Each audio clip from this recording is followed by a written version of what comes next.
Chapter 3. Technique and Economy.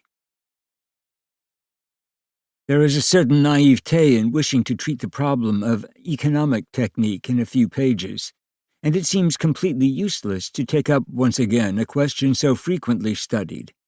But as in the book as a whole, I do not mean to address myself exclusively to those aspects of the problem which are traditionally considered, that is, to the facts. The facts, figures, and statistics, well or little known, form the background and foundation of my inquiry. It seems unnecessary to reiterate them. They can be found in many books. So I shall continue with the cursive method I have hitherto employed.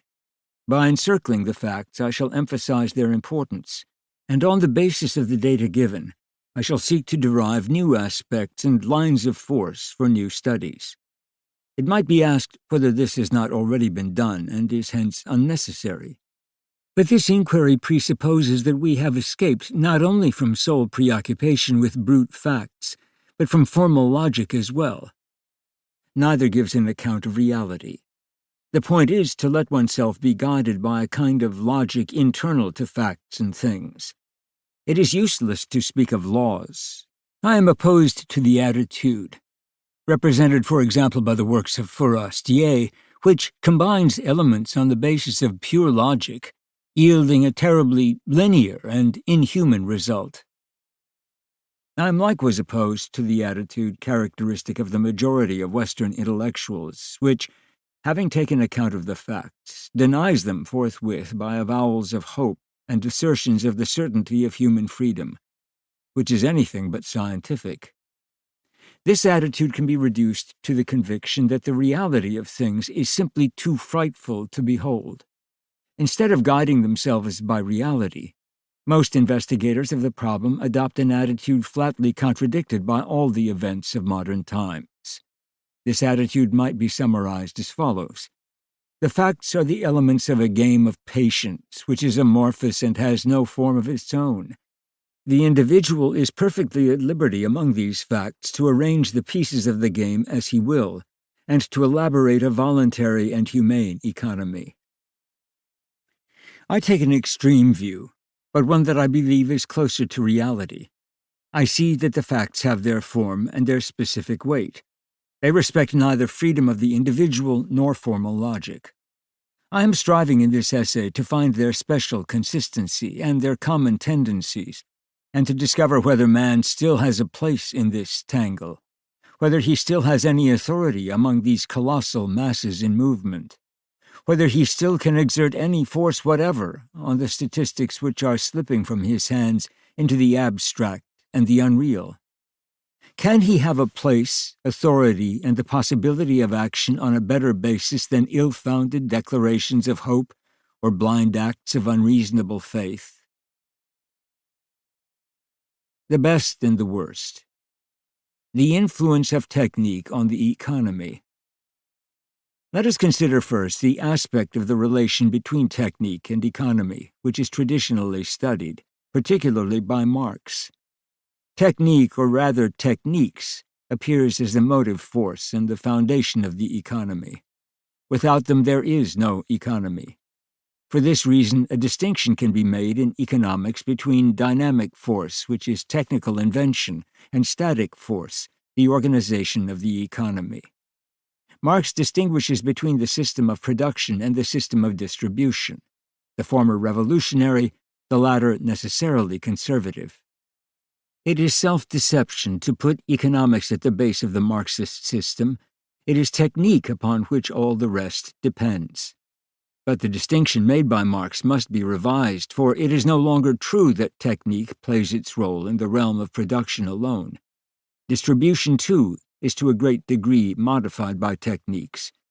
Indeed, no area of economic life is today independent of technical development. It is to Fourastier's credit that he pointed out that technical development controls all contemporary economic evolution, from production operations to demography. There is no doubt that world population growth is related to the increase in consumption. Even more abstract spheres are shown by Fourastier to be dominated by technical progress. For example, the price mechanism, capital evolution, foreign trade, population displacement, unemployment, and so on. The invasion of all economic activity by technique seems today indisputable. Of course, the problem had been raised by economists before Fourastier, if not in full, at least to a certain degree. In an effort to explain crises, Gottfried Haberler, in Prosperity and Depression, ascribed their existence to inequality of technical development in different branches of economic activity. The success of a technique leads to its full development. Technique will tend to reach the limits of its possible development in a given area. The result is, first, an inequality of power in the various areas of the economy, which provokes an unbalancing of the whole system, and second, a diminution of plasticity of the economic milieu. Technical progress entails stasis in one part or another of this system.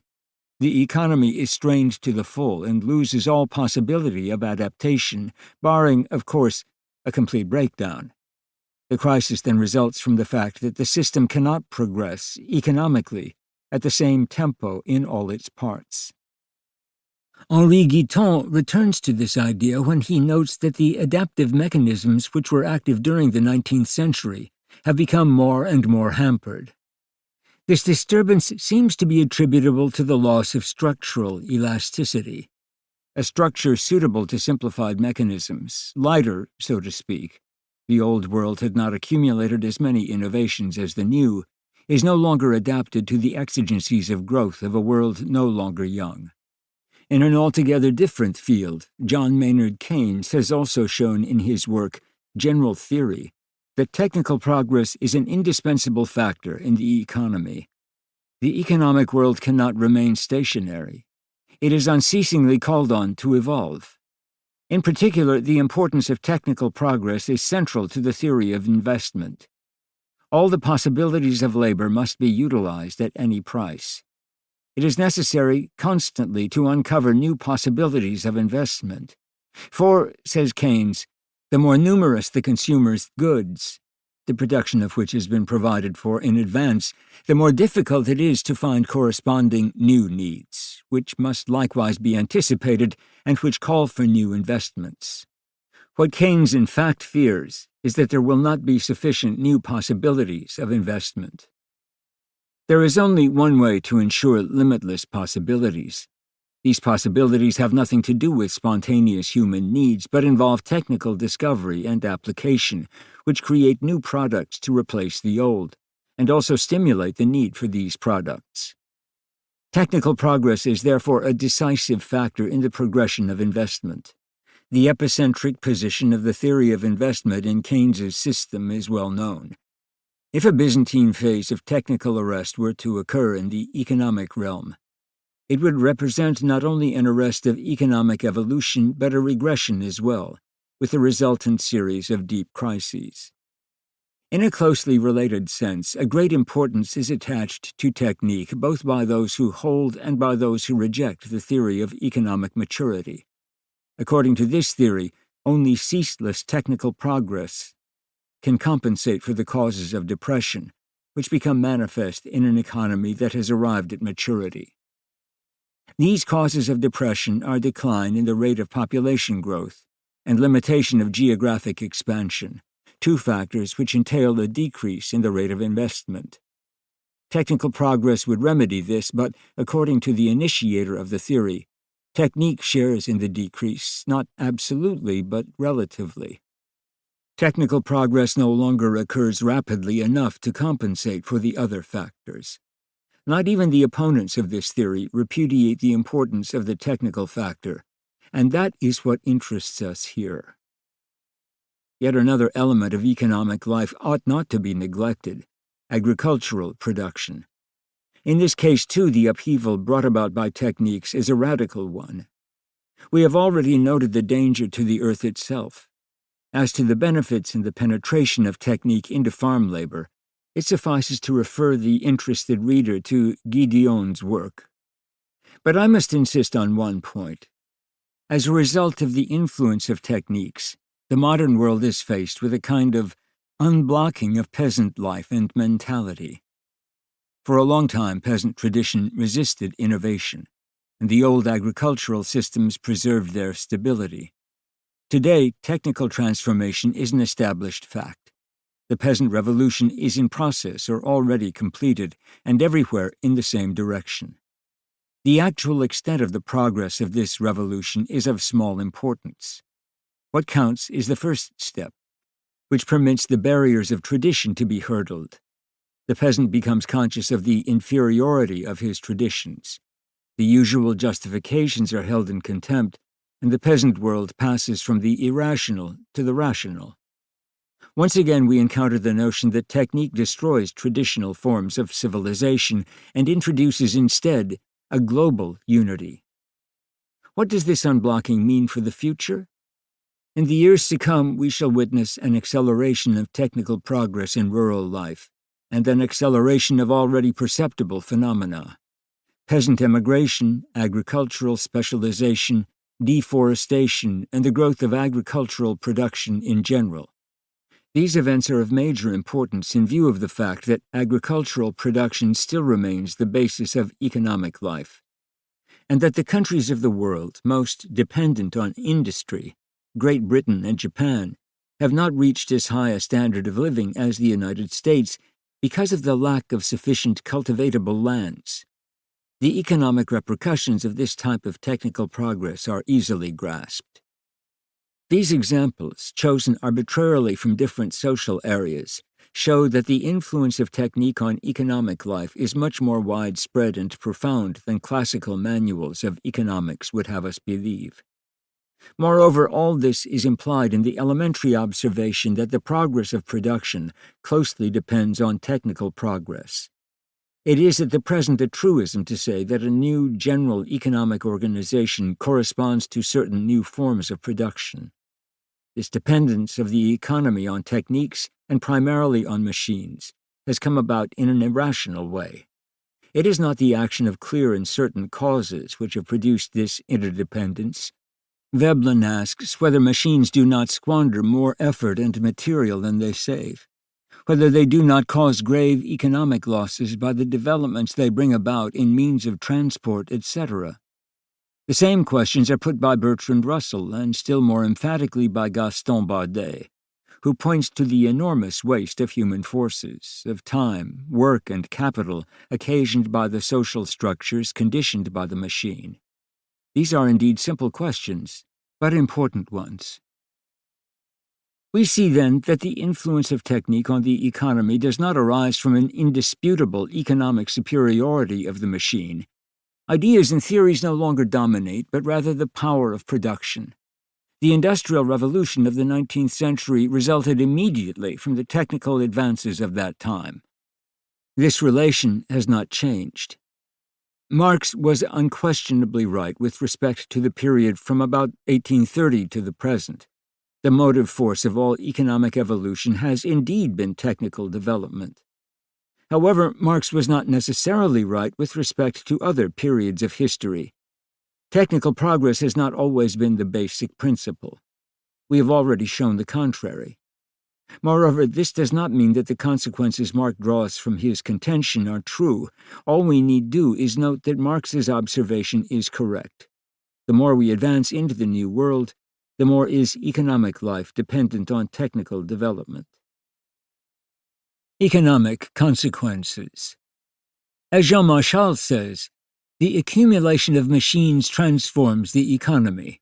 We know that technique is not equivalent to the machine, and Marchal's statement is even truer when technique is considered in my more general sense. Further, his formula, which historically is more or less exact, tends to appear all the more exact in view of the economic disturbances caused, for example, by automation.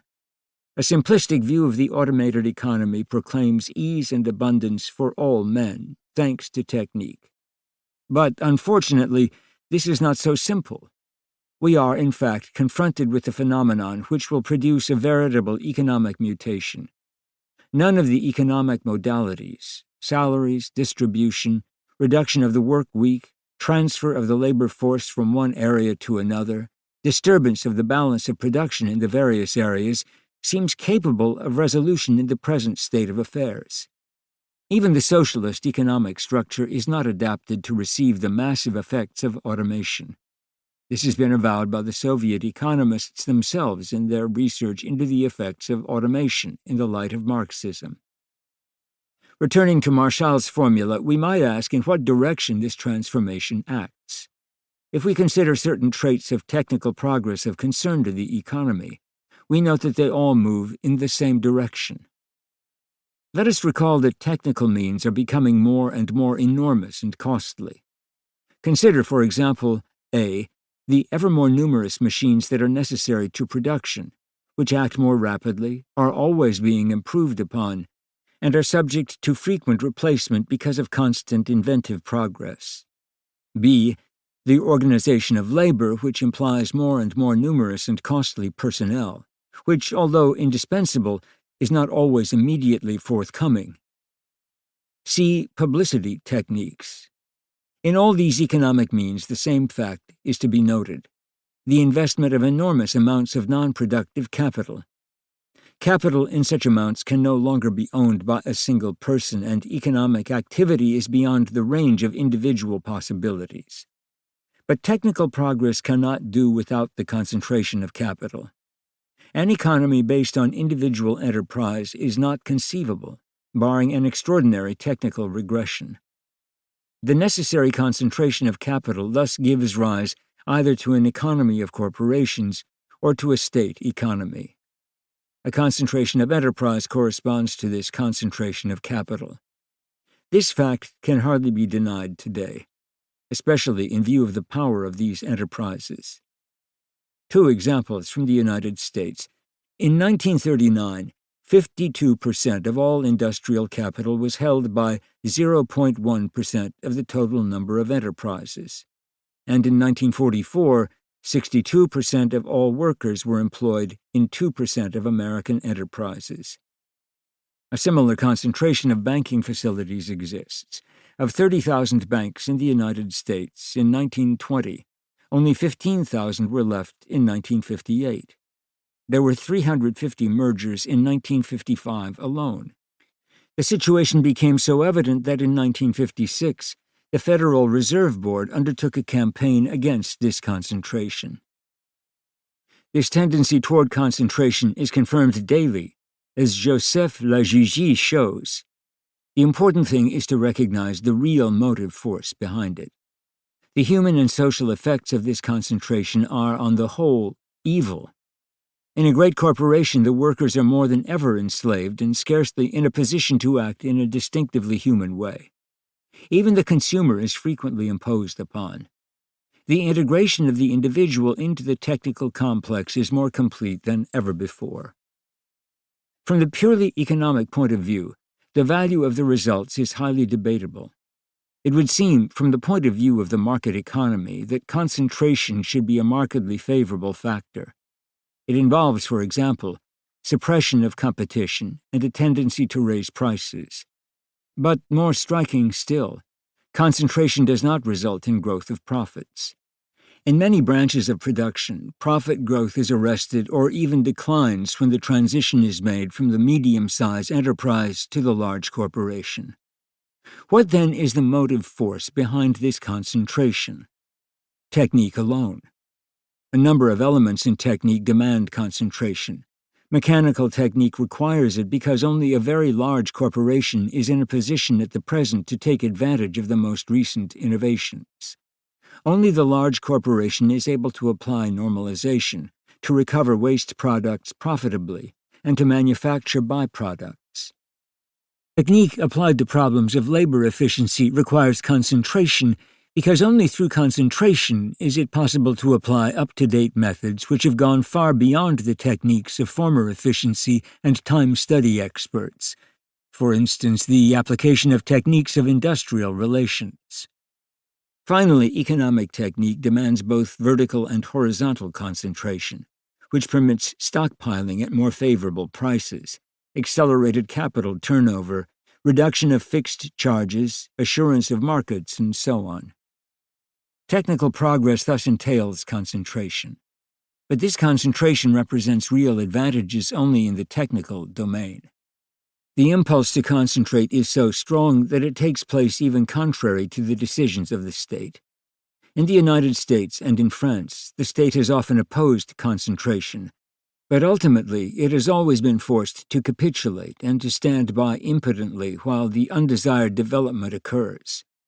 This confirms my judgment concerning the decisive action of technique on the modern economy. What is more, the technique of organization renders the intervention of the state indispensable. The necessity of normalizing products is no longer debated today.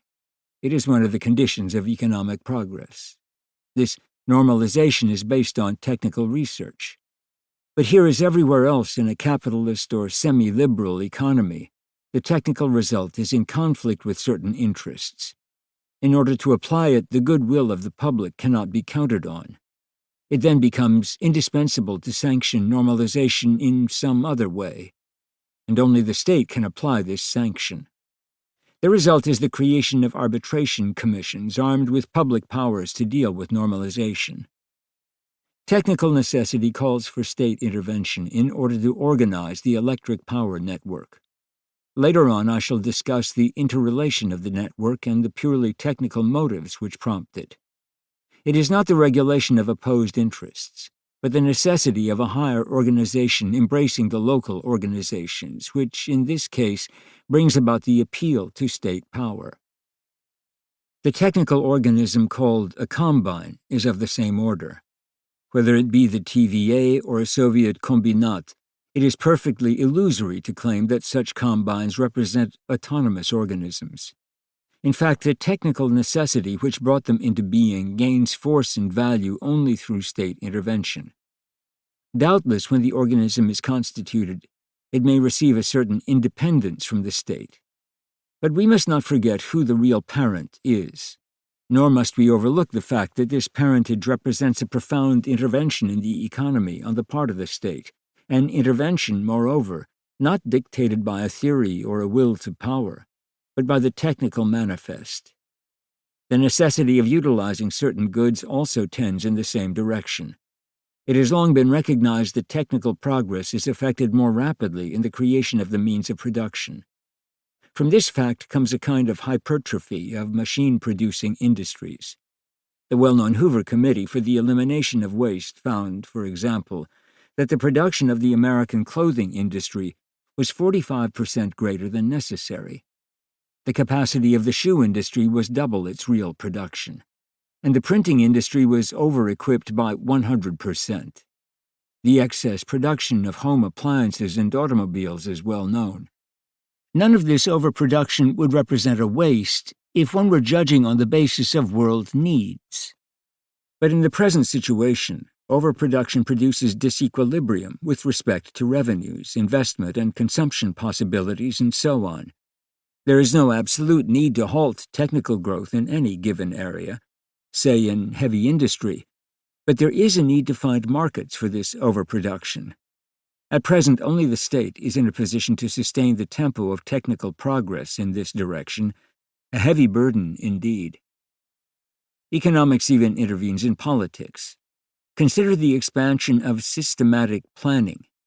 Here there is a transition from the microeconomy to the macroeconomy, which it would be interesting to study in a detailed way.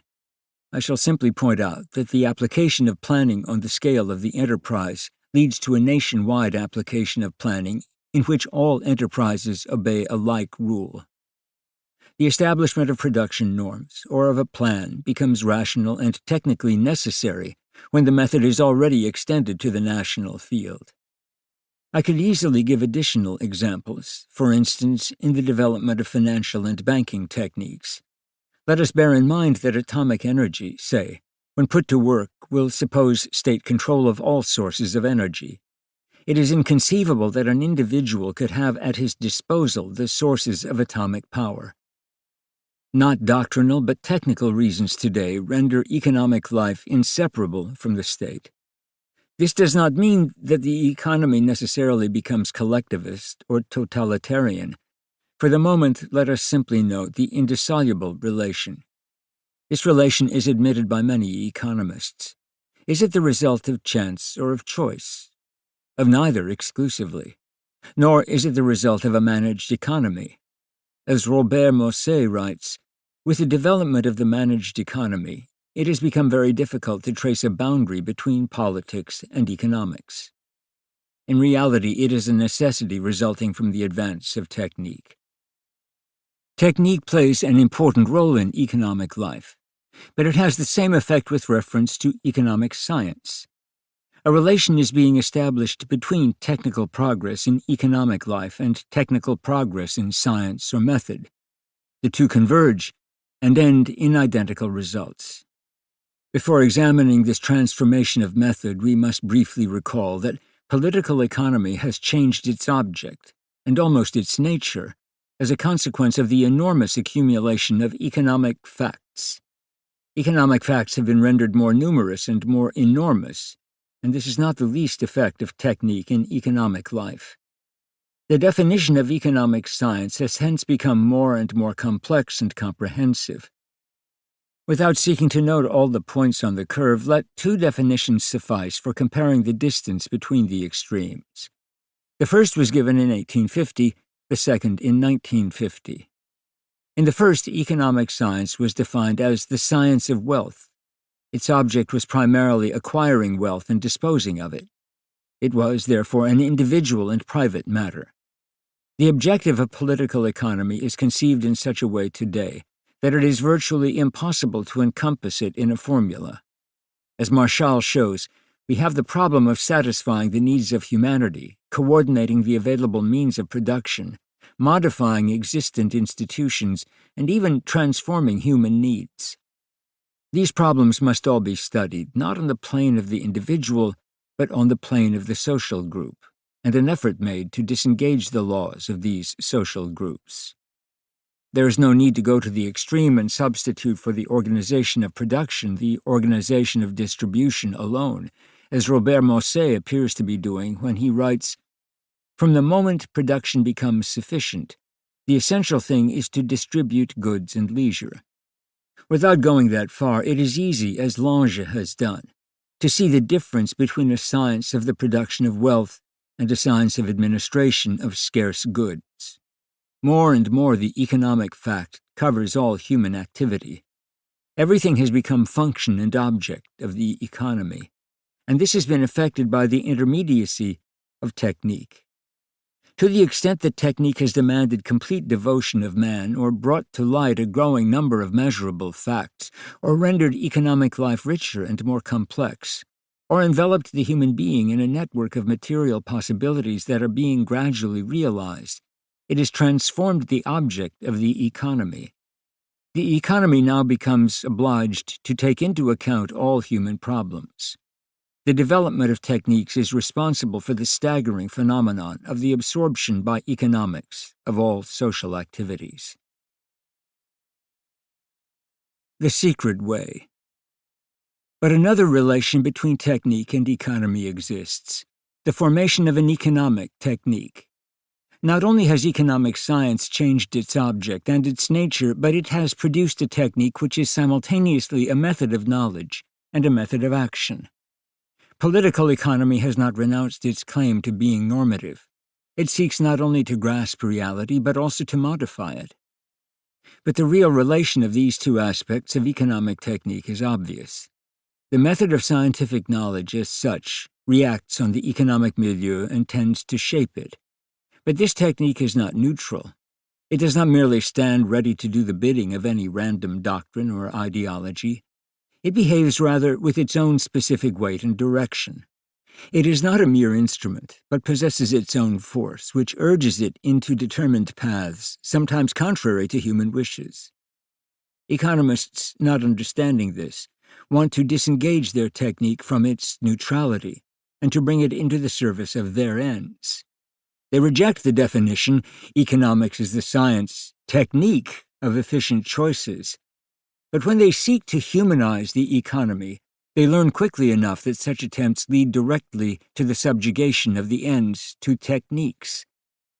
Those who pose the problems of ends and propose a humane economy as their goal are the very persons who develop techniques further and enhance their specific weights, as Jacques Aventure has shown. But whereas the overpowering phenomenon of the machine strikes home to everyone and makes plain its influence on economic life, the ways of economic technique are secret, and everyone remains convinced of its innocuousness and docility. In order to grasp the nature of economic technique, it is first of all necessary to grasp the reasons for its rise. One of its causes is so simple that I shall mention it only in passing. This is the evolution of the sciences in general. The sciences in general, in the 20th century, have passed through a crisis of growth characterized by the appearance of certain problems of methodology and technique. Economic science is likewise abandoning dogmatic positions and deductive methods in order to establish exact procedures. This may have taken place before the first gropings of the infant science had borne definitive results. Many economists believe that the ideal science, which must serve all others as model, is physics, and that economic method must approximate the method of physics taken as a general type, but not as specific means. At the same time, economists feel as a kind of challenge the ineffectiveness of their system. Nothing has exposed the vanity of political economy better than their contradictory diagnoses and therapies for economic crises. For some, the cause of crisis is an unsaleable surplus of goods. For others, insufficiency of production. For some, it is an excess of savings. For others, a lack of them. And as far as the proposed remedies are concerned, some economists would raise the discount rate, and others would lower it. Some hold that wages must be stabilized, and others demonstrate that they must be lowered. Such contradictions can only arise from a deficit of method, and the economists bitterly resent the ironical attitude the public has toward them. One of them recently wrote, "The public believes in the physicist, but it has no confidence in the economist." Policymakers absolutely cannot rely on what the economists say, nor follow their contradictory counsels with respect to action. All this, then, made it mandatory to replace the regime of theories which gave birth to nothing but opinion, with a rigorous method which sticks to facts. The need to stick to the facts became more imperative as the facts themselves became more complex. Here again, the effect of techniques made itself felt. The facts of economic life could be grasped directly when economic life was still relatively simple, when economic phenomena, for example at the end of the 18th century, presented a picture which, in magnitudes and elements, was compatible with direct experience. But the enormous growth of the economic milieu has made direct apprehension impossible, and brought about the decline of corresponding modes of reasoning. Everyday logic cannot embrace more than a very limited number of data. It was therefore necessary to invent a method corresponding to the increasing complexity and amplitude of economic phenomena. At the beginning of the 20th century, a technical state of mind appeared which developed mightily toward mid-century. This state of mind was characterized, first of all, by an effort to make a hard and fast separation between what is and what should be. The doctrinal character of economics was completely repudiated. The sole interest was in matters of fact. The goal was simply to know scientifically, to accumulate facts, to put them in mutual relation, and, if possible, to explain them by means of one another. Political economy is no longer a moral science in the traditional sense. It has become technique, and has entered into a new ethical framework which I shall define later on. This represents a decisive step for the creation of a technique. The technical state of mind is likewise evident in the creation of a precise method, which more and more consists in the application of mathematics to economics, and in the precise delimitation of a sphere of action. In effect, in order for technique to exist, method must be applied to a fixed order of phenomena. In the transition of doctrine to technique, the central idea was the distinction between microeconomics and macroeconomics, as in the work of François Peroux, a leader in this inquiry in France. We have here a decisive situation. Microeconomics studies economic phenomena at the human level, where the relatively humane traditional methods can be applied, where individual decision is respected, but where the complete application of the technical apparatus is not permitted, either with respect to method or with respect to action. The observation of facts on the microeconomic level does not ipso facto entail action, and to promote action is one of the principal characteristics of techniques. Even if microeconomic inquiry is useful and congenial, it nevertheless appears to have no future because it pertains to the limited world of the individual. Macroeconomics, on the other hand, opens all roads to technical research and application. Technical application presupposes, as we have already noted, measurable magnitudes, elimination of errors of judgment, and amplitudes of movement wide enough for technique to have an understandable object. These are precisely the characteristics of macroeconomic inquiry. There is no doubt that the methods of macroeconomics are still somewhat uncertain, and many phenomena are recalcitrant to it. For example, scientific techniques applicable to revenues. Nevertheless, this is the domain a priori of technique, and we can be assured, as a consequence, that this is where the really effective forces will be concentrated. We are likewise assured that microeconomics, far from being an element in the foundation of macroeconomics, or a complementary element to it, will be absorbed.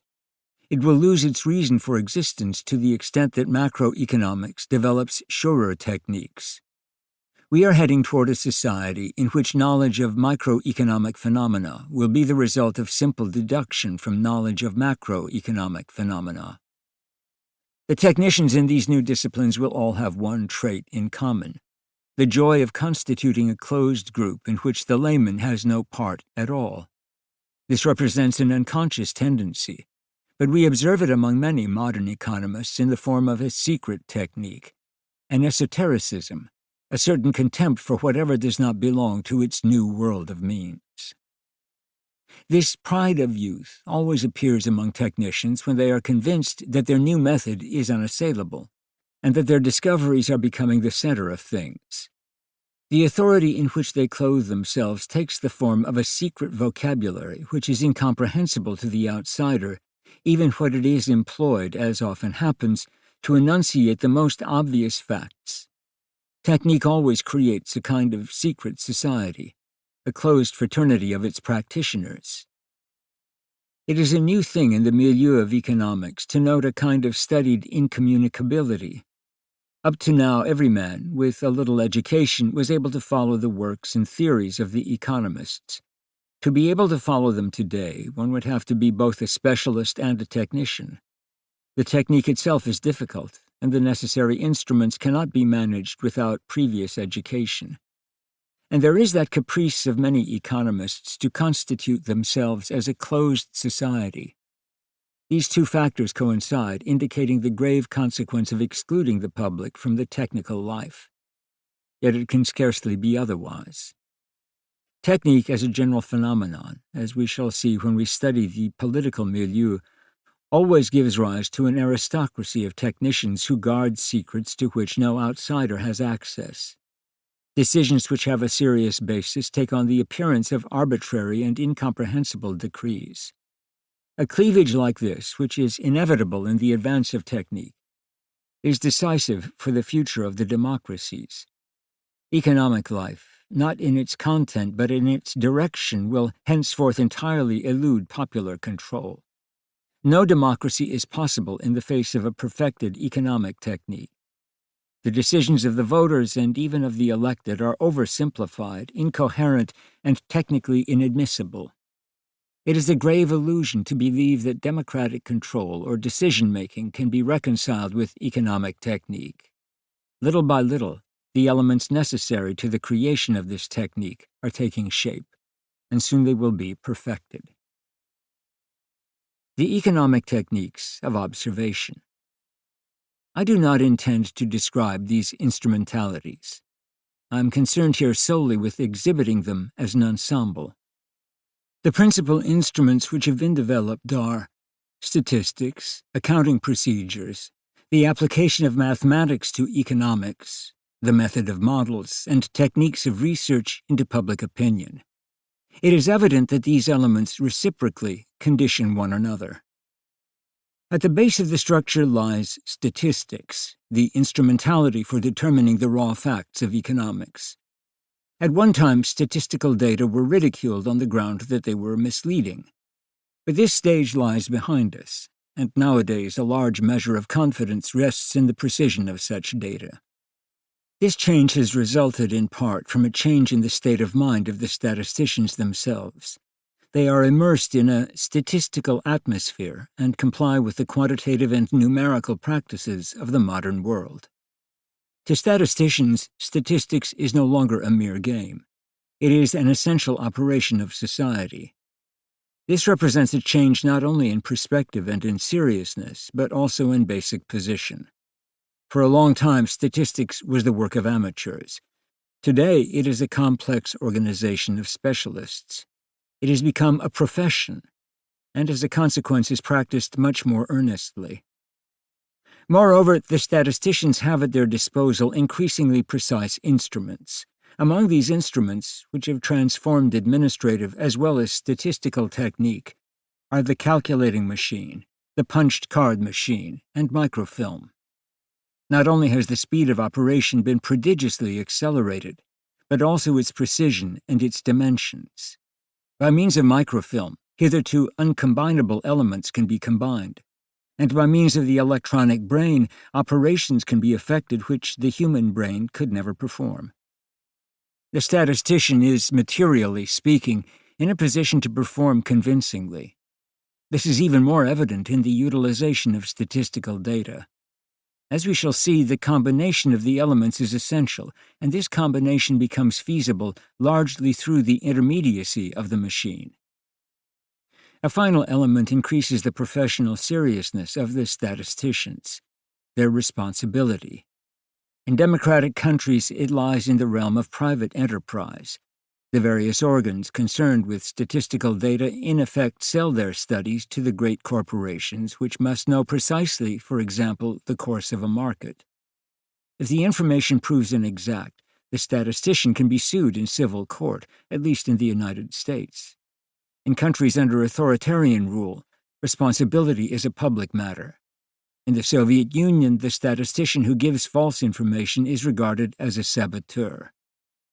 These elements, together, make modern statistical data more and more precise. The great scope of statistical operations and of the organs involved generally escapes the non-specialist.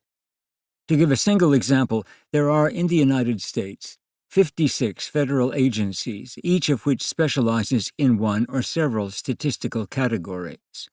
Altogether, 12 categories of weekly statistics are published.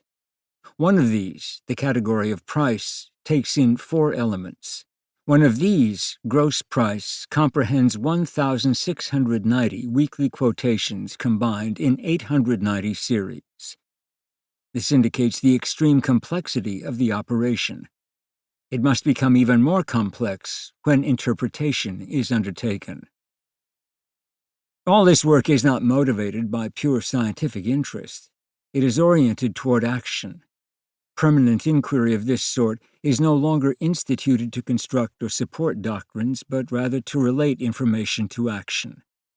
In order to succeed in effecting this connection, interpretation is necessary, and this is the principal task of the technical discipline called econometrics. Econometrics is distinct from mathematical economics. It is much more theoretical. Its principal operations on statistical data are twofold. 1. Analysis, comprising operations such as simplification or dissociation of statistical data, and 2. Comparison, which can be applied to different kinds of elements. Magnitudes can be compared by establishing what are called equations of regression, which express a constant relation between 2 magnitudes of the economic domain. Variations can also be compared. Here a correlation index is established, according to which 2 economic phenomena vary in direct or in inverse proportion, but with the same velocity. Within the same realm, the econometrician tries to establish certain relations. No fact in the economic domain can be regarded as due to chance, and not satisfied with simply noting and giving the correlation formula, the econometrician goes further and establishes the causal relation between two phenomena, a procedure which leads into the future. Until recently, economists operated on concrete data alone. But for the purposes of action, they must make predictions. A distinction must be drawn between predictions which are made according to the system of covariations and causal explanations of phenomena. Here the economist leaves the purely technical realm. An equation no longer provides the solution. There is a certain subjectivity, a certain personal judgment. To be sure, it is present in the various other operations, but to a lesser degree. Economic technique has taken over a variety of other means. For example, stochastics, the application of the calculus of probabilities to economic phenomena. The technique is extraordinarily difficult to handle. It does not operate on raw figures, but on statistical data, on data furnished by econometrics, as for example the coefficients of elasticity, and on the data furnished by public opinion research institutes. In connection with the third element, it is evident that economic phenomena are not mechanical. Opinion plays a role. In a very simplified way, it might be said that stochastics seeks to establish a law of probability, or of the frequency of a given event, starting with a very large number of observations. Stochastics, therefore, represents an instrument of prediction which gives the direction of the most probable evolution of the situation. This stochastic calculus is limited only by the nature of the economic and social milieu. For example, if a given law is exact, the public which is informed of it tends to react in the inverse sense, but sometimes it reacts by conforming to the law. The act of prediction is thus, in a sense, self-falsifying, but the public, by so reacting, falls under the influence of a new prediction which is completely determinable. The economist is able to establish laws of probability for all deviations of opinion. It must be assumed, however, that one remains in the framework of rational behavior. The system works all the better when it deals with men who are better integrated into the mass, men whose consciousness is partly paralyzed, who lend themselves willingly to statistical observations and systematization. The results obtained by this technique are impressive, even though the technique is still immature. Much more classical and of a different order is the whole complex of accounting techniques. These techniques have been much modified and no longer belong merely to the realm of enterprise, but rather to that of economics. The accountant is no longer a mere agent for registering the movement of funds in an enterprise. According to the Lutwala report published by the Conseil économique, 1948, he has become a veritable profits engineer. His operations encompass not only money but all the elements of production. He is oriented toward the past and also toward the future. The more complex manufacturing operations become, the more necessary it is to take adequate precautions and to use foresight. It is not possible to launch modern industrial processes lightly. They involve too much capital, labor, and social and political modifications. Detailed forecasting is necessary. We shall meet this question again when we discuss planning, but it is appropriate here to call attention to the so-called input-output techniques Leontiev has pointed out. These represent a method designed to establish, in a precise numerical way, the interconnections among all sectors of production techniques. They determine for each sector what is bought from and sold to the others. This method makes it possible to establish in detail what raw materials, instruments, tools, and machines are required to produce a given product. Under present conditions, one can no longer fix magnitudes approximately, or be content with mastering certain key subjects. For even a very ordinary commodity, 200 or 300 basic elements must be taken into account. Exact quantities, weights, and times must be fixed.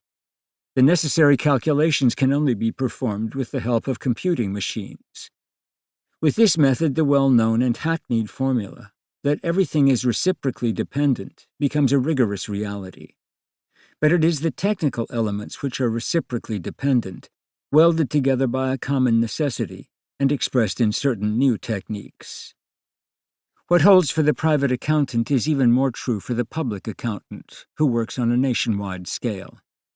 There are certain differences between the two, insofar as enterprise has private profit as its end. As a consequence of the profit motive, the private accountant must comply with the rules of capitalist management. The public accountant, who becomes an accountant of initiative, draws up balance sheets and future revenue potentials for a complex organism whose reactions are slow and of great amplitude when referred to the impulses at their origin. If public enterprise behaves in any way like capitalist enterprise, its internal dynamism complies with certain laws. The role of the accountant is to discover these laws. The effects of this new revenue-calculating economic technique, which relates economic effects to their causes, are easily seen in fields such as the liquor industry, housing, transportation, and so on. It is clear that this calculated revenue potential bears not merely on money, but also on human capital. France does not yet have a central accounting service which could completely exploit this technique and establish a measurement of social needs, means of production, movement of capital, national income, and demographic change, etc. Returning to the methods of pure economic technique, we find the method of models. It is extremely difficult to experiment in economic matters. But experimentation is indispensable in all sciences and even more so in techniques. As Vincent puts it, a model is a simplified but complete representation in its numerical aspect of the economic evolution of a society, for example, a nation during a given period. A model is a reproduction in miniature of a certain economic ensemble in the form of mathematical equations. It is impossible, obviously, to put all economic phenomena into a model. A certain arbitrariness is called for. The primary act is therefore a choice founded on some theoretical decision of the constants and variables to be put into the model. This theoretical decision, however, is not arbitrary. It is guided by certain principles, in particular the necessity of linking observation to action. Once the constants and the variables of the system have been selected, and they may be numerous, the relations between them are established. Some of these relations are evident in the sense that they are purely quantitative. Others are more unstable and subjective and must be established by the economic technician himself. They are empirical relations, verified or proven false by experiment. Finally, the ensemble of these relations must be put in the form of equations by insertion of the time factor. Then, by solving the equations, it is possible to study the evolution of the system and its incidences. This facilitates the study of the evolution of certain mechanisms determined by a social group, or of the incidence of some exterior intervention into an economic system, or of the influence and importance to the whole of every element in an ensemble. Models can be purely theoretical or historical, as when the data arise from statistics, in which case they must be tested against the actual evolution of society. Or they can be predictive, as when the attempt is made to forecast the future. These predictive models are the object of great interest in the study of economic complexes. The last of these new economic techniques, which I wish to describe in this brief review, is public opinion analysis. Everyone is acquainted with the Gallup Institute, which has branches in almost every country of the world. Various systems, soundings, samplings, inquiries, are used to establish periodically the feelings of a given class or category of the population about any important question. Certainly there is strong skepticism about these methods. No one believes that he thinks and acts like his neighbor. No one is sympathetic to the notion that he is a mere number in some list or series, and this unconscious rejection makes for skepticism. Nonetheless, the results of such samplings must be deemed valid, in spite of the seeming but easily explainable setbacks they suffer, as, for example, in the well-known case of the American presidential elections of 1948. The results reflect various phenomena: sociological currents, ethical preferences, and political opinions with which we here are not concerned. But other results reflect economic currents, opinions concerning prices and wages, commercial choices, urgent economic needs, to the extent that they are measurable, and so on. In sum, anything in the nature of an opinion which can be grasped by a good observer or reporter will henceforth be numerically measured and followed scientifically during all stages of its development. This method represents a great revolution. It permits the integration of opinion in the technical world in general and in economic technique in particular. This system brings into the statistical realm measures of things hitherto unmeasurable. It effects a separation of what is measurable from what is not. Whatever cannot be expressed numerically is to be eliminated from the ensemble, either because it eludes numeration or because it is qualitatively negligible. We have, therefore, a procedure for the elimination of aberrant opinions, which is essential to the understanding of the development of this technique. The elimination does not originate in the technique itself, but the investigators who utilize its results are led to it of necessity. No activity can embrace the whole complexity of reality except as a given method permits. For this reason, this elimination procedure is found whenever the results of opinion probings are employed in political economy. The economist is thus provided with an arsenal of technical means which enable him to observe and sometimes to predict economic reality in detail. Then the following question is unavoidable. Will these techniques remain simple techniques of observation, of pure knowledge? We grant that their creators had no ulterior motives. The means are there simply to be of assistance to economic science. But will this motive be adhered to? Let us consider the position of the economist as J.U. Neff has described it. The economist, more or less stricken with an inferiority complex in regard to the public, abandoning the hope of affecting policy by objective thinking, seeks refuge by becoming an expert and counselor on questions of technology or practical politics. Economists cherish the hope of influencing reality. The technique of knowledge the economist is now acquiring allows him, through the state, to exercise this influence. We note this in all countries, no matter what their type of economy or form of government. It has been called the reign of the experts, but it is in actual fact the reign of the technicians. Economists today have the means of being technicians near the seat of state power, but even without wishing to take account of this tendency, we know that these means of observation of reality will not remain inert. Like all techniques, they possess specific weights and direction. The reasons are very simple. An organization for establishing statistical data is extremely costly and cannot continue without profits. One way of making a profit is to sell statistical products to a capitalist clientele, which will utilize them to guide its business into certain channels. A statistical bureau then becomes a counseling bureau. But the use of statistical data in a semi-liberal capitalist economy is restricted and cannot be developed to its full effectiveness.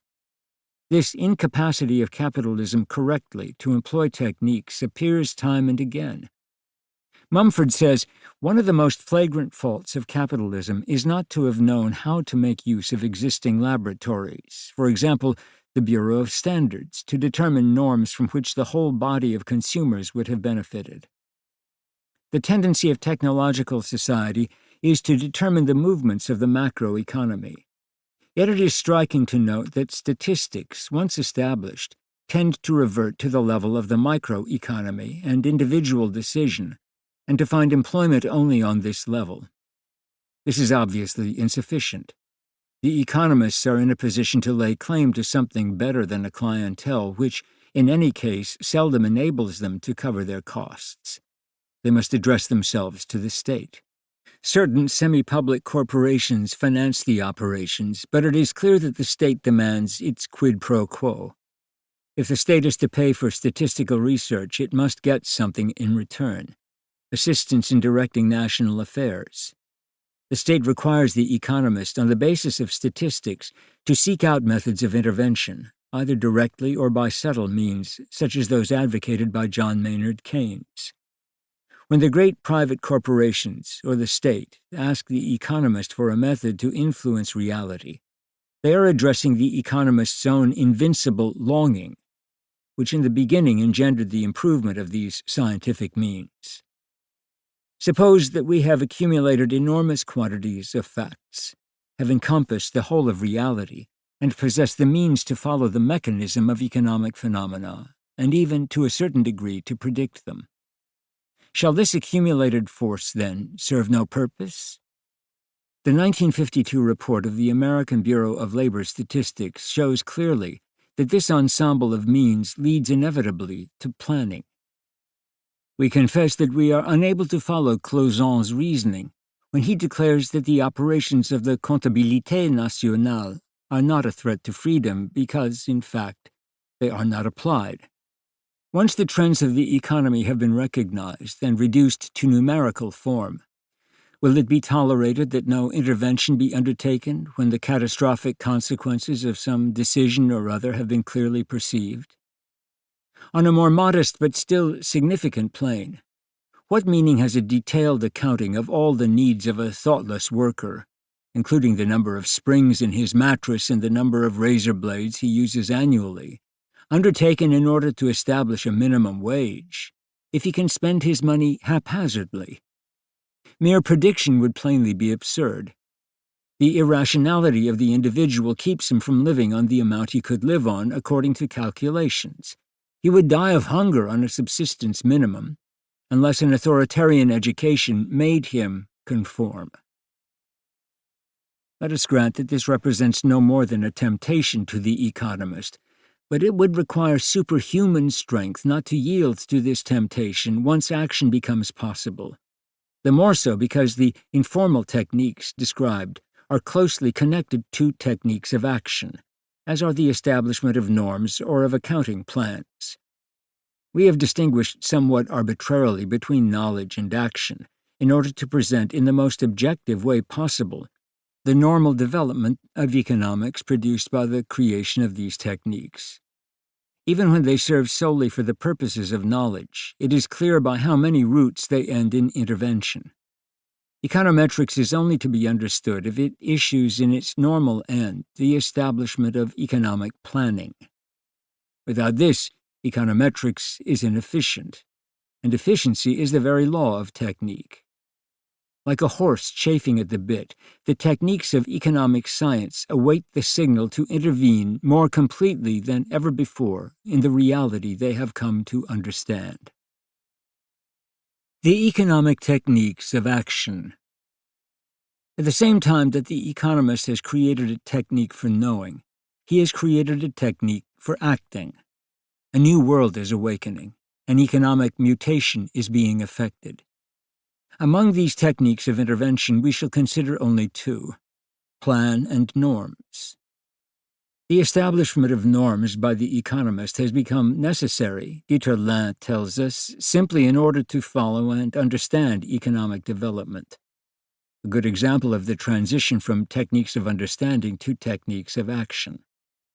It is not sufficient merely to follow the course of statistical data.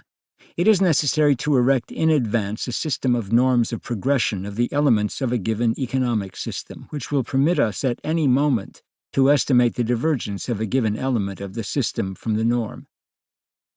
Even in a non-directed economy, it is possible to determine a certain relation among the different economic components, b, a normal tendency for the evolution of each of these elements, and consequently c, a normal evolution of their relation.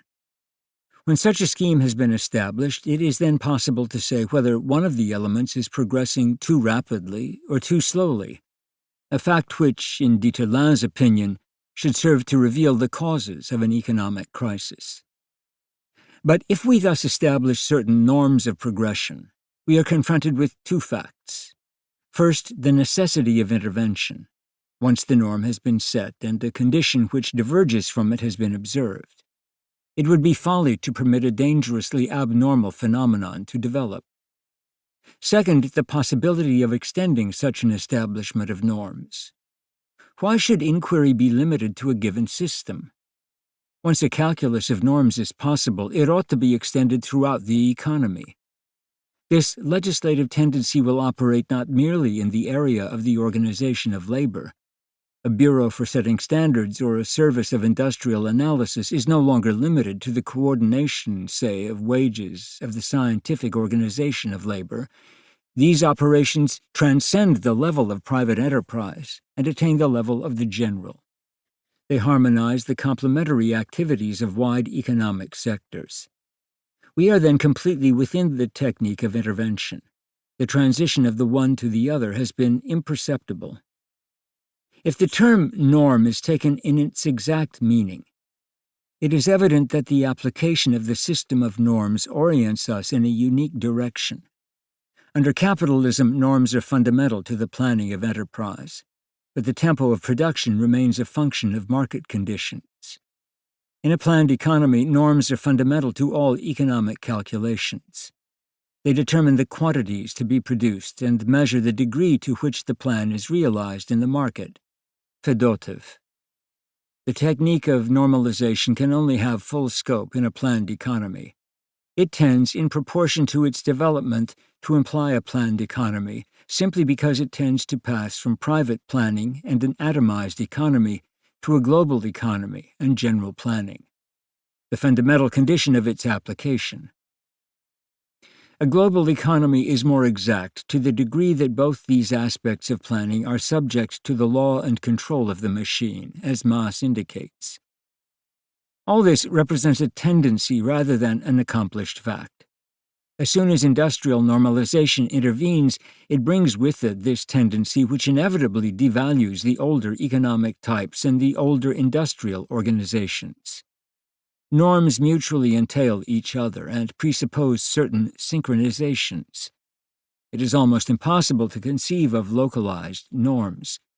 If it is asked what the motive force behind this tendency is, once again we must answer efficiency. The logic of norms was clearly evident in the application in Britain in 1940 of the National Research Project. Research on the measure of production and its practical consequences spread like a slick of oil and brought the whole of industry into line. It has been praised as political economy entering into action. This chain reaction is also only a tendency at the moment. It is claimed that counteracting factors, economic and human, will prevent it from becoming a reality. But these other factors are not technical. The competition is between divergent forces, the one technical, the others not.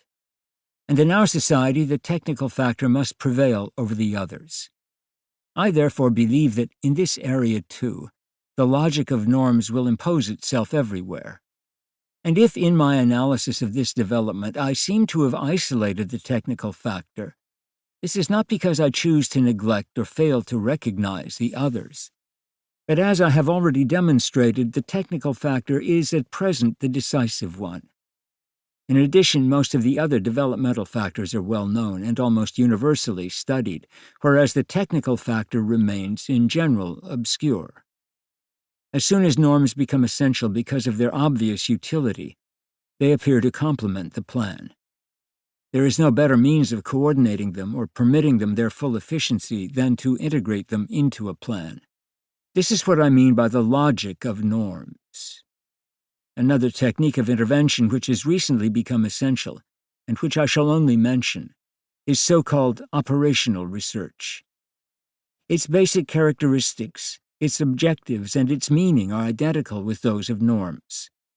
But the problem here is a problem of decision. Norms and operational research are today the two means by which the plan is executed. Planning represents a second aspect of the economic technique of intervention. Everyone has an approximate idea of what planning means. The state decides everything and regulates everything in advance. We must analyze at least the characteristics of the planning operation, if not its details. Economic planning is a variety of technique, not a form or a system or an economic theory. Not a single economy of any type whatsoever has been constructed by means of planning. We think otherwise because the Russian adventure has always appeared to us in such a guise. It was desired to build an economy of the collective type, and to succeed in this, a plan was elaborated. But the Russian plan assumed its own meaning independently of all theoretical ideas. In reality, the plan is a technique and ipso facto indifferent to doctrines and opinions. It is least of all concerned with principles of action. In Germany, no one had any very clear concept of the economic form that should be adopted, but planning was accepted as an efficient means. In our own day, it is even more true that plans develop in all countries without any foundation of economic doctrine. This, in one sense, is very reassuring. People constantly say, if we remain true to our old doctrine and the plan is only an instrument, we remain what we were. If planning has sometimes functioned as a socialist instrument, it was only because it was in the service of socialist doctrines. This is, as consolation, illusory. But it is at least founded on the truth that planning is not connected with any particular doctrine. System or not, however, it perhaps implies a certain definite form of economy. A second observation leads us to insist on the importance of ways and means in the establishment of the plan. The plan is not merely a set of commands or some general orientation. There are two focuses in the plan. There is the choice of objectives, the direction to give to an economic system in its ensemble. There is also the most concrete possible anticipation of the means needed to reach these objectives. Economic choice of objectives and the establishment of corresponding means, such is the plan. But this choice and these means are elaborated in the most rational possible way, and a whole complex of techniques of application enables the user to avoid arbitrariness. With regard to the techniques of the formation of a plan, we refer the reader to the works of Charles Bettelheim. Now, let us consider a great difficulty, which is an important point of discussion in modern planning: prices and wages. Until now, the plan has been more or less tied to real prices and wages. Planning, if not actually established by the market, was at least fixed in temporal or spatial relation to market prices and wages. But this situation could not last long. The intention of the Third Soviet Plan was precisely to fix prices and wages in a purely abstract, but not arbitrary way, by certain econometric methods, independently of the laws of the market. It would seem from the various wage manipulations which took place in 1949, and the repudiation of Voznesensky, that this attempt was not a success. However, we must consider it as the only logical way in which planning could then have been undertaken, and this approach may very well be eliminated by new improvements in economic technique. This would set to rest the objections of François Pérou, for whom the plan was thereby deprived of all economic rationality. A plan is executed in accordance with two constant principles: efficiency and social need. The plan first answers the constant search for the most efficient use of mechanical means, natural riches, and disposable forces. The problem is to organize, coordinate, and normalize these elements in such a way that each instrument produces its maximum yield. Planning has been criticized on all fronts, from the philosophic to the economic, but no one has yet questioned the fundamental efficiency of planning, except at the beginning. This criticism had its origin in two things: the gropings of the planners and the ignorance of the critics. Everyone has since become convinced that the mechanism is efficient, with allowances for a certain bluff that up to now has accompanied planning experiments. As far as technique is concerned, judgment is based solely on efficiency, and planning appears fully justified in this respect.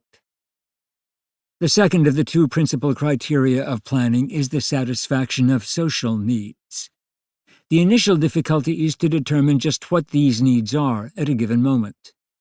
How shall we effect the balance between social needs and production? Theoretically, these are insoluble questions. I say theoretically, advisedly. The proposed means, opinion polls, ration cards, obligatory absorption by the buyer of whatever is produced, indicate that the question as it is usually posed is abstract. If one says, in planning, the consumer is in command, one is making abstraction from the fact that the plan, a sociological phenomenon, answers to social need and not to individual need. At the same time, one is thinking of an abstract man, a kind of fixed image of man. And this too renders the proposed question inoperative. The social man envisaged by the plan is a man integrated more and more into modern technical society.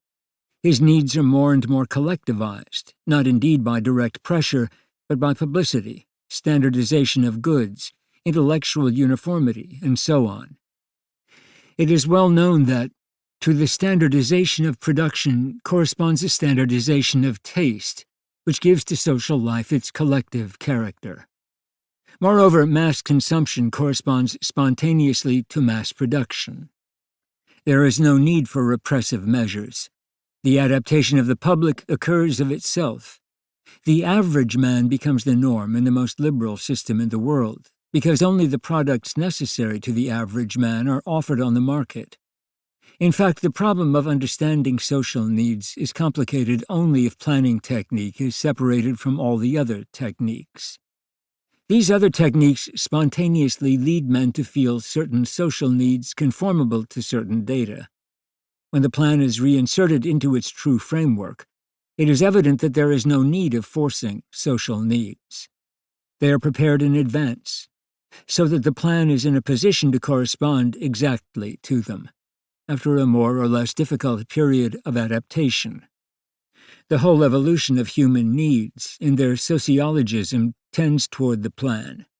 There is almost no necessity any longer to exert pressure on these needs. They are already what they should be, provided that we abandon human misfits to their miserable lot, a procedure which is, in any case, the course of all techniques. When it is a question of dominating the world, one cannot stop to consider Kyrgyz shepherds or Bantu huntsmen who will not accept the laws of the determining forces. Planning does not pretend to produce an immediate response to all social needs. As I have said, there is choice. It is choice which can render certain persons unhappy but not hopeless, because the plan is inserted into a dynamic conception of the economy. The equilibrium between production and consumption is neither static nor does it exist at present. It is to come, and will constantly renew itself. The choice effected at a given moment is placed in a general perspective which makes this choice relative, and at the same time subordinate to subsequent foreseeable development. It is necessary, therefore, to consider both the future of realization and the mechanism of uniformization of needs, which I have already mentioned. This leads the two lines to come together constantly. This is an element of the dialectical view of the economy, which is the only one admissible today. During the realization of a plan, a constant readaptation of means and ends is simultaneously effected, assuring a greater cohesion of the ensemble, if not a greater certainty of realization.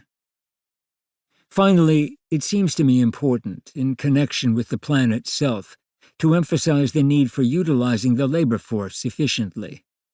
It would appear that full employment is an internal necessity, not merely a momentary circumstance of the plan. Charles Bettelheim has demonstrated that without full employment, there is no possible satisfaction of the totality of social needs. In this connection, wages change their character and become a part of the social product. The plan ought, therefore, to provide for both full employment and the assignment of the labor force in accordance with the requirements of the production plan. It becomes indispensable to extend the plan to the whole labor force. Without this, the mechanism cannot function. And this then poses the question of the place, of the limitation, of the characteristics of planning. One need not yield to the puerile enthusiasm that considers planning a panacea, a polyvalent remedy like penicillin, but it is necessary to put the plan into a differing perspective. Whatever the remedies or proposed reforms for resolving injustice and incoherence in the modern economy, everything occurs through the agency of the plan. The plan in itself is no solution, but it is the indispensable instrument of all solutions. Even if one starts with Knut Wicksell or John Maynard Keynes, one meets again and again the urgency of planning. In Mumford's proposals to release man from the clutches of technique, there is an interesting project for an economic regionalism on a worldwide plane. But this regionalism can, in fact, only be based on the exceedingly complete and rigid planning of production and distribution. Planning and liberty. Everybody, or almost everybody, is convinced today of the effectiveness of the two techniques of intervention, norm and plan. And in fact, in view of the challenges which not only nations but political and social systems hurl at one another, and even more in view of the challenge that man is making to misery, distress, and hunger, it is difficult to see how the use of the means provided by planning could be avoided.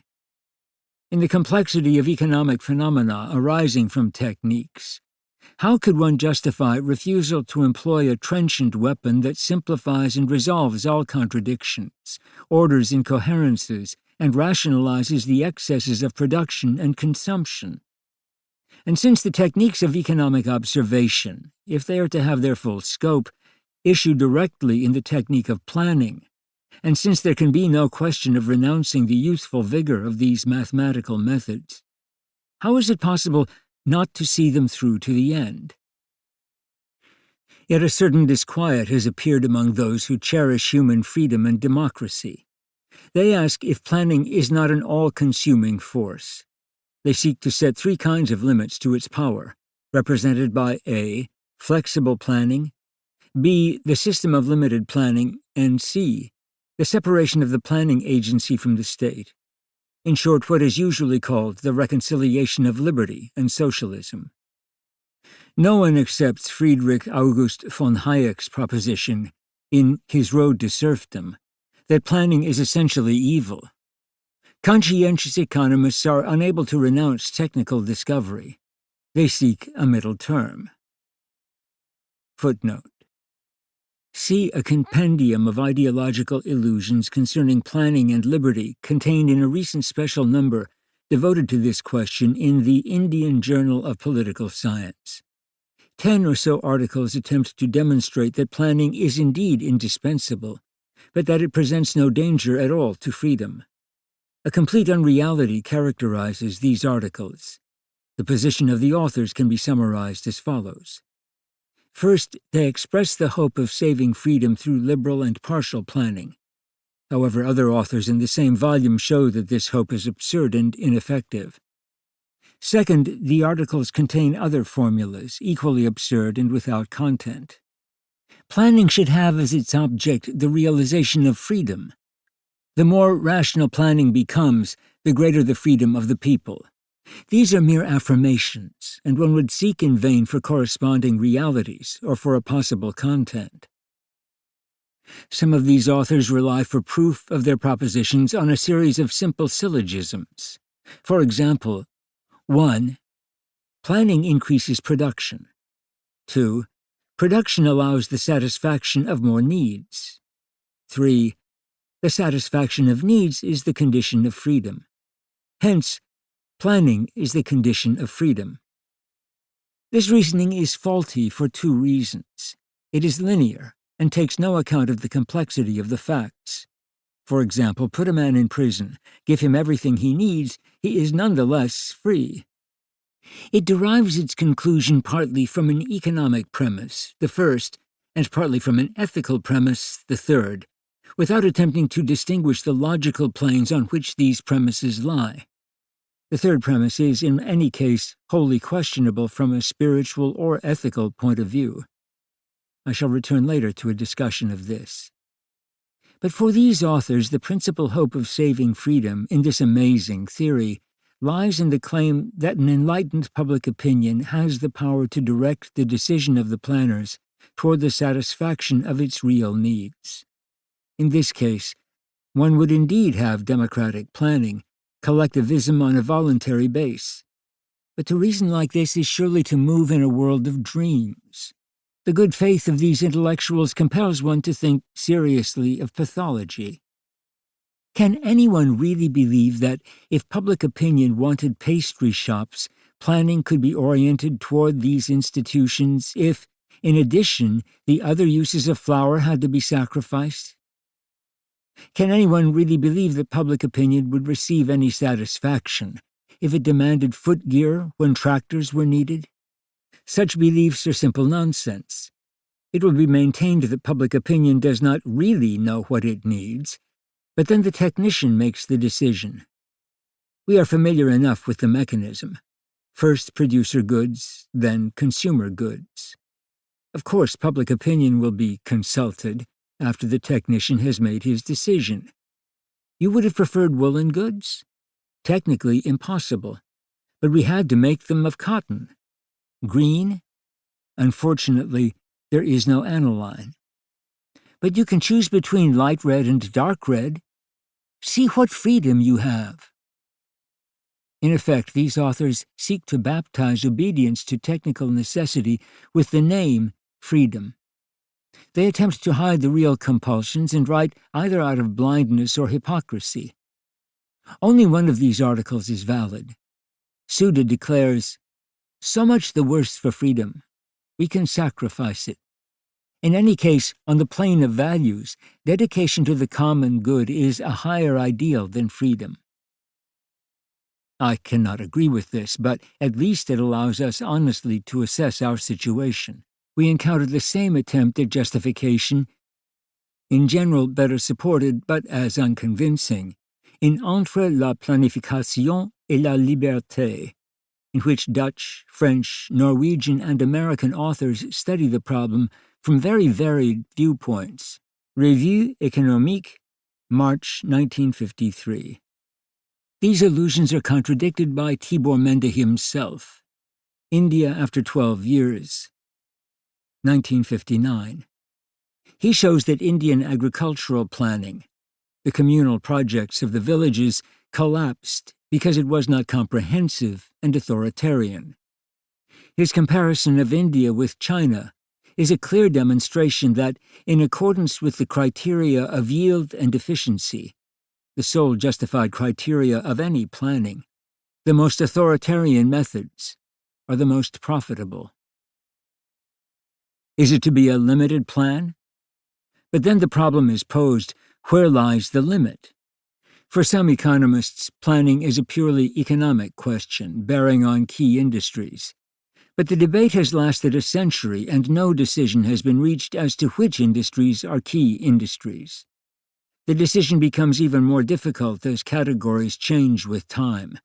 The extraction of uranium, for example, was not a key industry 20 years ago. And as the interpenetration of economic activities becomes greater and greater, it is becoming extremely difficult to analyze the factors involved in production. Every part of the system is, directly or indirectly, dependent on all the others, through financial repercussions or through the structure of labor. How, then, is it possible to set up a planned sector of the economy alongside an unplanned sector? When one rereads what was published on this problem only 10 years ago, it is clear that these studies are completely out of date and have been rendered null and void by subsequent technical improvements. Let us assume that a plan has been made for a 5-year period. If now the attempt is made to limit it to economics by allowing the greatest possible freedom outside this area, for example by having no planning in the social domain, how can this economic plan possibly be viable? The problem of financing is necessarily raised even by a flexible and limited plan. It was clear at the time of the discussion of the new phase of the Monet Plan, September 1950, that bank credit, the appeal to private financing, was insufficient. It was necessary to turn to public financing. But this represented an enormous undertaking, even for the state. The state was obliged to concern itself with the planning of its finances according to the more or less new totalitarian financial conception, which assumes control of the whole national revenue and affects every citizen. In order for the plan to be realized, the use of the labor force must also be integrated into it. This is recognized by Great Britain, for example, in its conception of full employment. The application of the plan likewise presupposes planning of housing and of vocational guidance, apprenticeships, and schools. Moreover, it quickly becomes clear that there is a need too for social security, a necessary psychological and sociological element if full employment is to function without too violent a shock to human nature. This interrelation is not imaginary and gratuitous. Internal necessity connects the elements of the plan, and it is folly to think of breaking its links. Thus the plan, once adopted as method, tends perpetually to extend to new domains. To limit it would be to put the method in a position in which it cannot function, exactly as though one were to construct efficient automobiles but refuse to build adequate roads. The car could indeed run on narrow, rutted, and sandy roads, but it would not give the results for which it had been designed. Certain complementary given elements become proportionately more numerous as planning improves and modern society becomes more complicated. These mutual relationships render limited planning impossible. The plan engenders itself, unless technique itself is renounced. The same situation holds if the planner aspires to adopt a flexible plan or one independent of the state. In such a case, the fundamentals of the plan are not obligatory. The plan appears as mere advice concerning what would be desirable. The producers remain independent, the consumers have free choice, and the attitude of the individual prevails over the social. The flexible plan is subject to constant revisions and readjustments demanded by universal personal freedom. The same holds true if the attempt is made to refer the organization of the plan to agencies other than the state, to narrower organisms, such as administrative divisions of specialized economic organizations, or to organizations of wider scope, as, for example, international organizations. The appeal to international bodies is designed to vitiate the criticism of such writers as Hayek concerning the dangers of totalitarianism, which arise when the state is in charge of the plan. These different proposals are extremely deceptive. The flexible plan has only one defect, but that defect is crucial. The plan cannot be realized. The reason is simple. If the plan corresponds to the real nature of planning, it ought to fix objectives, which normally would not be attained by the play of self-interest and a modicum of effort. It must stretch productive forces to the maximum, arouse energies, and exploit existing means with the maximum of efficiency. That planners do not always succeed, that administrative errors occur, and that not all planning invariably acts with the maximum efficiency, is no more a criticism of the system than errors of calculation are a criticism of mathematics. But if the individual is allowed freedom of decision and there is no plan, he will not make the maximum effort required of him. If the industrialist is allowed to retain full independence, he will seek out other arrangements and not arrive at the objectives proposed. Hence the plan, in order to be realized, must be paired with an apparatus of sanctions. This appears to be a veritable law of economics. Planning is inseparably bound up with coercion. The individual does not realize spontaneously what is most efficient, nor do the workers conform spontaneously to Gilbreth's movements. The following alternative presents itself. Either the plan is flexible but is not realized, as experience shows. In spite of the propaganda about the Monnet plan, its objectives were only 70% realized. The flexible plan of the Bulgarians, 1947, was 37% realized. The Monnet plan, which ought to have been completed in 1950, was actually completed in 1953, having taken twice the proposed time.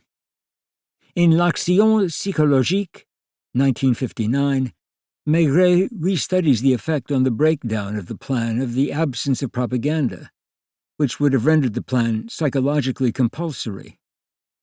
It is useless to expend the great amounts of labor which goes into a plan only to reach a stalemate, or the plan must be realized, but at the cost of loading it with sanctions so that it becomes more rigid. Those who count on the goodwill of mankind display a delirious, idealistic optimism. Centuries of history, despite the facts, have not been able to convince them of the contrary. Reason certainly will not change them. but they are so far removed from reality that their opinion is negligible. The problem of sanctions brings planning into relation with the state. Anyone who claims that planning and the state are separable, or that local plans can be carried out, the TVA is always cited, has forgotten that local plans must be guaranteed by the state or they come to nothing. And this suffices to give back to the state all its prerogatives. It is evident, and Russia and Germany were no exceptions, that it is not the state itself which creates the plan, but rather some specialized organism more or less dependent on it. As to the TVA, the source of this enterprise was the Roosevelt government, which performed operations of expropriation, made means available, and assured sanctions. How, then, is it possible to retain a belief in the independence of the plan? The bond between planning and the state is organic and not due to chance. At the minimum, the power of the state is required for a general examination of available resources and to put all the national forces to work. I do not use the word planning in the technical sense, as when one points to school construction programs or traffic signal installations. Local entities are, of course, able to execute such programs, but they do not represent planning any more than does dike construction in the Netherlands. If they did, the planning of a house by an architect would have to fall under this category.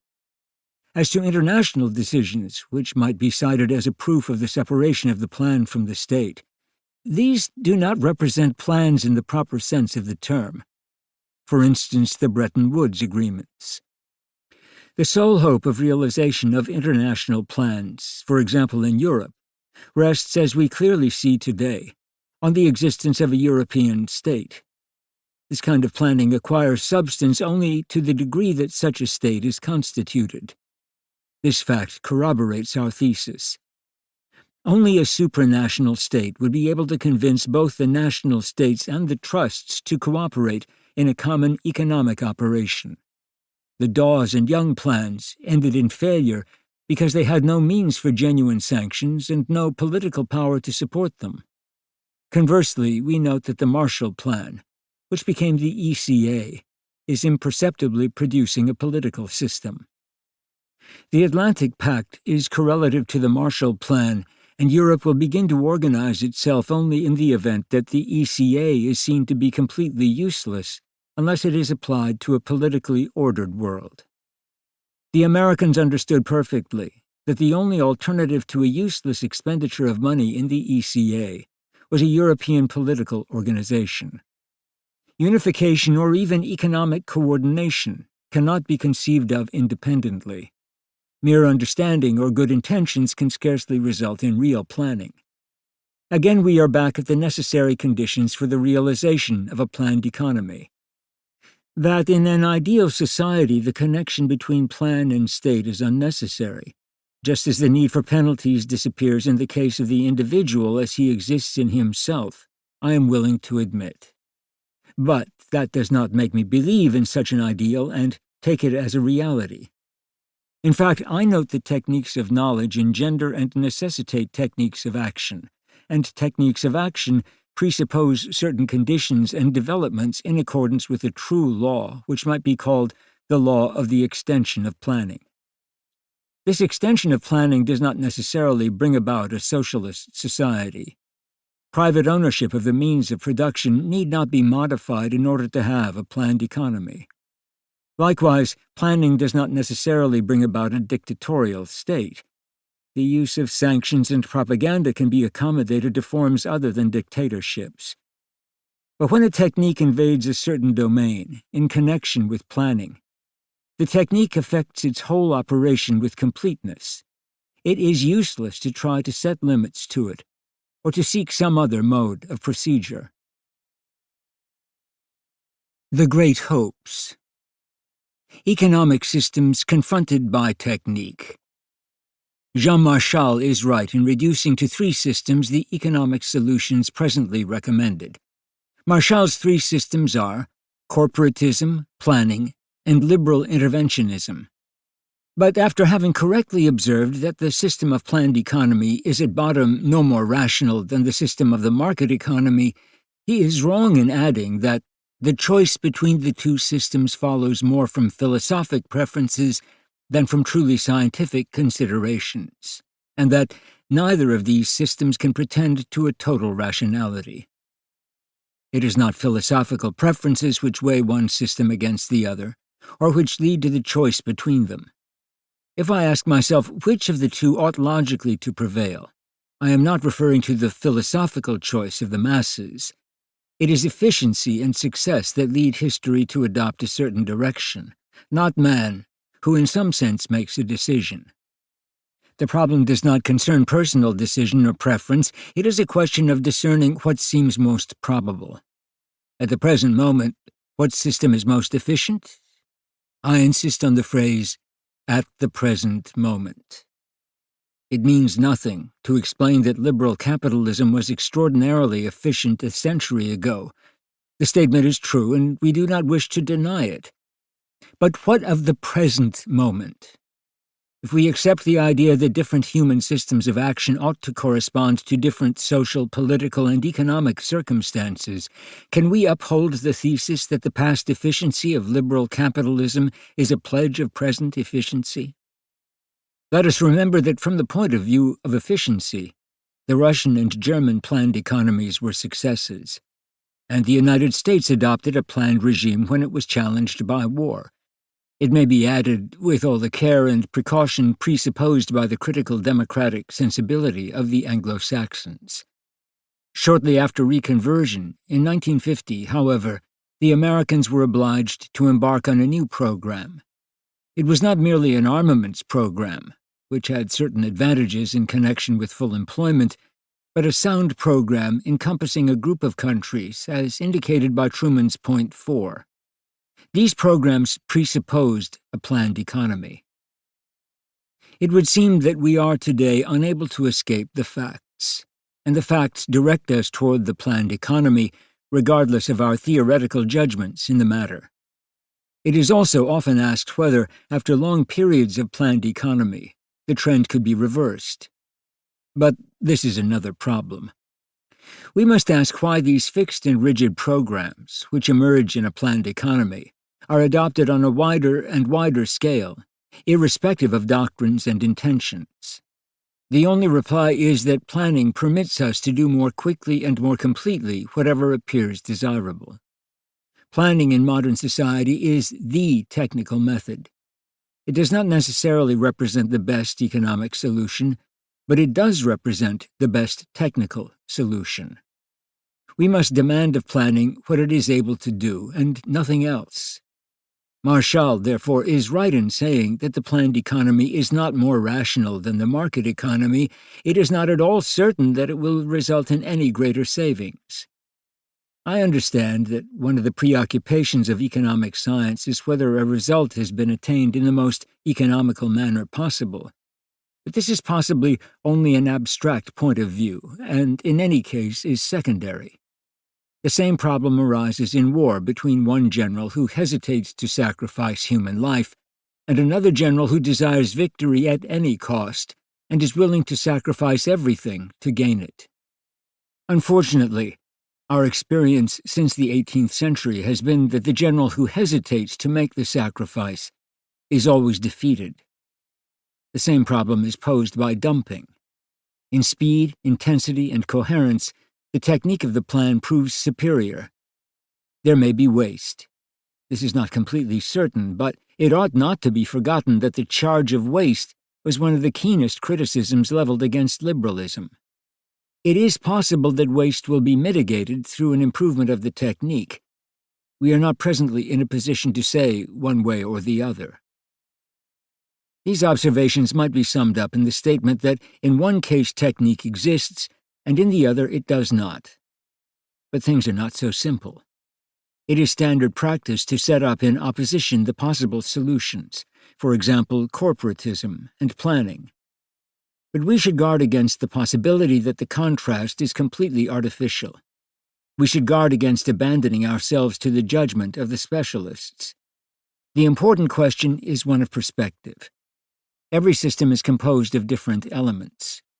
We can put these elements in different perspectives and thereby arrive at different judgments. The specialist will fasten on certain specific elements. Either he will envisage a given system sub specie aeternitatis, in which case his judgment will be that the planned economy and the corporate economy are clearly not identical, or he will envisage the system from the viewpoint of practical realization in all the facets of its achievements.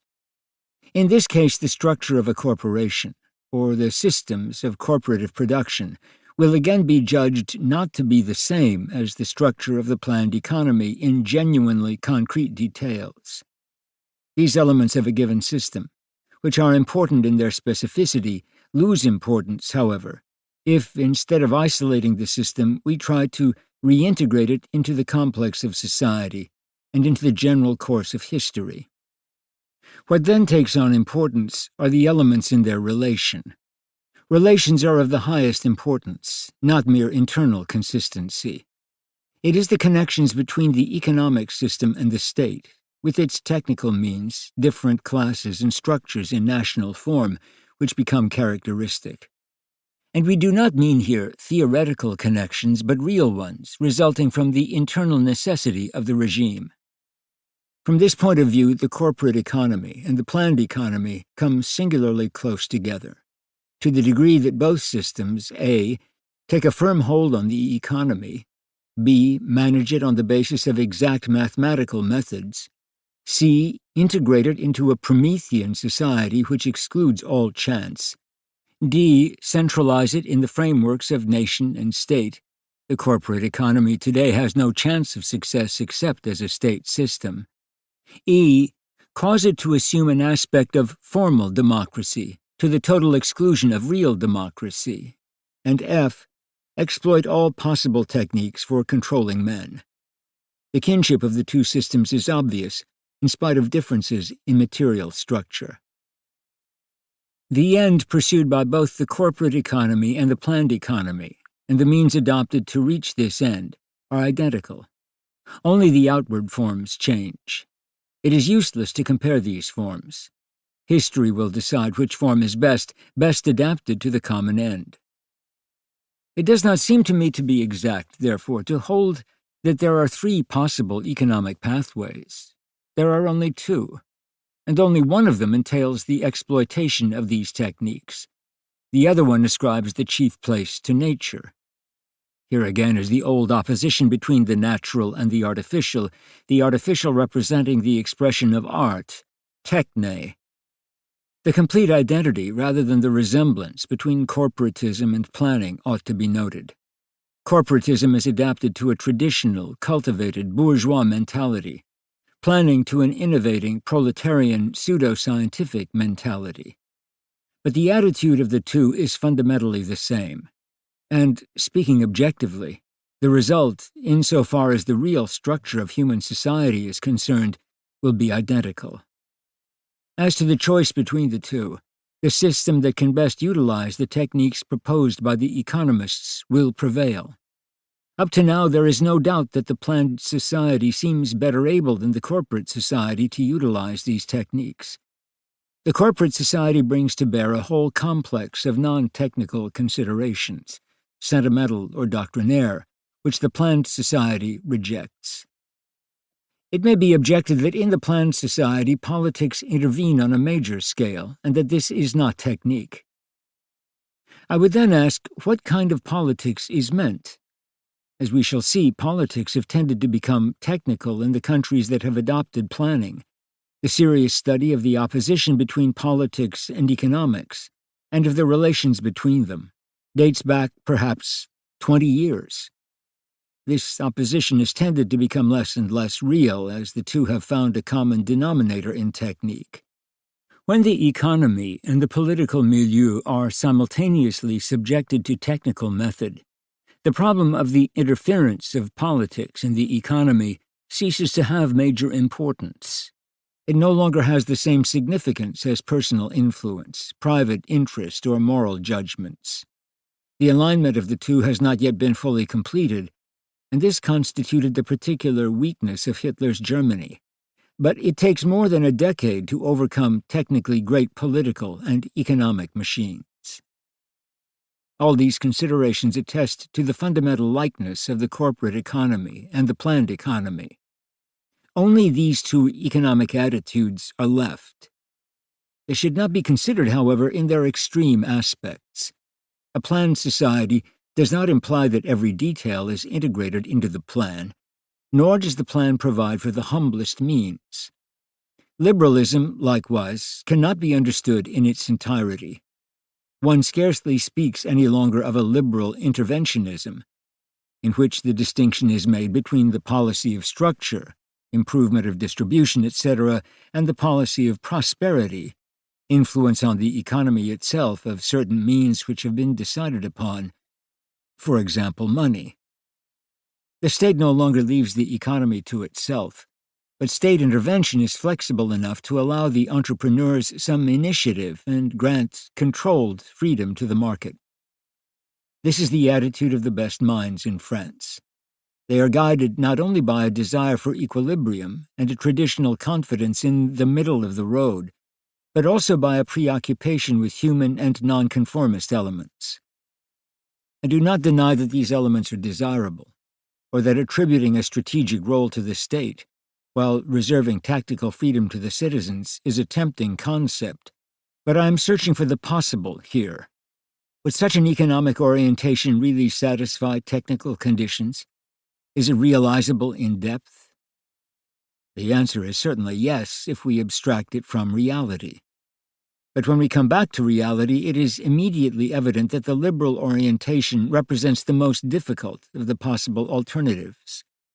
The equilibrium we seek between technique and freedom, and between state and private enterprise, is not stable. It is continually being put to the test and must be ceaselessly re-established. The tension required of the individual in this struggle seems to me to raise a grave question.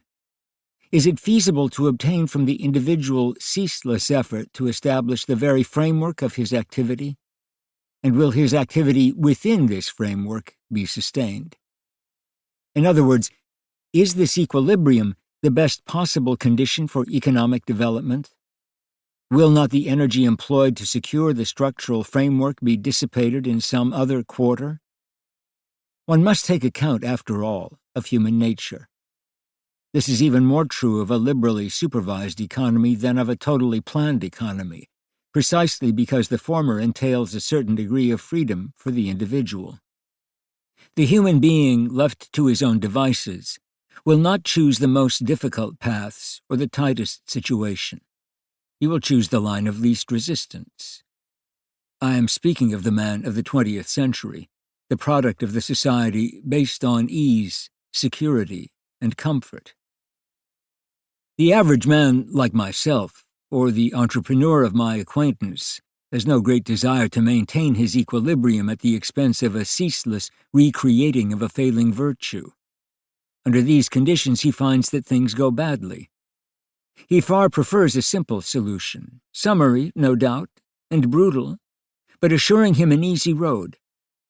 Since means of direct intervention are available, the average person prefers that they be used, unless private interests lead him to prefer the freedom of the great beasts of the jungle. The partisans of direct intervention present two conditions as necessary to its realization.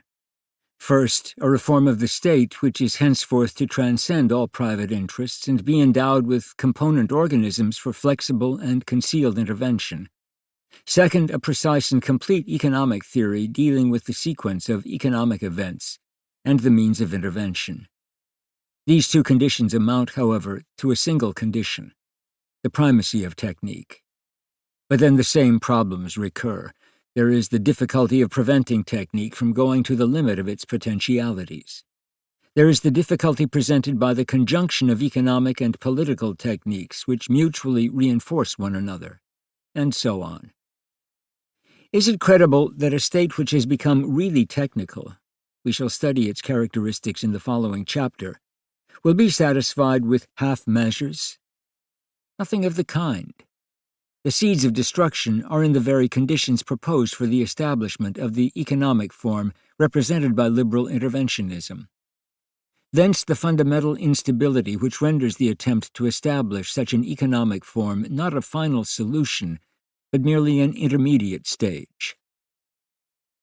This development, that is, from liberal interventionism to the fully planned society, is the more certain because liberal interventionism has usually corresponded neither to the general tendencies of society nor to the historical situation.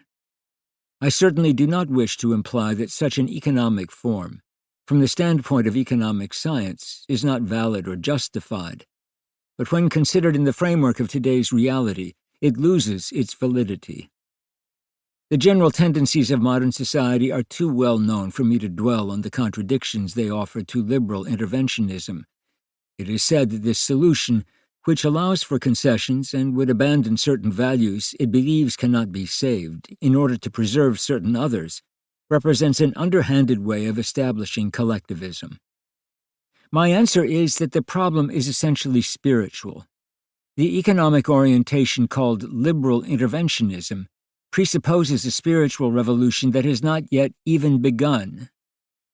Footnote: I refer the interested reader to my book, Présence au monde moderne. Again, the historical situation is eminently unfavorable to the philosophy of the middle of the road. Herein lies the challenge that is made, both in war and in peace, to peoples seeking to orient themselves in this direction. The simple presence of the Soviet Union acts as a catalyst and transforms the internal situation of the semi-liberal countries, whether they have direct economic relations with the Soviets or not. Here we have a planned economic system in competition with certain other systems. As Marshall has shown, when contact is established, the capitalistic countries, out of commercial necessity, are obliged to align themselves with the Soviet system. In other words, planning technique forces the competitors to imitation. This effect has been brilliantly analyzed by Gottfried Haberler. He demonstrates that the development of state socialism and collectivism is reflected in the whole economic complex and results in a generalized nationalization of economic activity and in state monopolies of foreign commerce. A country engaged in planning its economic activity will establish quantitative controls over foreign trade in order to adapt it to the general national planning. Quotas and exchange controls are established, which are then necessarily reflected in the commerce of nations that aspire to free activity. Haberler astutely notes that measures of international commerce taken by free nations in response to other countries with planned economies in turn result, if they are coordinated and planned, in a marked degree of internal economic planning. State monopolies of international commerce cannot result in multilateral and non-discriminatory commerce. Haberler shows also that commercial agreement on a liberal basis is not possible between nations with a planned economy and nations with a non-planned economy. In view of the disturbance from abroad, then, how is it possible to maintain the delicate mechanisms of the policy of prosperity based on individual enterprise? The planned economy seems to represent the most probable solution imposed by economic technique and desired by the greater part of modern society, not only of men, but of powers. The real problem is not to judge, but to understand. Progress. Technique, in its action on the economy, awakened vast hopes in human hearts.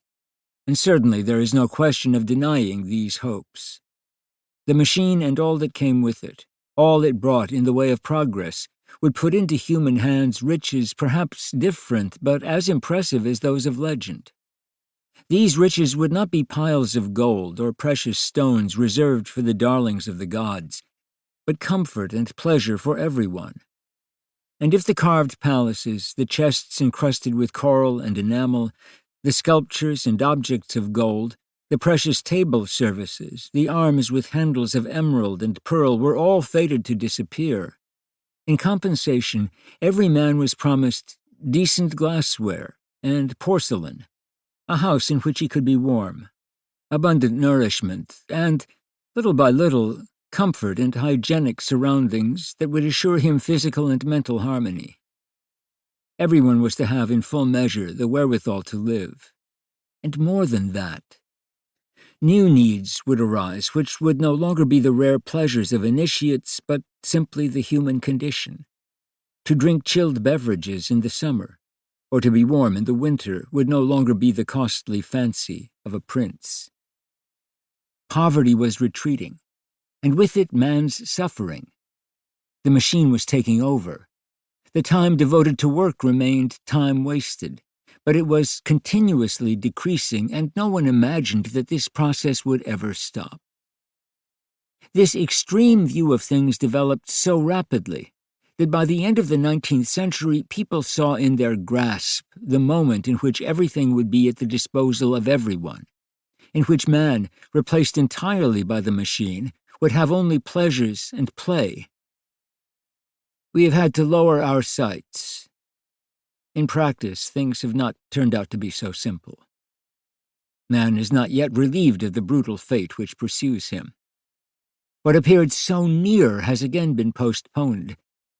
Yet 2 wars, 2 accidents, have in no way affected our glorious conception of progress.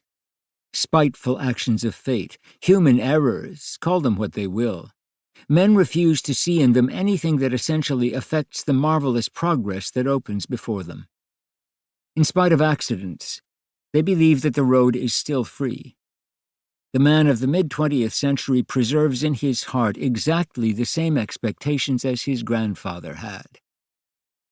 No doubt he has repudiated what he thought was naive, and perhaps a certain distrust keeps him from enjoying the full life to the extent that he might have expected.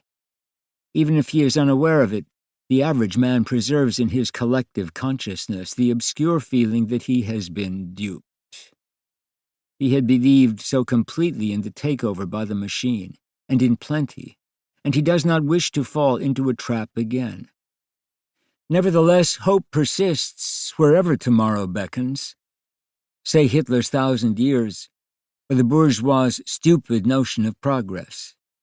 The hope is still the same, but the human being, model 1950, tells himself that he can only attain paradise through the destruction of his enemies. His feeling of frustration, occasioned by the abrupt loss of what was possible and even within reach, is one of the elements behind the atrocities of modern wars.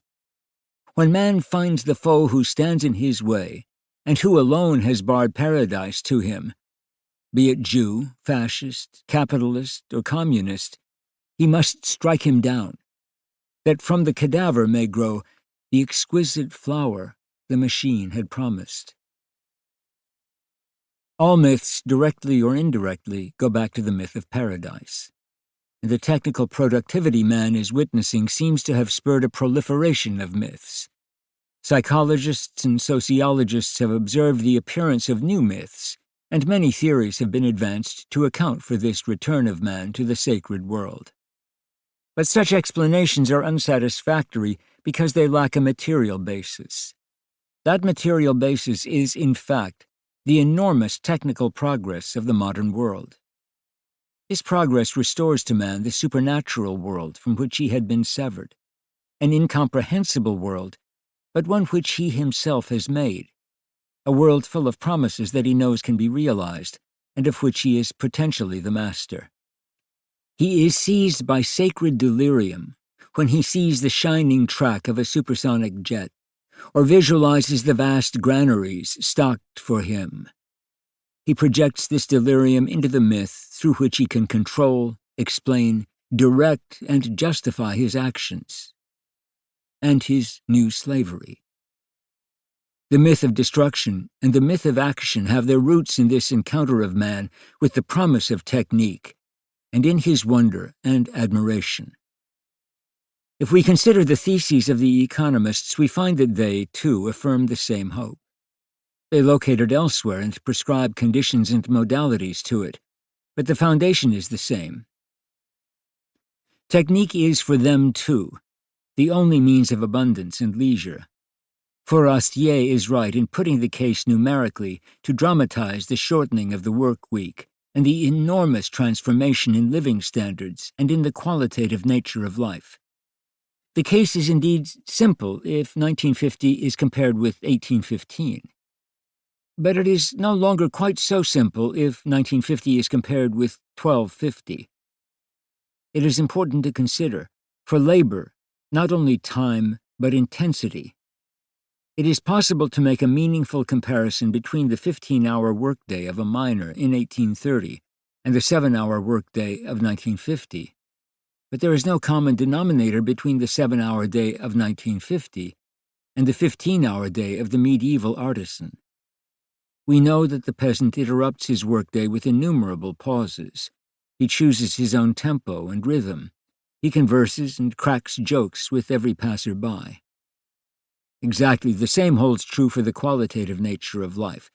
If a whole people is oriented toward the search for justice or purity, if it obeys in depth the primacy of the spiritual, it does not suffer from the lack of material things, just as we today do not feel the inverse need of the spiritual. Such preferences depend on personal judgment and on the society concerned. We cannot say with assurance that there has been progress from 1250 to 1950. In so doing, we would be comparing things which are not comparable. Certainly an airplane, which, after all, exists concretely, seems like progress, compared with dim historical memories. Therefore, it is advisable to limit ourselves to saying that there has been progress since the beginning of the industrial era, which was founded on the breakup and destruction of the non-comparable and vanished old order. For modern man, with his peculiar orientation, which has material possessions and stomach as the central values, the period of great hopes indeed arrived. And these hopes are the same, even if the forms differ, for a man met at random and for a great economist. However, as it is said in England, you get nothing for nothing, and not much for sixpence. In spite of leisure and abundance, supposing that leisure and abundance come in the way men expect them, there is a great difference between this state and paradise. The difference has to do with the cost, the old dream that has tempted man from the beginning, the medieval legend of the man who sells his soul for an inexhaustible purse, which recurs with an enticing insistence through all the changes of civilization, is perhaps in process of being realized, and not for a single man, but for all. I say perhaps. Modern man never asks himself what he will have to pay for his power. This is the question we ought to be asking, and we shall do so later after we have completed our description of the technical phenomenon. Centralized economy. We are now in a position to trace certain characteristics that technique imposes on the economy of the modern world. We must recall that there is no accommodation with technique. It is rigid in its nature and proceeds directly to its end. It can be accepted or rejected. If it is accepted, subjection to its laws necessarily follows. What are the effects of these laws on the economic world? The first trait that can be clearly perceived is the connection between the economic mechanism and the state. This connection exists not by virtue of socialist doctrines, nor because the state wills to intervene, but because there is no other way of proceeding when technical development is present. Technique always supposes centralization. When I use gas or electricity or the telephone, it is no plain and simple mechanism which is at my disposal, but a centralized organization. A central telephonic or electrical station gives substance to the whole electric network and to every individual piece of apparatus. The technical central is the normal expression of every application. A coexistence of these centrals is implied, a completely centralized organization which ultimately encompasses all human activities. Technical centralization is one of the major realities of our time. The question is whether these centralized organs can exist independently of one another. Can each develop in its own specific and autonomous way? Junger, who poses this question, is correct in stressing that the system is not hierarchical, that every technical body is independent of its neighbor, and that there is no subordination among them. Economically and politically, however, the risk is very great. Each of the centralized bodies must be put into its proper position and relation with respect to the others. This is a function of the plan, and only the state is in a position to supervise the whole complex and to coordinate these organisms in order to obtain a higher degree of centralization.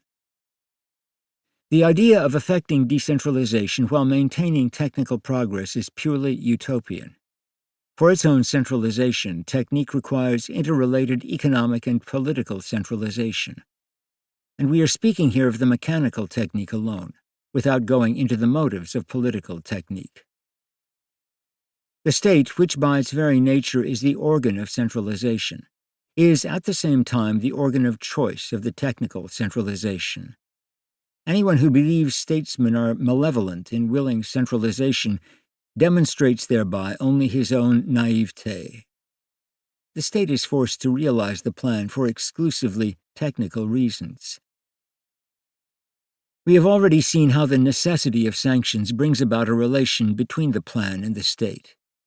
This relation can also be envisaged as the administrative framework of the state, which supports the techniques of planning and assures them freedom of operation and a certain stability.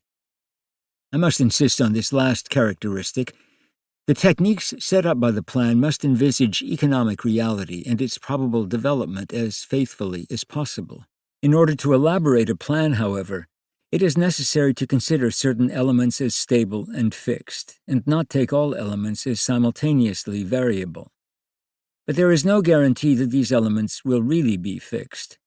The same difficulty arises when it becomes substantially impossible to forecast the development of some factor or other in economic life. In such a case, either a hypothetical evolution of the factor will be posed, or the factor will be fixed arbitrarily. This is a problem in a 5-year plan, and much more acutely in a plan of longer duration in which production must be projected far into the future. An excellent example is the groundwork for the electrification of France. Should it be based on steam plants or hydroelectric plants? To decide this, inquiry must be made, among other factors, into the relative cost price of each system for a given amount of electrical power produced. These plants would be designed to last for a long time. But how long? Let us suppose the period to be the mean duration of a waterfall, 100 years. The calculation would then proceed on this basis, subject to 3 fundamental factors: the cost of the initial establishment, the capitalization of the maintenance charges for 100 years, and the cost of coal for 100 years. The third of these factors can be calculated roughly, but what of the second? It depends on the interest rate, which cannot be predicted that far in advance. There is yet another factor: monetary developments. How then can the plan be established? There is only one way: to require state guarantees, to obtain from the political power the assurance that for the realization of the plan, the interest rate of the loans will not vary. It may be noted in passing, and this confirms our thesis of the unity of the technical phenomenon, that the improvement of statistics makes it necessary for the state to intervene in economic technique. The publication of statistics may be of great utility to the intelligence services of some eventual enemy. Stuart Arthur Rice gives examples of statistics in foreign commerce which contributed to sabotage operations. Hence, the state must centralize all statistics and either make available only statistics of interest to a given category of businessmen or manufacturers, or keep completely secret whatever might be of interest to the enemy. This surveillance was entrusted in 1950 in the United States to the Bureau of the Budget. It must be noted that American public opinion is not content with this compromise. It tolerates badly the indecision imposed by the Cold War. However, a strong minority desires a total blackout of statistics, as in the Soviet Union. The state would then have indirect, but nevertheless complete, control of economic activity, inasmuch as it alone would know the full economic situation. A bond is thus established between the state and the economy, whereby technical progress is not possible without the intervention of the state. This does not mean that the whole economy is in the hands of the state. We ought, on the whole, to abandon the idea of a ravaging and dictatorial state, Let us think only of the cold and impersonal mechanism that holds all sources of energy in its hands. What is production without energy? What is the economy? Does not the agent that controls the supply of energy also direct the economy? Technically speaking, the control of energy can no longer be in the hands of any agent, but in the state. This is true even in the United States, as has recently been shown. If statistics are to be given their full scope, it is necessary to coordinate the actions of different organisms to avoid useless repetition, and also to pay the bill, since centers for statistical research do not pay for themselves. When statistical data have been collected, what agency but the state is in a position to exploit them fully and make them yield their total practical value?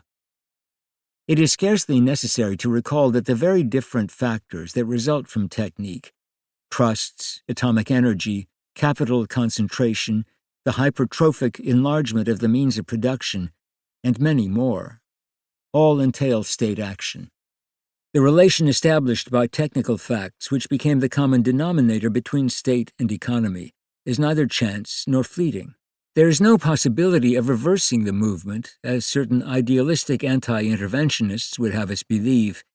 Neither is there any hope, short of certain extraordinary transformations, that the conjunction of state and economy is transitory, as the communists would have us believe. Certainly, if production were to become sufficiently great, if the system of distribution were perfect, and once fixed were not subject to variation, and if, above all else, men were to become angels, an indispensable condition, the conjunction between state and economy might disappear. The same would be true if modern technique were to vanish. But it is advisable to think in more realistic terms. The fact that the economy and the state are reciprocally joined is technically found in such a way that the two tend to become aspects of the same phenomenon, a phenomenon which, moreover, is not the result of a simple accretion of previous phenomena. It seems to me particularly important to emphasize this new character. Because of the existence of techniques, we are beyond the problems of ordinary etatism or of socialism. It is not the simple phenomenon of the growth of power or the struggle against capitalism which is decisive here. We are witnessing the birth of a new organism, the technical state, which makes economic life more secure in proportion as it becomes more technical. It is no longer even possible to say, it could be done otherwise. In the abstract as well as in the concrete, all technical evidence attests to the contrary. What is involved is, in fact, the logical development of the nation-state. This double relation, the state assuring the national life and whatever pertains to the nation converging toward the state, becomes more specific, stronger, and more rigid when technical elements come into play.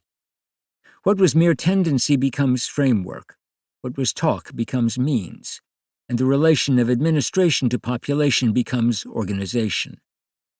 And because the economy is an aspect of the nation, it too comes into the system.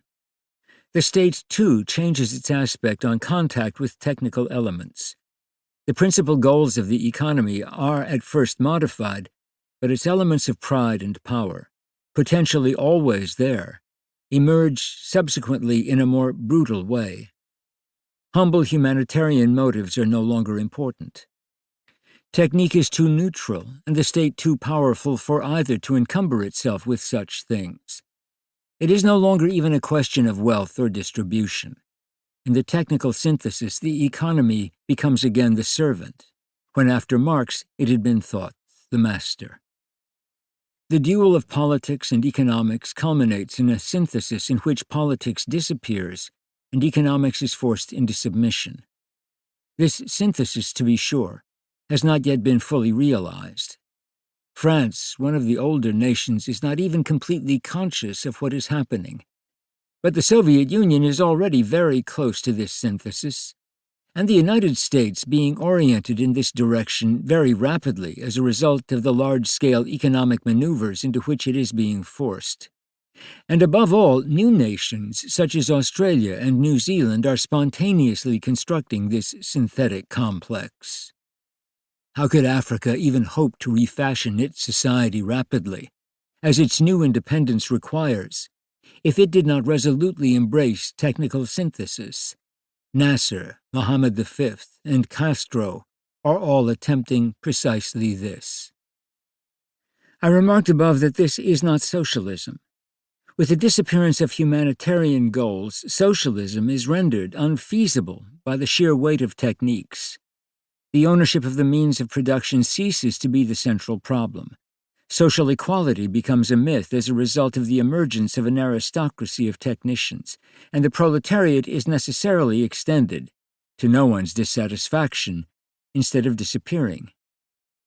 Certain elements of socialism continue to exist, for example, social security, the redistribution of the national income, and the suppression of individual profit. But they exist as isolated fragments and not as a system. It is not even certain that these elements will be found in all the syntheses now being created. Their continued existence depends on whether they are judged to be efficient. They cannot escape this judgment. An excellent example of fragmentary socialism based on anything but socialistic motives is given by Fourastier. He demonstrates, correctly I believe, that capital decreases in importance in proportion as technique increases in importance. In a period of technical progress, the wage value of capital tends towards zero, whereas the physical product of capital constantly increases. Clearly, it is not a question of the absolute value of capital. Yet the capitalist sees his assets lose value in direct proportion to the development of technical progress. I shall not repeat Fourastier's reasoning. It seems to me convincing. His conclusion, moreover, is of the first importance, that the center of the economic problem is shifting.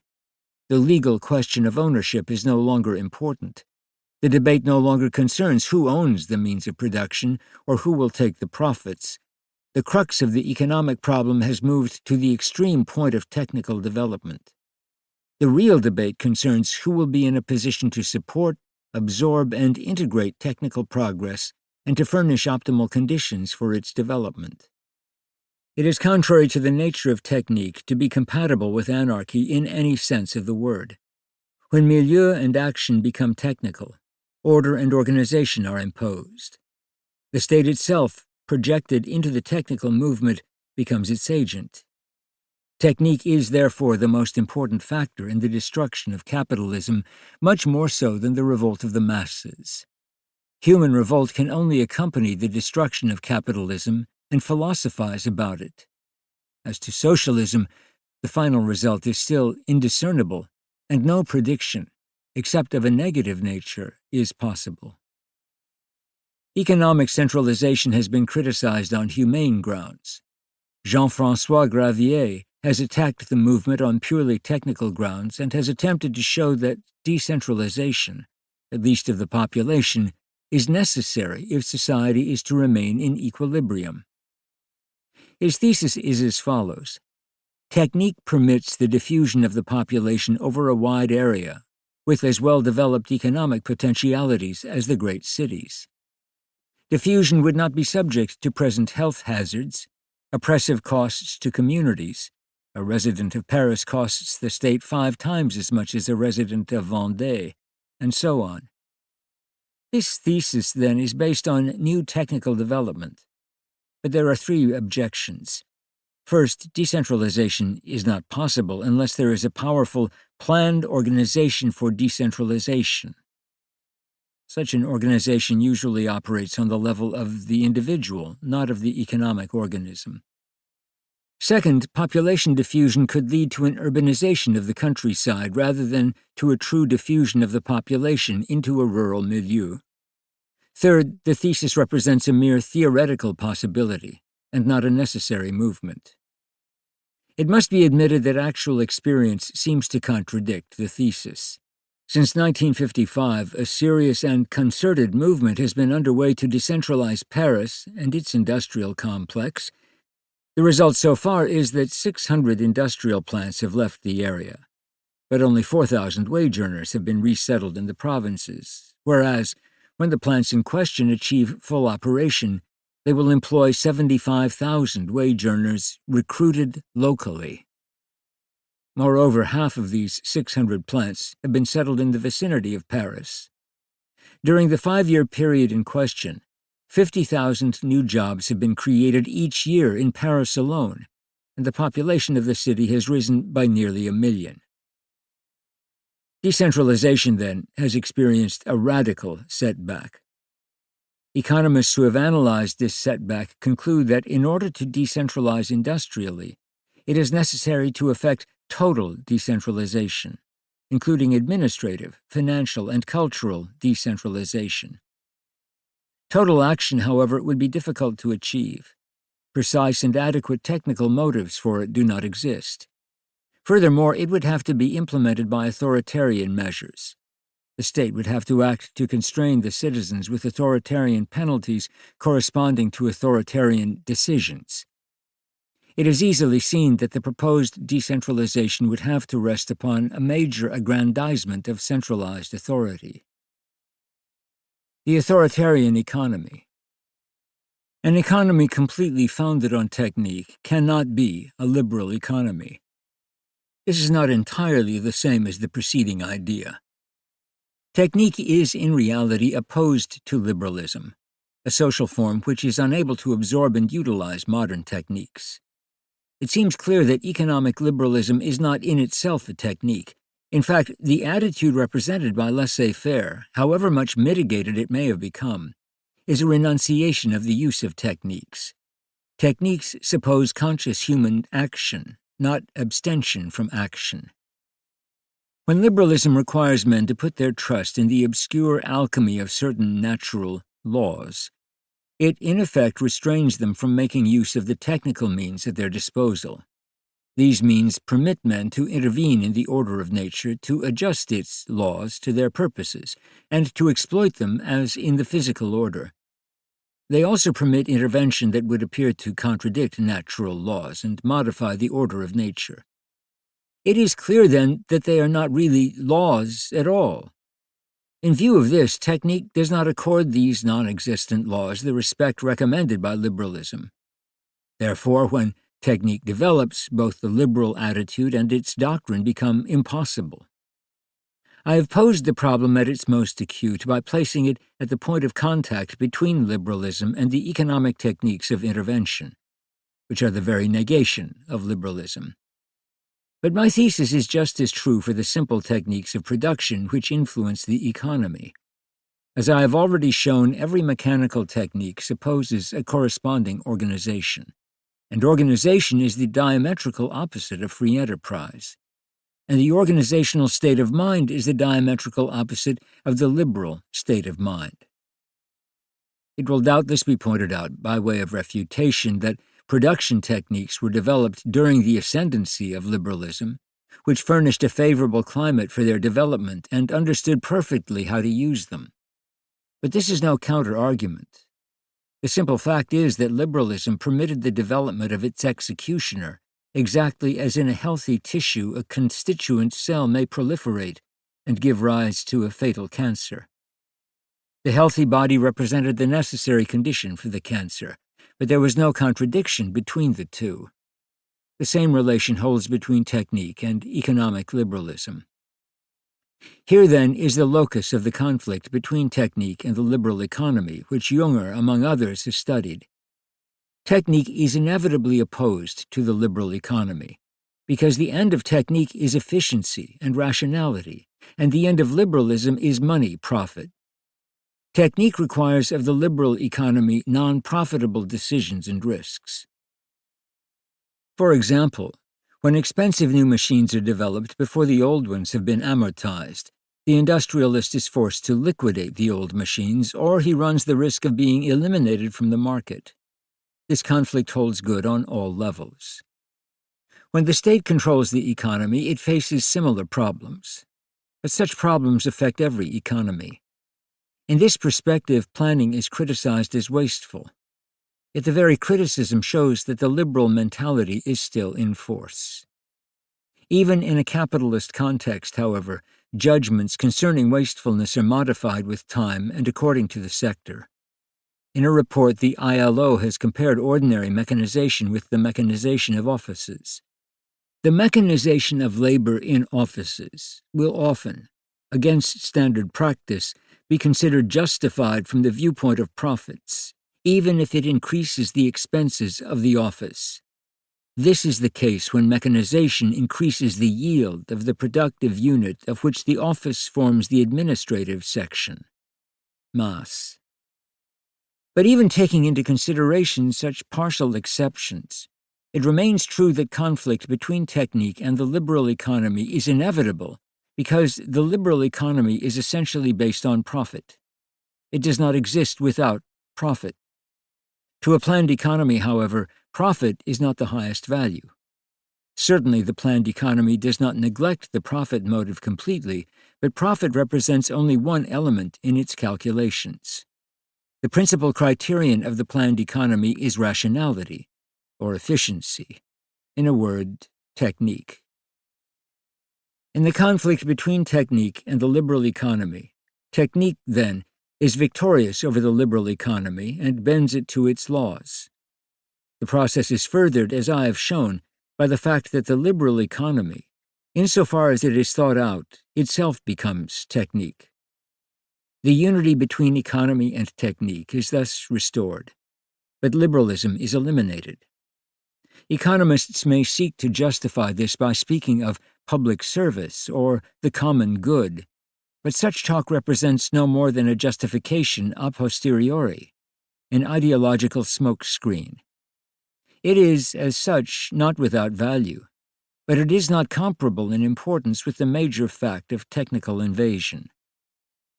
Liberalism is softened and progressively eclipsed in direct proportion to the growth and imposition of techniques.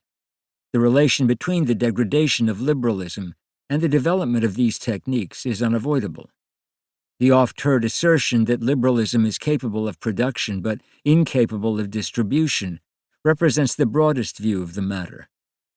How is it that liberalism is capable of producing? The answer is that, in free enterprise, production is not a part of the liberal framework. It is, rather, subject to extensive planning, and it could not well be otherwise.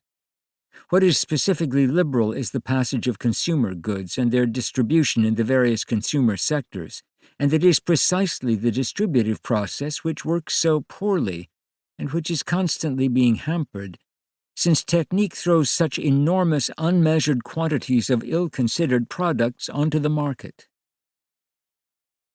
The same is true of the tendency toward monopolies and trusts. In all sectors of the economy, this tendency is the plague and the destruction of liberalism. It ends either in a straightforward monopoly with no competitive freedom.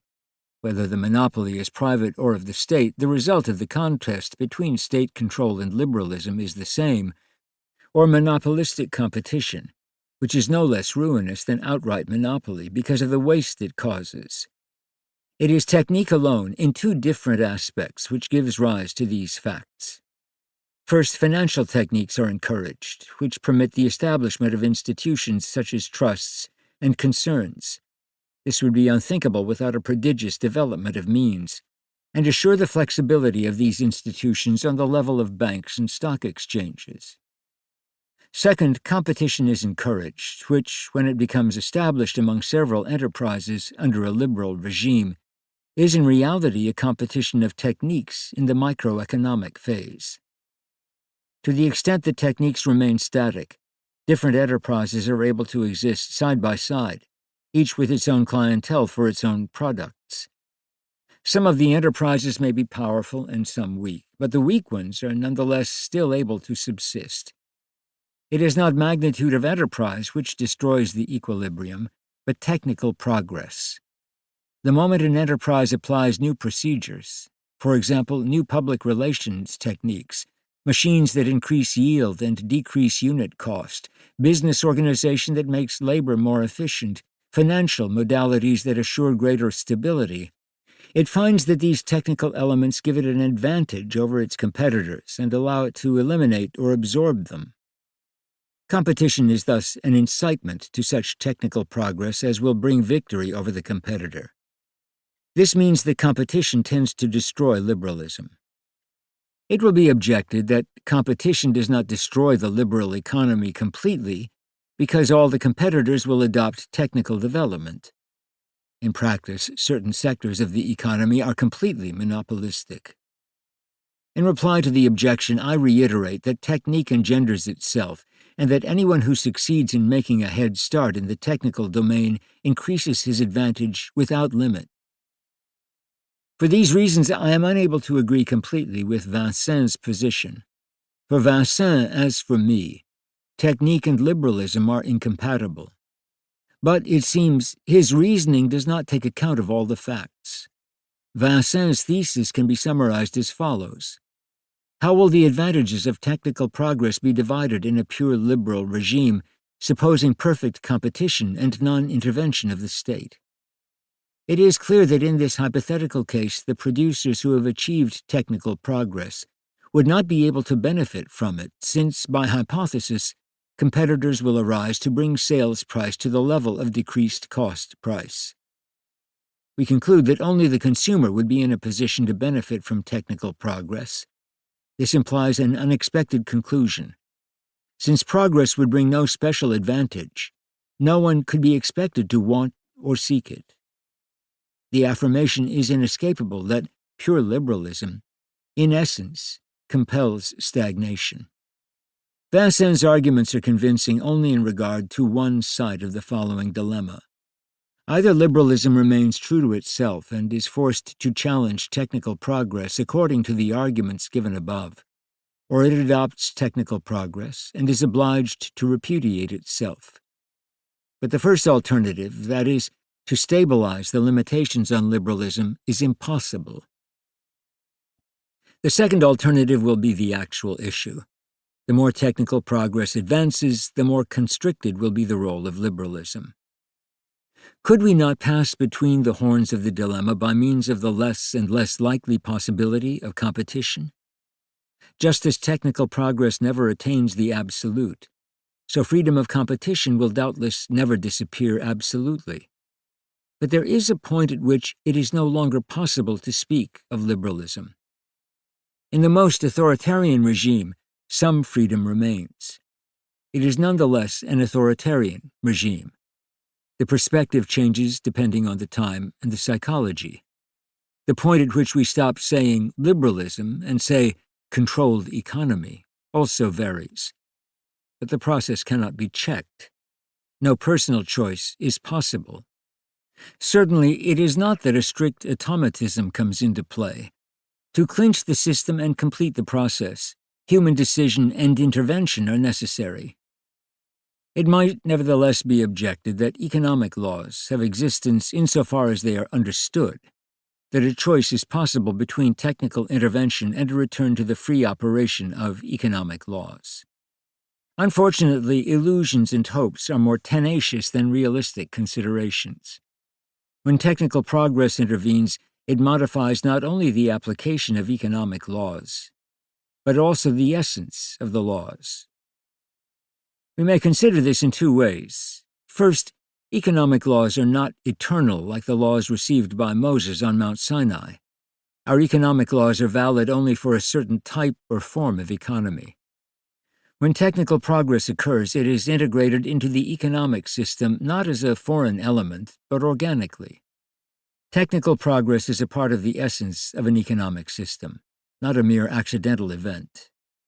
When some chemical substance changes the metabolism of a body, the result is a new situation which follows certain laws that did not hold for the preceding situations. The chemist studies a new combination from which he must extract new laws. When the facts change, the constants as well as the laws are modified. Second, even if we insist on making value judgments on declaring a certain state to be normal and the laws that control it alone to be just, if, in other words, we want economic laws to be as rigorous and eternal as the laws of physics, the situation does not change. The laws of physics are known to be relative. The laws of microphysics in force today are not the laws we learned from our school books. The situation is exactly the same in economics. A change of scale is not merely a change of magnitude, it is a modification of nature.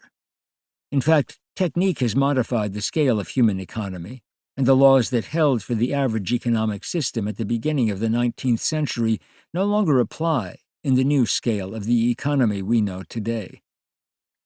Liberalism is only conceivable if technical progress is choked off, so that the system remains at a fixed stage of equilibrium and of middling force. The antinomy between liberalism and technique is further accentuated when we consider that technique can give rise to nothing but a mass economy. We refer here not only to the fact that the expanding and developing economy embraces an ever-increasing number of human individuals, and the demographic growth requires such an expansion. Here we are not using the word mass in the sense of great numbers, but in the usual sociological sense of mass opposed to community. It is recognized that our civilization is becoming a mass civilization. But we generally neglect the twofold fact that technique is one of the important factors of this massification, and that the economy takes from it a particular form. Technique makes the economy a mass economy. That is to say, the economy taken as a whole, to which we give the name macroeconomy. This hypothesis is necessary in order to account for the free play of economic techniques. Economic problems must be posed in global terms of global income, global employment, global demand, and so on. This global macroeconomic conception corresponds to mass society, which is extremely differentiated, as we know. Just as technique breaks down the barriers between economic sectors, so an economy based on technique tends to burst asunder the traditional sociological frameworks. The macroeconomy is only a framework and an element of an economic technique. It is indifferent to free enterprise and to the concept of the nation, which it destroys, not voluntarily but indirectly. It has no personal, private goal. It does not seek at all to modify a given social or economic reality. Nevertheless, the breakdown of all the traditional particularisms occurs in economics, as I have already described. The result of the macroeconomic method, to the degree that it proves itself efficient, will be to smooth out economic contradictions and to encompass, within the artificial, what previously belonged to the natural. To the degree that macroeconomics brings us to think in global and statistical terms, it leads to the suppression of the causes of fractionation, for example, national frontiers. The macroeconomic movement toward universalism will be stronger the more it is reinforced by other convergent factors. The first step is the constitution of an intercontinental economy, which technique in any case renders inevitable for other reasons. The movement toward an intercontinental economy leads to a mass economy. A second characteristic of this massification is summarized in Sartre's profound remark that statistics can never be dialectics. There is an opposition, even a mutual exclusion between statistics and dialectics. They differ not merely in their mode of explaining, but also in their very mode of apprehending the world and action. Statistics is necessarily a univocal method that expresses an aspect of reality which is uncombinable with any other, except other statistics, and which cannot tolerate contradiction or evolutionary development. Statistics conceives evolution only in its formal aspect, fastening on its strictly numerical element and proceeding discretely along the number continuum which it connects by extrapolation. It sets up this linear formulation as the very essence of evolution. But it is incapable of grasping in any degree the internal and contiguous mechanism of evolution and the interplay of negations involved in the affirmations. Statistics and every technique can proceed only by affirmation, by exclusion of negations, refusal, and destruction. It implies and prescribes a logical evolution, but not a dialectic evolution. An economics founded on this method is of necessity anti-dialectical. It is one of the profound betrayals of Marxism on the part of modern communism. The movement of masses is likewise univocal and anti-dialectical. The interested reader is referred to Reivalt's L'Esprit des Masses. There is, therefore, a fixed connection between statistics and the economics of mass society. But only opposition exists between statistics and organic society. The life of an organic dialectic society cannot be completely enclosed in a technical operation like statistics. Statistics even implies a mass society. Economically, this technical operation presupposes that all members of society participate, privately and without concern for the whole, in the economic system that techniques progressively elaborate.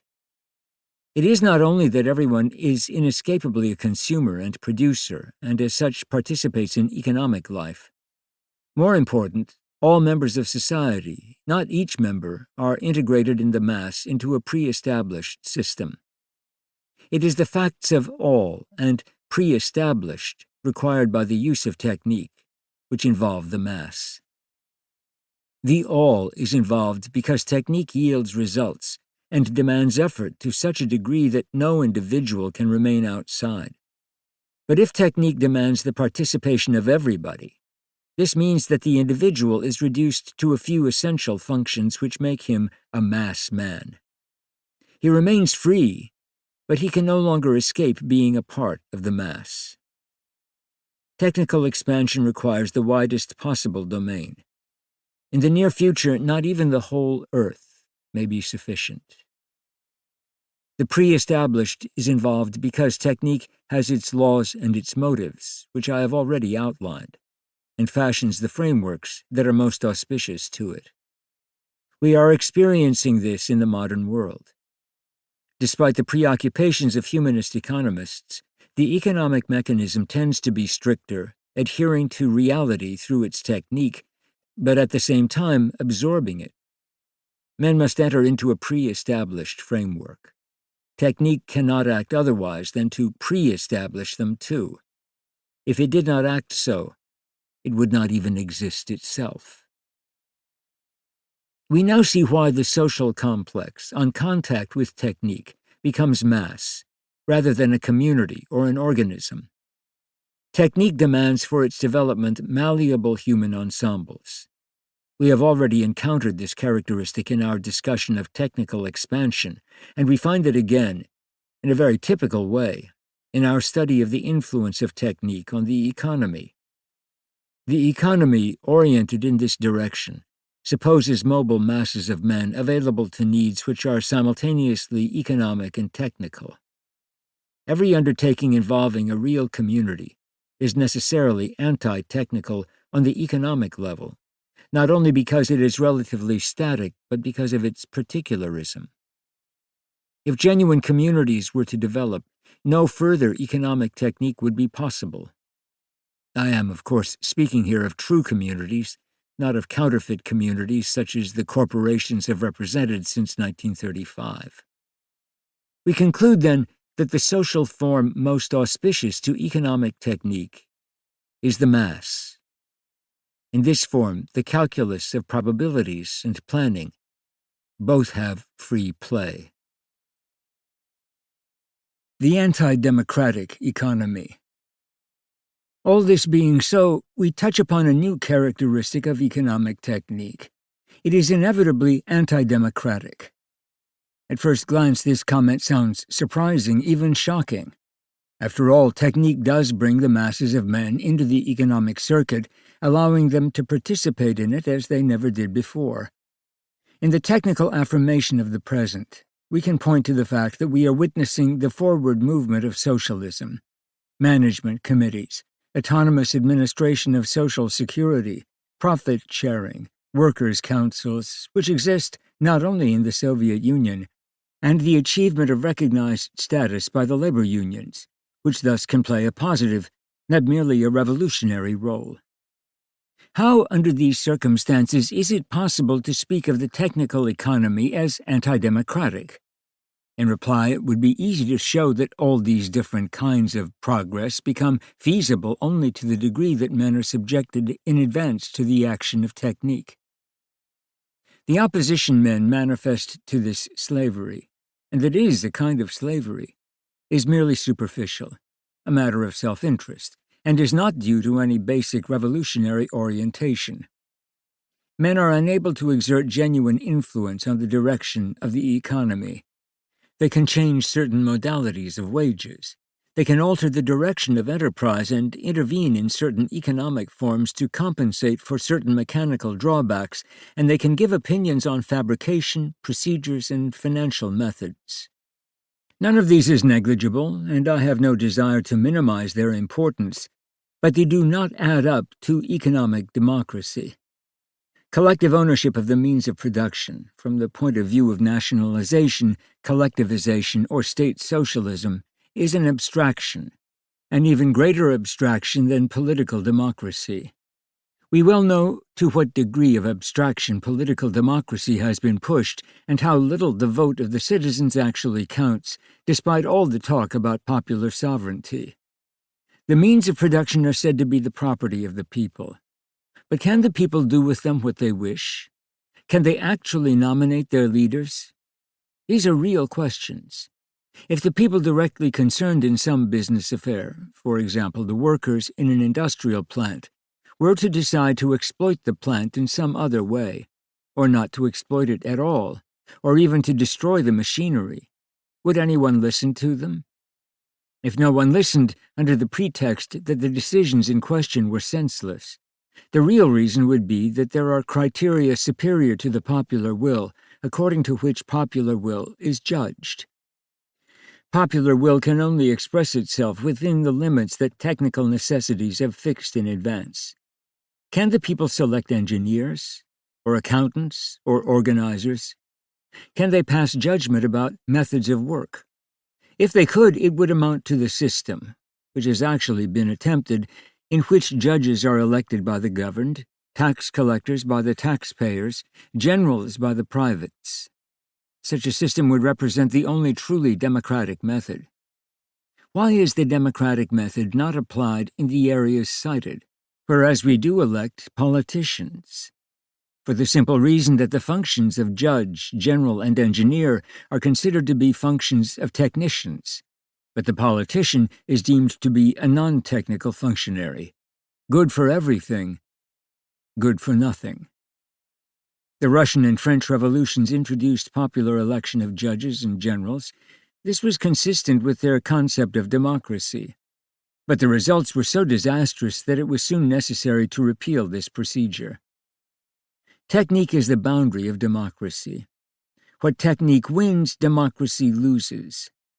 If we had engineers who were popular with the workers, they would be ignorant of machinery. In our time, technique is the court of last appeal. The worker is master neither of his factory nor of his bosses. The democracy of popular control is purely formal. The situation in this respect is the same in all representative democracies, in which all things technical are taken out of the control of the electors, who must thenceforth repose their faith in an ideology of political function superior to all others and encompassing every human activity. By its intermediacy, the elector would still be master of his destiny. Unfortunately, when the politician intervenes to advance the cause of his constituents, he succeeds only in disturbing the proper functioning of technique, in making everyone discontented, and ultimately in losing his powers. Are we, then, to believe today that by some secret alchemy, the workers, who hold title to a purely abstract property, really intervene in the economic game? Were it really so, it could only be on condition that they had to do with an extraordinarily flexible, not to say slovenly, economy. It would certainly be non-technical. If such an economy were even conceivable, it would be a non-capitalist liberalism, that is to say, anarchy. When the economy becomes exact and technical, it cannot tolerate the intervention of the working man's desires. Certainly there is such a thing as benevolent and rational regulation of labor, human industrial relations, hygiene, and so forth. But this is the internal regulation that a good technique supposes and requires. The only possibility of obtaining a high, continuous, and profitable productivity is by taking adequate account not only of immediate bare yield, but also of the conservation of human material, which also represents a kind of capital. At present, the working man's wishes happen to coincide well with the imperatives of a rather exact and profound technique. This is the only reason his wishes are taken into account. The real function, then, of the worker's desires is to advance and improve technique, and not at all to enhance his freedom. This fact has a political parallel. In elections, under authoritarian regimes, ballots may be cast only for the regime. Although the authority of the government is thereby increased, the elector draws material advantages from his vote, for the government, officially relying on the people, will commit itself to great efforts in their behalf. There can be no doubt that this kind of democratization leads to a certain improvement in the lot of the people. But it is an improvement brought about not by the people themselves, who are mere servitors, but by technique, to the degree and according to the conception of life dictated by technique. It is possible to envisage the democratic effect of technique in another perspective, that of consumption. It is currently argued that technique eliminates social privileges and suppresses pre-existing social distinctions, although we must recognize that it establishes certain others in their stead. The Italian economist Bertolino gives a good example of this argument in his study of standardization. Standardization produces certain democratic effects, according to this economist, for two reasons. First, it reduces prices. Consequently, consumption is increased, welfare is more widely distributed, and living standards are equalized. Second, it reduces the types of available merchandise. There is less diversity on the market, and choice is limited. These two factors tend toward democratic equalization. The search for what is distinctive, which is based on a diversity of economic powers, is rendered impossible. Hence, technique should operate in the direction of democracy. This argument represents exactly the same attitude as that of a Henry Ford, driven by democratic sentiment to mass-produce automobiles so that everyone might benefit from this luxury article. But the mass production of automobiles required the employment of tens of thousands of workers on the assembly line. Bertolino passes very lightly over the disadvantages thus occasioned, but we must pay close attention to them. For example, there is the danger of unemployment. In case of substantial unemployment, there is no increase in the public welfare, even though prices decline. Bertolino's argument does not seem to me to be decisive. No more decisive is the argument that technique produces social equality. To argue, as Mumford does, that social equality exists because the poor man's electric light is identical with the rich man's, whereas in the Middle Ages an enormous difference existed between a pitch-pine torch and a luxurious candle, is to risk proving the exact opposite of what was intended. The life of the lord of the manor was in many ways closer to that of a serf than the life of a modern industrialist is to that of a worker.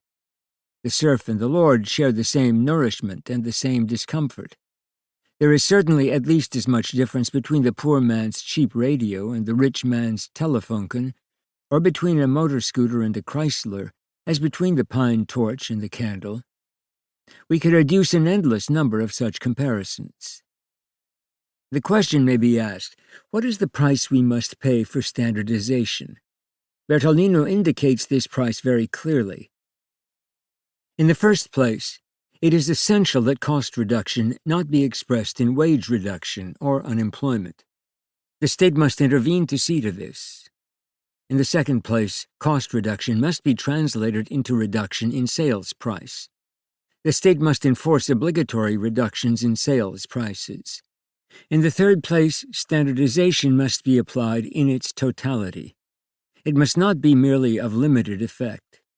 It must be applied to a whole industry, and if the industry is sufficiently important, this will inevitably lead to the standardization of related and complementary industries. Here again the state must intervene with either persuasive or coercive measures. It is already clear that standardization as a democratic effect implies extremely authoritative state action, extensive controls, a more and more forced centralization, and a pronouncedly undemocratic state of mind. Moreover, one cannot fail to be somewhat surprised to learn that the reduction of types is a democratic process. Bertolino says that this reduction leads sometimes to a single type, and one must suppose the consequent nullification of choice. But until now it has seemed that the very essence of democracy was precisely the choice among several solutions, several types, several doctrines, and that, moreover, this choice was left freely to the people. The exercise of democracy was the exercise of choice. Where there is no longer any choice, dictatorship exists. But we must analyze this notion of choice further. We often say it is not democratic that certain persons are excluded by poverty from certain blessings, which deprives them of any possibility of choice. If we extend well-being by standardization, we will improve the democratic conditions of the poor. Unfortunately, this is not the case. If we admit the fact, which is certainly true, that the absence of choice occasioned by poverty is anti-democratic, it is not by removing the more or less great freedom of choice, which the majority still possess, that we will have democracy. In all countries, the majority still have some choice, and to take this away from them is to consecrate the opposite of democracy. Bertolino is aware of this. He attempts to compensate for his risky assertion in two ways. First, he tells us that standardization must be accompanied by inquiry into human tastes and desires, a procedure which will reintroduce personal choice within standardization, so to speak. The proposal appears to be completely utopian. Standardization implies a certain investment of funds over long periods, but clearly, these investments will never be seriously questioned just because the public taste changes. Furthermore, technical development follows its own proper laws, not the tastes of the public. It was not the public which demanded air travel and television. Technical progress created these things, and they were technically diffused and imposed on the public. The mechanism of standardization is identical with that of every technique. Second, Bertolino supposes standardization to be democratic insofar as it represents the conviction of the individuals who accept it. It is not sufficient that it be egalitarian in fact. It must be accompanied by the popular consciousness that an egalitarian solution and a more complete equality are being realized through its agency, and that the people are thus making progress toward a social democracy. If a regime is sanctioned by the people, it can indeed be maintained that it is democratic. But of course that is precisely what Hitler said of his regime. We must not lose sight of the fact that today popular support can be secured with great ease by means of certain precise techniques. But this point does not matter much here. What is important is the fact that Bertolino's desire to show at any price that technique is democratic leads to a strange conception of democracy. We may best illustrate this by means of two quotations. Democracy is the adhesion of each citizen individually to the opinion of the majority. This majority opinion becomes an irrefragable and indisputable line of conduct. The individual is duty-bound to look upon the line, economic or political, dictated by the majority as the best for society. The individual becomes democratic in this way. Democracy consists in the practice of regarding and using certain goods in a common way. Democracy supposes that the individual transcends himself in order to realize social values with the others, and in the same way as the others. These textual citations recall some strange speeches we have heard. The transition of the majority to a condition of unanimity through the adhesion of the individual, who renounces his individuality to meld with the collectivity, is precisely the transition from democracy to dictatorship. It is true that standardization demands this kind of democracy, and that it could not be reconciled with any other democratic form. But democracy, in this case, is only a name superimposed on the reality of dictatorship. Whatever aspects of economic technique we examine, we always find this opposition between technique and democracy. The conflict between technique and democracy appears clearly in Soviet planning. The Soviets maintain that the 5-year plan, in its second phase, moves from the base to the summit, and that the decision of the base is decisive. However, the following question cannot be avoided. Since technicians establish both norms and details, how is it possible to reconcile production directives, which originate at the summit, with the desires of the workers' cells at the base? Soviet studies maintain that this antinomy can be resolved by so-called production conferences. But what we witness, in fact, is a technical centralization of wages and norms. Particularly instructive and worthy of note is the history of the Plan of 1955. Khrushchev, in denouncing the errors of Stalin, declared that until then, planning had been bureaucratic, authoritarian, based on mere statistics, and, moreover, that the Plan of 1950 had been fulfilled by only 30% of enterprises. He said that it was necessary to democratize the plan because the active participation of the workers was indispensable. What in fact has been the result of Khrushchev's good intentions? 1. The workers have been given latitude to increase the goals set by the plans, but not to decrease them. 2. The workers have had freedom to study ways and means to obtain maximum productivity. 3. A propaganda campaign for increasing productivity has been launched, which has turned out to be the most intensive since the original introduction of 5-year plans. In this campaign, the slogan is repeated ceaselessly: "The state plan is the law for every enterprise."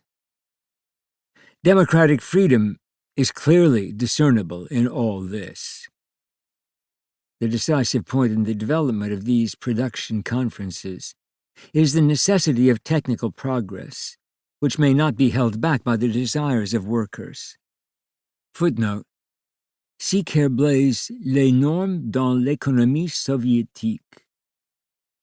A workers' committee cannot regulate the complexity of technical problems.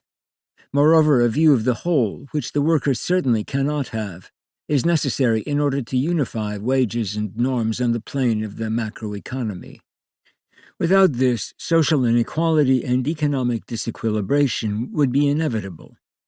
Along the same line, a stringent control of production tempos and distribution of revenues is mandatory, whatever the efficiency of the plan.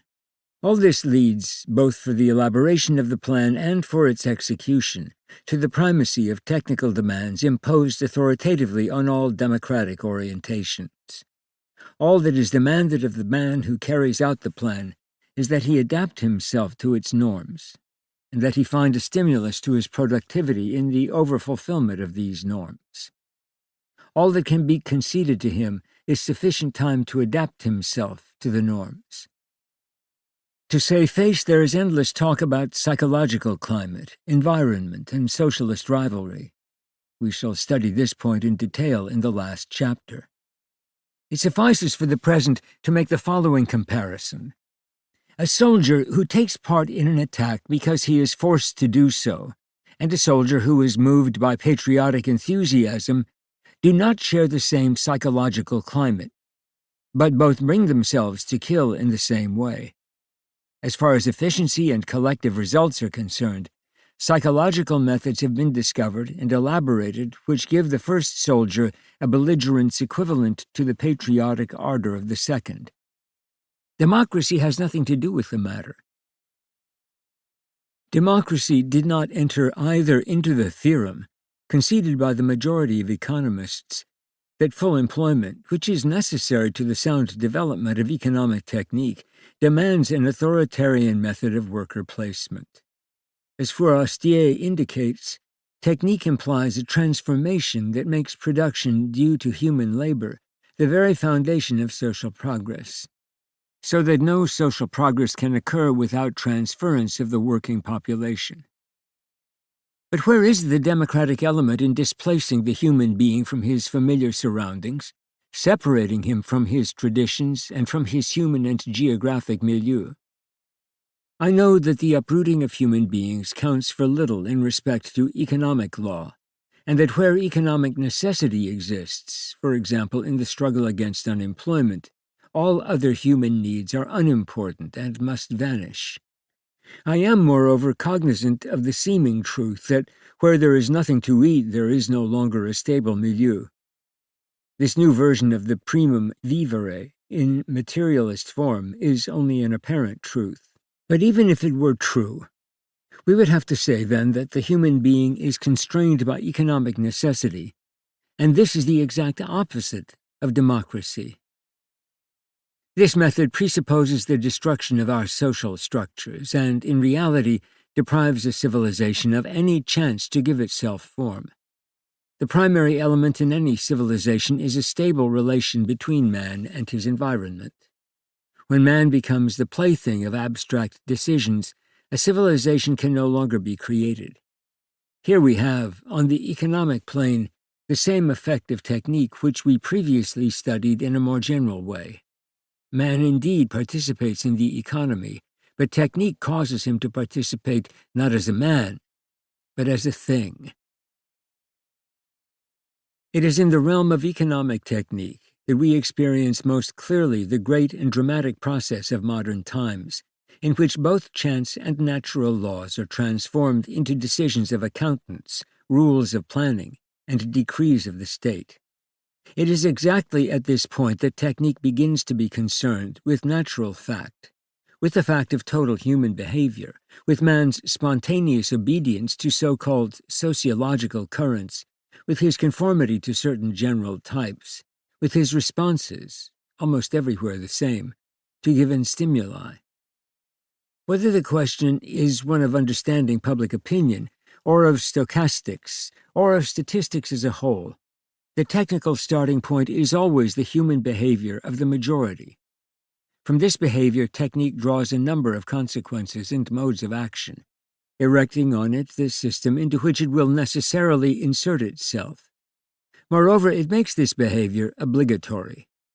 It allows certain minor modifications. We shall not concern ourselves with the problem of aberrance, but its real problem is to transform a law spontaneously obeyed into a law made consciously obligatory.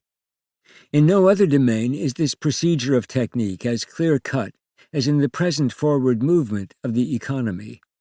The effects of technique in other areas are not as evident. For example, the effects of human techniques, such as propaganda, have not yet been rendered obligatory to the same degree as technique in the economic field. Thus, economic techniques, despite their still rudimentary nature, often more pronounced in this respect than mechanical, psychological, or judicial techniques, nevertheless express better than any others the transition, implied by every technique, from the natural to the artificial. It is not that economic techniques are better developed than the others, but that here, more than elsewhere, the artificial evolves from the natural. Every technique tends more or less to constrain nature. Accordingly, the artificial is opposed to the natural. There is a struggle, but whether it be expressed in terms of man against nature, or in terms of the conflict of systems, the desideratum is a mastery that excludes, eliminates, and replaces the natural. Thus, for example, the directed and planned economy replaces liberalism. But we note in this domain another more subtle integrative movement. Economic technique tends less to eliminate the natural than to integrate it. In this sense, it approaches the mode of action of physical techniques, and François Péru's criticism of planning, relative to its lack of rationality, rests on the fact that planning suppresses the free mechanism of the economy, instead of adhering to it and interpreting it. The latter, for Péru, should be the ideal of economic technique. But when the natural is integrated, it ceases to be natural. It becomes part of the technical ensemble. It is an element of the mechanism, an element which must play its role and no more. The role may be plotted in advance. Even when, as in the case of servo mechanisms, the improvement of technique introduces unforeseen elements and leaves a large part of the operation in the realm of the natural, it is nonetheless integrated. I will be asked whether there is anything evil in this integration. I make no value judgments. I merely note that the human being who acts on his own personal decisions, following what is in essence a common tendency, a sociological current, acts freely, but that the same tendency, once integrated into a system, becomes essentially and expressly obligatory. It might be asked whether man had not lost his freedom even before this integration, since he was obeying an already existing, although hidden imperative, now revealed by modern techniques.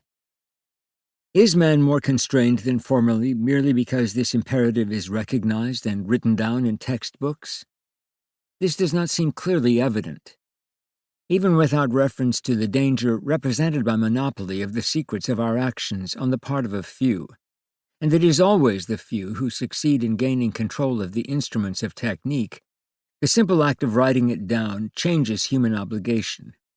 In the sociological and economic world, the result is comparable to the long-recognized transition from morals to law. There, too, sanctions appear to have been decisive. What is the sanction against violating the moral law, or refusing to follow a sociological tendency, or disobeying natural economic law? And what is the sanction against a challenge of the law of the state and the plan? Is not the difference clear? What is at stake here? Is all of man's liberty. The liberty to take chances, even to gamble with the death penalty. We see in this loss of liberty the downward path into which technique is leading us. Economic man. Let us not overdramatize. It is not the goal of the technical movement to drive men to the death penalty. Happily, its goal is more subtle. The death penalty is only a straw, the existence of which testifies to the fact that technique is in a transitory phase. The transformation of natural law into technical law is accompanied by the shaping of the human being. He is adapted and made to harmonize with what is to be. Social individualism corresponded to economic liberalism. The economic man corresponds to the planned economy. I am aware that economic man was a creation of the liberal period, and the first economic doctrinaires. But the question is to understand the problem. The term economic man generally referred to a purely theoretical concept. For the liberals, economic man was an abstraction, created to satisfy the demands of economic inquiry. The conception was a working hypothesis. It was framed by omitting certain human characteristics which man undeniably possesses in order to reduce him to his economic aspect of producer and consumer. The abstraction corresponded to a complete anthropology, current at the beginning of the 19th century, which can only be characterized as dichotomous. This conception of man has had a changing history. The studies of Jean Marigot on economic man understood to demonstrate that, in terms of the doctrine and economic theory of the present, this abstract simplification is no longer admissible, for two reasons. First, the human being is a whole, and this whole changes in the very act of being analyzed. And second, economic phenomena act and react correlatively to the totality of the human being. Consequently, Marigot asserts, it is impossible to be satisfied with this one-sided view. But all this remains on a purely intellectual plane, and the progress he describes is to be found only in textbooks of political economy. The great satisfaction manifested by certain authors that the Homo economicus is dead remains purely theoretical. I should like for my part to note another set of developments. Technique, and especially economic technique, does not encounter man in textbooks but in the flesh. One of the facts which seems to me to dominate the present epoch is that the further economic technique develops, the more it makes real the abstract conception of the economic man. What was merely hypothesis tends to become reality incarnate. The human being is changing slowly under the pressure of the economic milieu. He is in process of becoming the uncomplicated being the liberal economist constructed. The transition of the purely theoretical image to its incarnation is what concerns us here. It is occurring at a time when the theoretical economist is beginning to take account of the real complexity of man, a complexity which, however, man is in process of losing, if he has not already lost it altogether.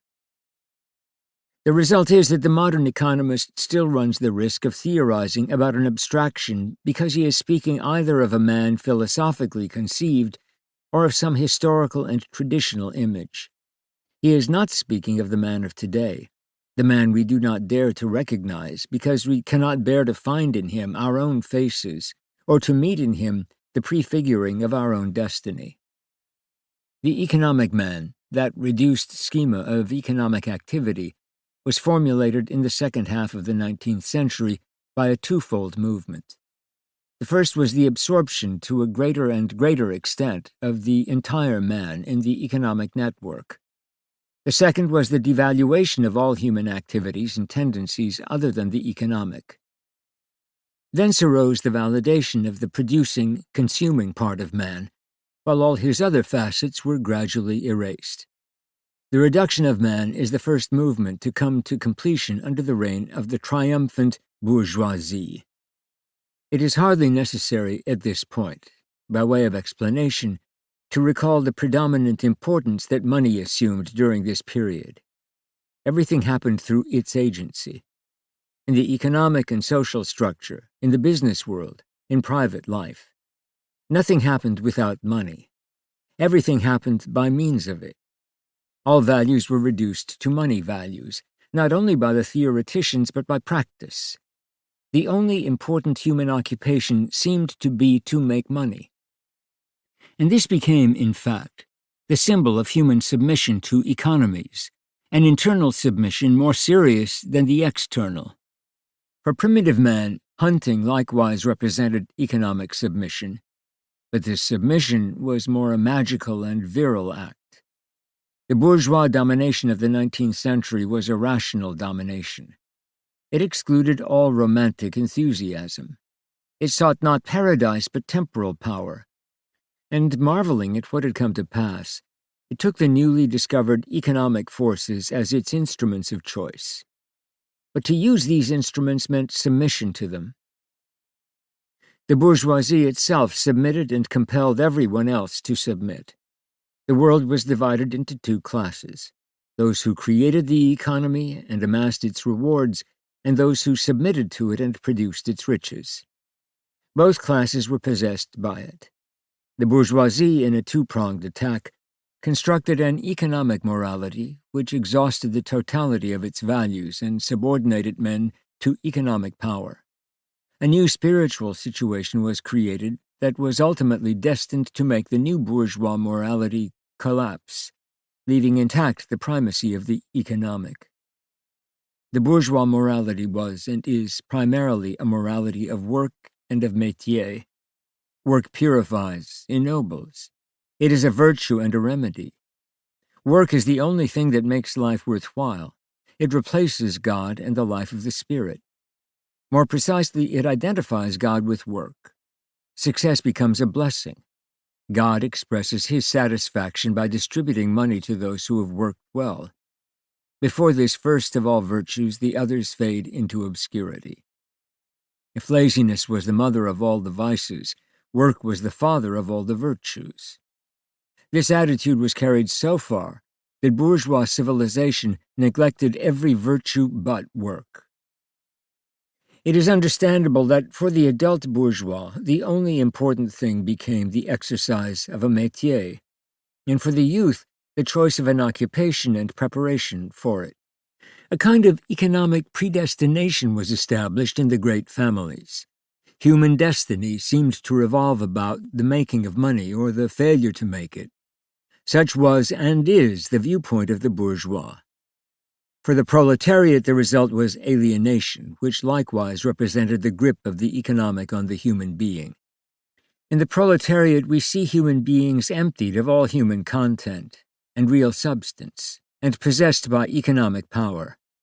The proletarian was alienated not only because he was the servant of the bourgeois, but because he became a stranger to the human condition, a sort of automaton filled with economic machinery and worked by an economic switch. But human nature cannot long tolerate such a condition.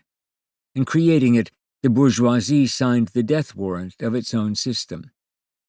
The spiritual situation of alienated man implies revolution, and his subordination without hope demanded the creation of the revolutionary myth. It might be thought that the primacy of the economy over man, or rather the possession of man by the economy, would have come into question. But unfortunately, the real, not the idealized proletarian has concentrated entirely on ousting the bourgeoisie and making money. The proletarian instrument for winning this revolution is the labor union, and the union subordinates its members even more closely to the economic function in the process of satisfying their revolutionary will and exhausting their will with regard to purely economic objects. The bourgeois himself is losing ground, but his system and his conception of the human being is gaining. For the proletariat, as for the bourgeoisie, man is only a machine for production and consumption. He is under obligation to produce. He is under the same obligation to consume. He must absorb what the economy offers him. Indeed, in the face of a historically unparalleled consumption of goods, it is ridiculous to explain crises of overproduction as crises of underconsumption. The counterpart of the necessary reduction of human life to working is its reduction to gorging. If man does not already have certain needs, they must be created.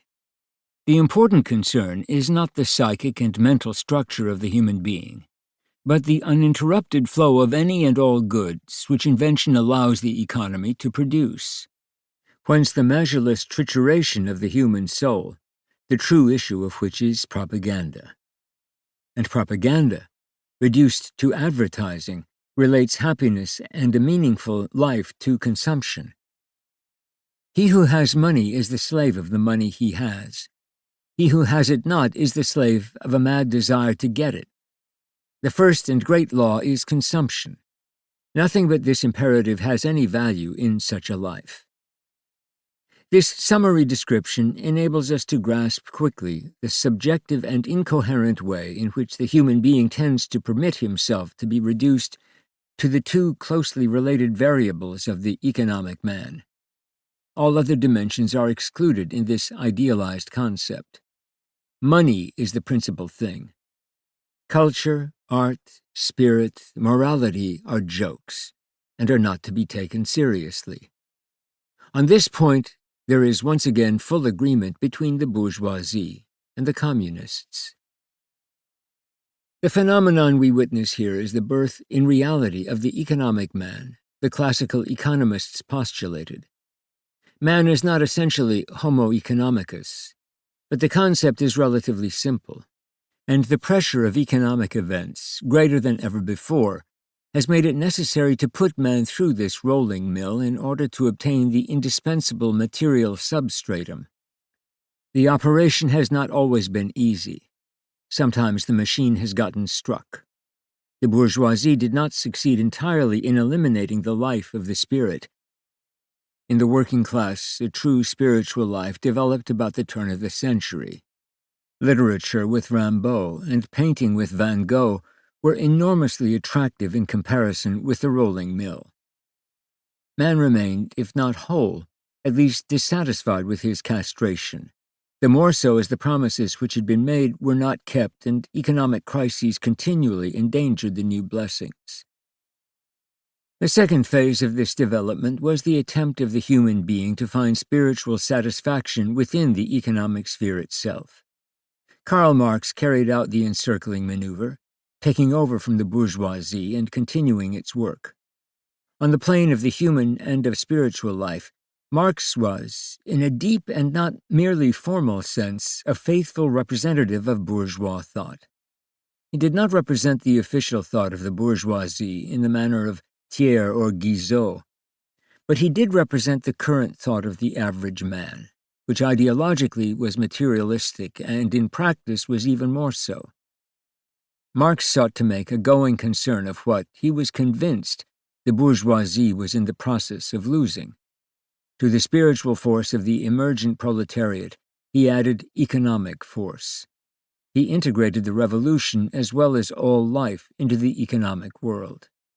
He consecrated theoretically and scientifically the common sentiment of all the men of his century and furnished it with the prestige of dialectic. Proudhon and Bakunin had placed spiritual forces in rivalry with the economic order. Against them, Marx upheld the bourgeois order of the primacy and the economic, not, however, as a merely historical primacy, but as a primacy in human hearts. If economic conditions are changed, men are changed. Marx made a success of the terrible confiscation. The spiritual resources released from oppression were to be put at the service of the oppressor, not indeed the bourgeois oppressor, but the economic one.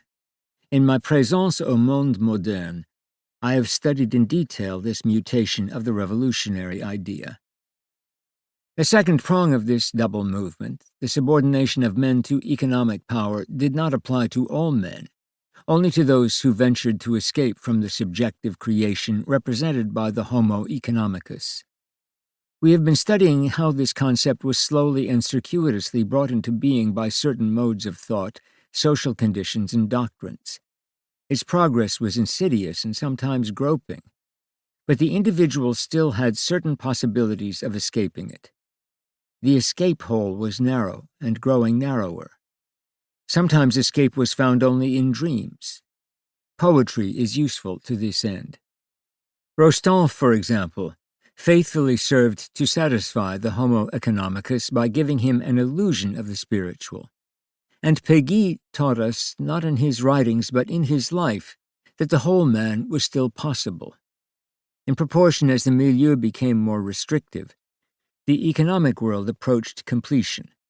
It became more and more difficult for anyone to do anything except work in order to live. But for what? Exclusively for consumption. Leisure was granted to man, but only the leisure of the consumer. Man's primordial functions of creating, praying, judging disappeared in the rising tide of material goods. Conditions were at last ripe for bringing off the decisive operation. Technique completed its movement of encirclement and put the finishing touch to the economic man, in accordance with its unchanging procedure of transforming what is into what ought to be, and making out of mere gropings an irrefutable and simple line. Technique was no longer a spontaneous movement. It was a concerted action to shape the economic man it needed. In order for economic technique, for example, planning, to succeed, men had to satisfy its requirements. There is no such thing as technique by and in itself. In its irresistible forward progress, it forced the human individual, without whom it is nothing, to accompany it. For this reason, economic man, a working hypothesis when economics was only a doctrine, was forced to become reality when reality became technical. This mutation, which had been prepared in the manner we have studied, was not completely a creation of technique, but technique found in it what it required. Stalin, as well as the liberal economists, considered man as capital, and Jacques Aventure has shown that, from the technical point of view, man must be appraised as capital. To recoil before this conception is merely a sentimental reaction. No efficiency is possible for economic technique in the absence of exact calculation of average human production costs and human profit-making ability. Man is capital, and he must become perfectly adapted to this role. The actions proposed by technique to educate man for this role fall into two distinct categories.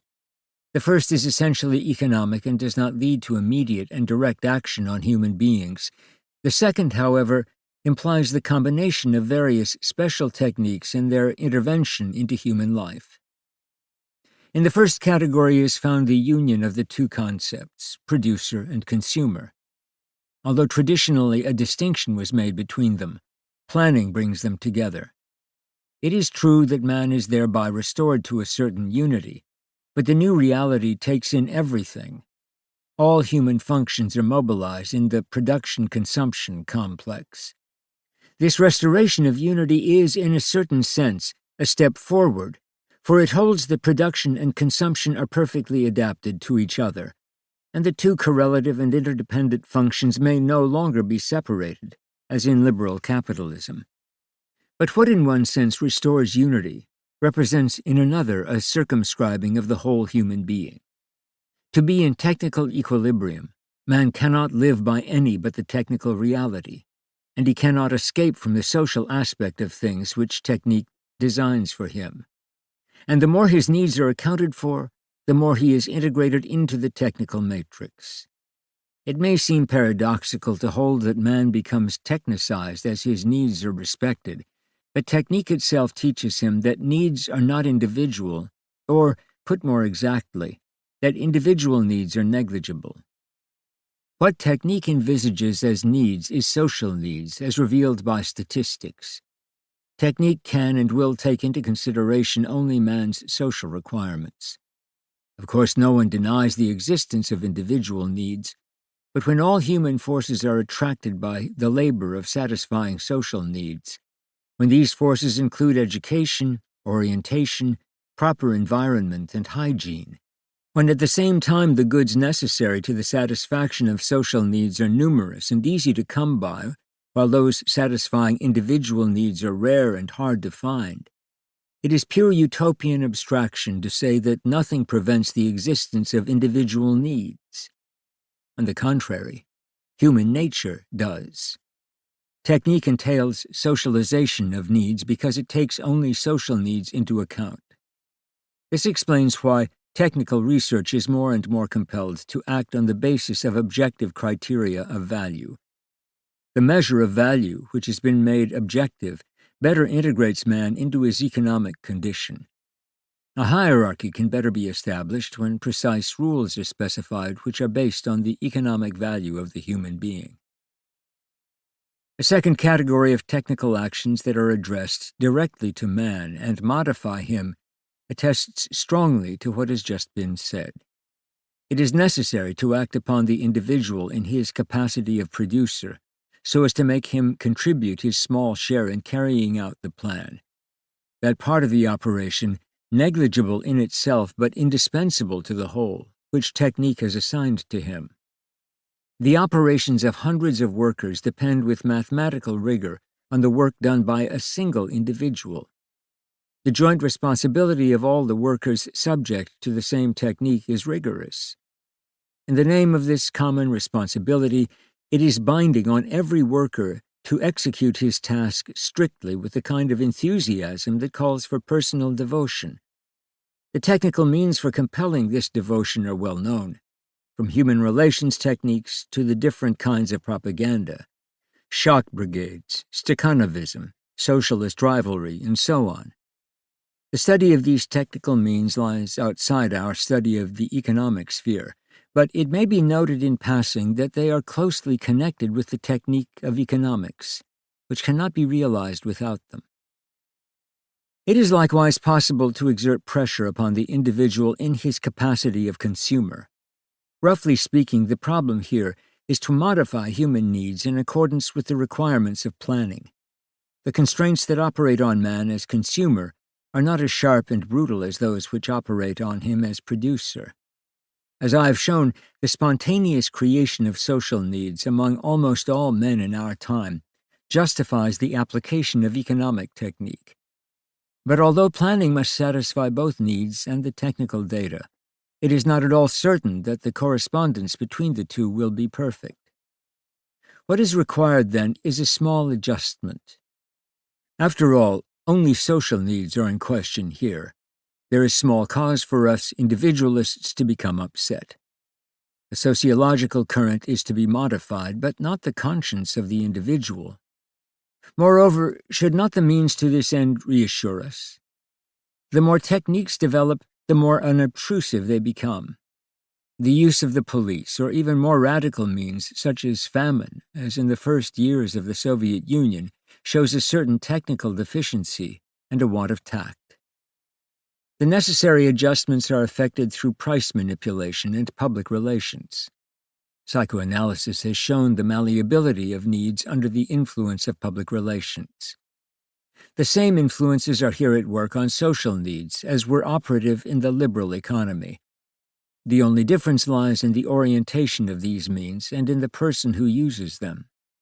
Scientific willed utilization systematically and definitely creates the economic man, who ultimately comes to be nothing more than the needs-yield complex. But the human being no longer feels any particular distress at this, because the almost magical results of economic technique come from perfect adjustment. The man who suffered under capitalism because of its spasmodic fits and starts and its spiritual unsatisfactoriness, the individuals who suffered under a communist regime because of fear and restraint, find themselves released from suffering by this adaptation, when in either regime technique assumes primacy. In both situations, man's spiritual needs are partially gratified by propaganda, and in both, technique demands active participation of him. It even requires of him that he become intelligent, the better to serve the organization and the machine. The stage in which the human being was a mere slave of the mechanical tyrant has been passed. When man himself becomes a machine, he attains to the marvelous freedom of unconsciousness, the freedom of the machine itself. A spiritual and moral life is required of him because the machine has need of such a life. No technique is possible with amoral and asocial men. Man feels himself to be responsible, but he is not. He does not feel himself an object, but he is. He has been so well assimilated to the economic world, so well adjusted to it by being reduced to the homo economicus, in short, so well conditioned, that the appearance of personal life becomes for him the reality of personal life. Thus, the development of economic techniques does not formally destroy the spiritual, but rather subordinates it to the realization of the great design. Henceforth, there is no more need for the hypothesis of the economic man. The whole of man's life has become a function of economic technique. In its realization, technique itself has far transcended the timid hypotheses of the classical economists. Man knows himself to be more and more free, for technique has eliminated all natural forces and in this way has given him the sense of being master of his fate. The new man being created before our very eyes, correctly tailored to enter into the artificial paradise, the detailed and necessary product of the means which he ordains for himself. That man is I. Chapter 4. Technique and the State. The ponderous economic organization described in the preceding chapter requires the formation of a political technique. Nothing else could administer the decisions of economic policy. I am not speaking here merely of economic planning, to which the state alone can give a direction and a foundation. The whole of economic technique is confronted by the following dilemma. Either it receives from the state that sanction which alone can render it efficacious, or it must remain a mere abstraction, an offer without a taker. But who believes that such a noble edifice can remain an abstraction? There is, in any case, one agency which asks nothing better than to intervene, the state. But then, the state itself will become technique. The state's encounters with technique. Ancient techniques. The state has always exploited techniques to a greater or lesser degree. This is not new. But the techniques of the state, corresponding to the limited functions of the state, were hitherto encountered only in limited domains. Let us consider briefly the techniques employed by the state on the eve of the French Revolution. There was, first of all, a military technique. This technique represented even then a very advanced system. It had undergone a great development in many respects, and it involved a loosening of the traditional rigidities. There had been much improvement, for example, in the art of fortification, and above all, in tactics. Logistics, recruitment, and military hospitals had all experienced improvement. In my Memoir sur le recrutement, I have shown that the study of Le Tellier and Louvois on this subject fails because they confuse civil and military administration. In logistics and related fields, France had experienced the highest development. Tactics made an extraordinary leap forward in the 18th century and became a technique of extreme precision under Frederick the Great. According to Frederick's conception, battles were to be won through the execution of certain movements with a minimum of combat and with minimal use of soldiers. Skill in position and movement would necessarily lead the enemy to surrender. According to Guglielmo Ferrero, economy of means and an almost guaranteed success were characteristics of this technique, already far advanced. The French Revolution, however, brought about a decisive regression in tactical technique through its introduction of popular armies and mass levies of soldiers. With the Revolution, tactics sank little by little into obscurity. Military strategy and its related services developed and gave rise to innumerable techniques, but tactical science remained inert. Thus, in modern wars, enormous masses of human and material means are employed, and more often than not, are sacrificed to a dubious outcome.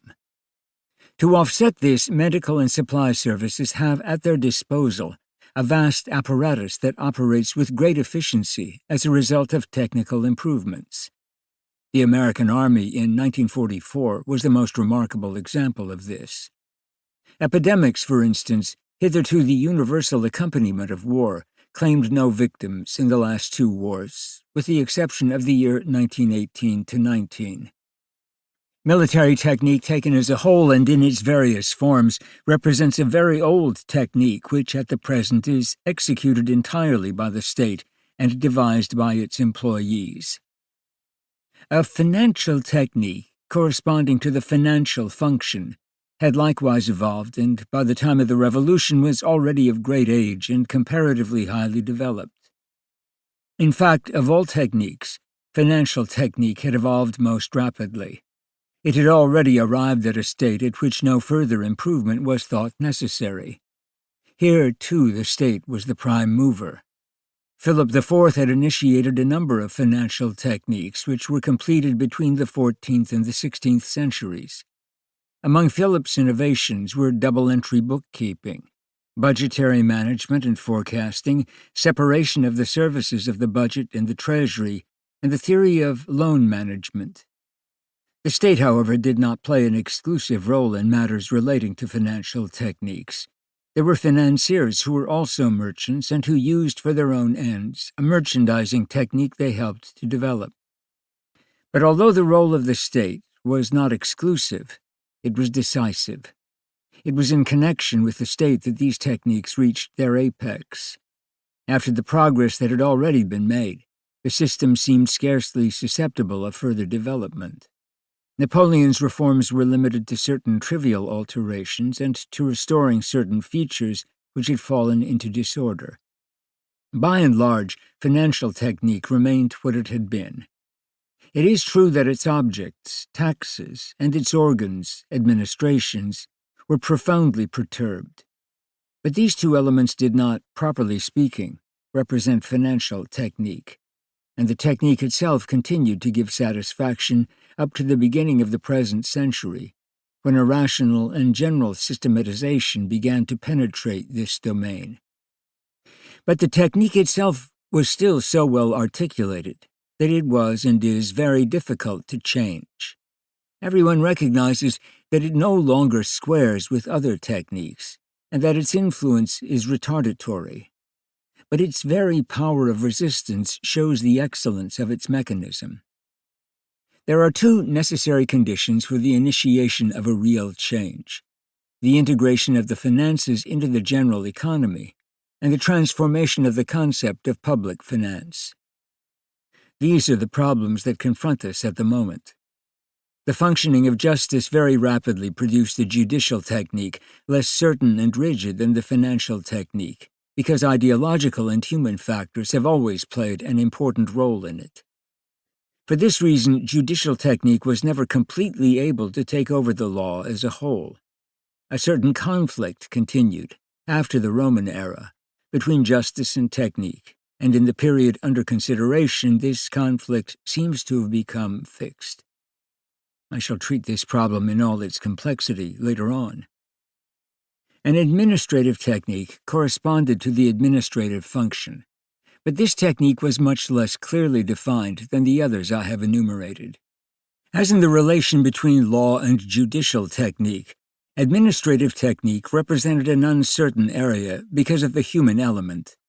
The state never possessed the means during the course of history to convert its wishes into techniques, that is, to make them efficient.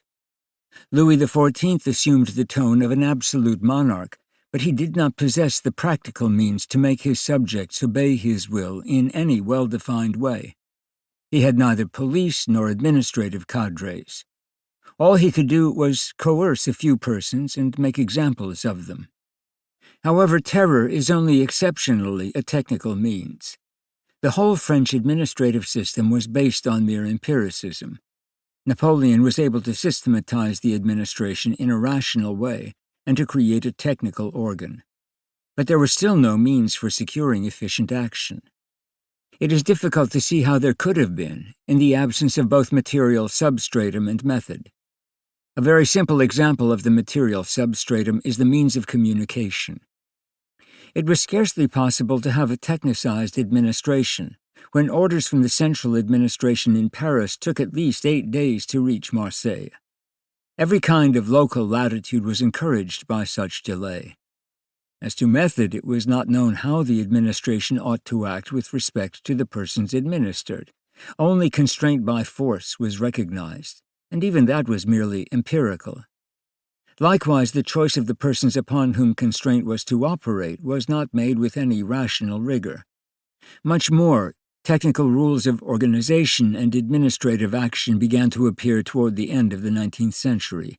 They formed the content of administrative law.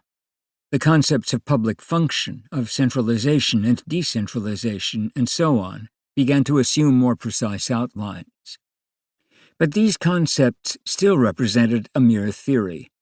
Out of it, however, emerged the technical improvements necessitated by the very existence of great masses of people.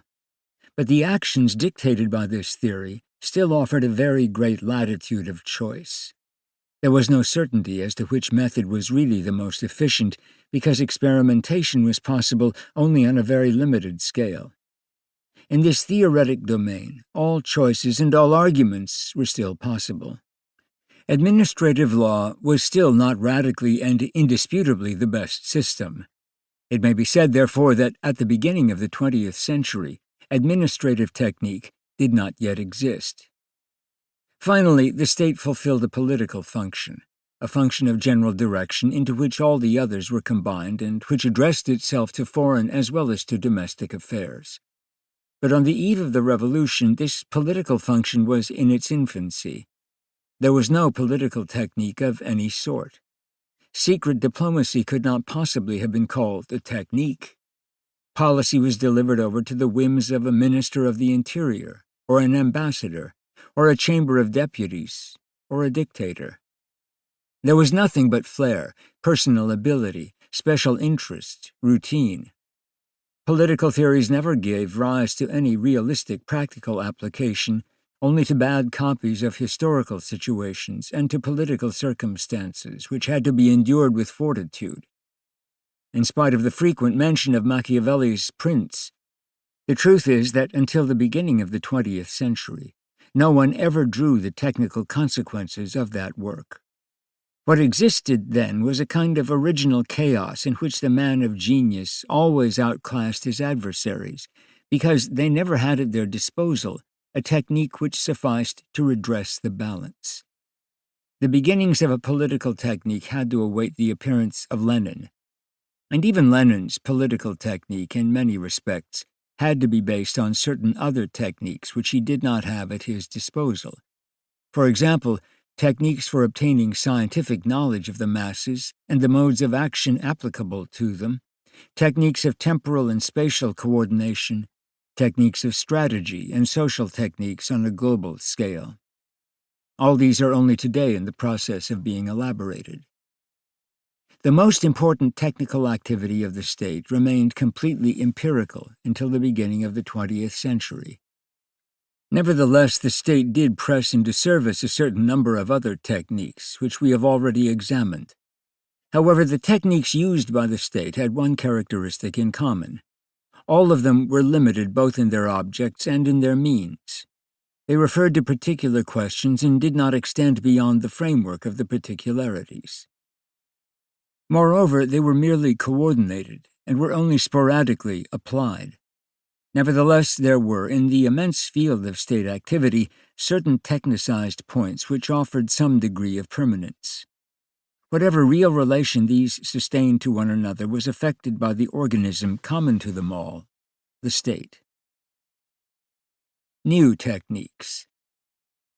The state was fated sooner or later to come into contact with other methods. Since the end of the 18th century, it has gradually encountered all techniques and finally the technical phenomenon itself.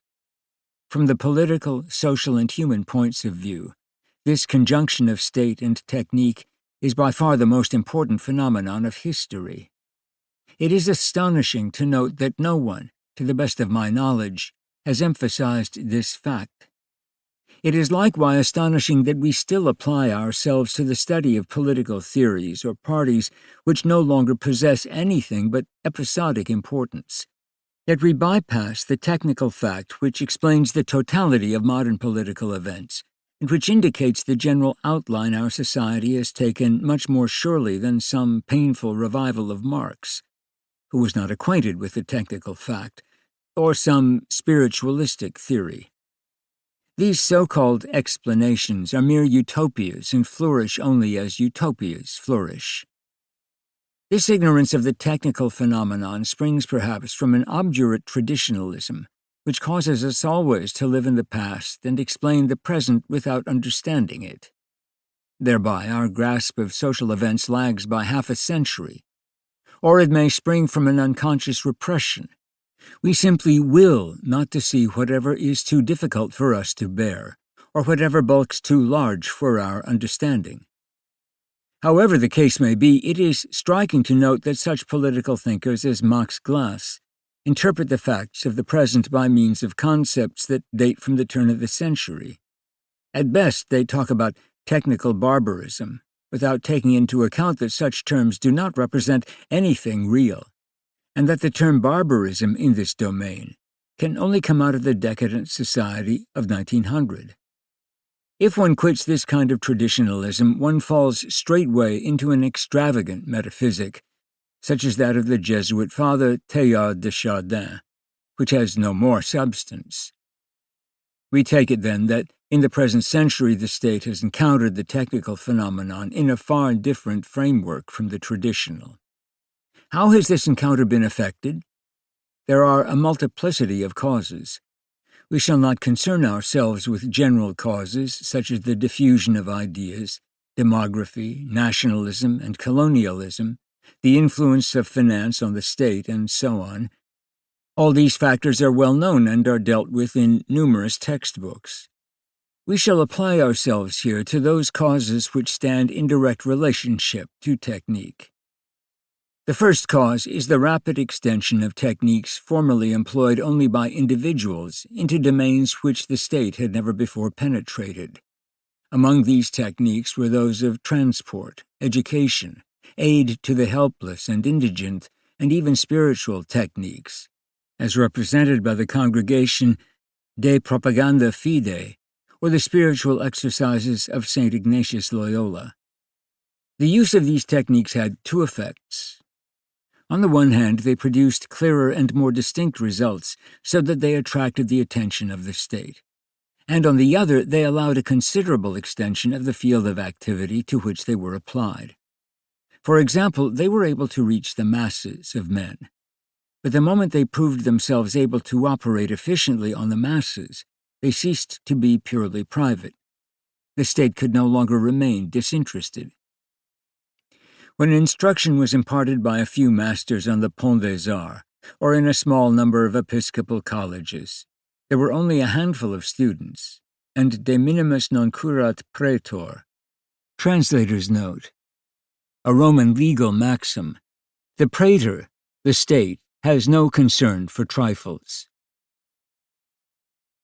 By the time the technique of organization and pedagogy permitted the creation of the university, however, the state's attention was inevitably attracted by this much more grandiose phenomenon. It was impossible for the state not to feel directly concerned, especially when, in the 18th century, certain ecclesiastics, such as Jean-Baptiste de La Salle, aspired to make education free and compulsory by way of a new pedagogy which could be directly addressed to all children. Put another way, these techniques, because they were applicable to the masses, allowed individual persons to transform their sphere of activity from a private to a public one. These techniques seemed designed for this very purpose, and to the degree that their influence increased, they had to come into contact with the state itself, since they collided with the fundamental principles of state power. In any case, the private persons who had developed these techniques gradually ceased to be able to utilize them because they came to exceed the possibilities of any individual. When appeal was not made to the state, it was necessary for their exploitation to set up organisms as vast and powerful as the state itself. Thus, trusts and corporations were rendered necessary by the technical apparatus.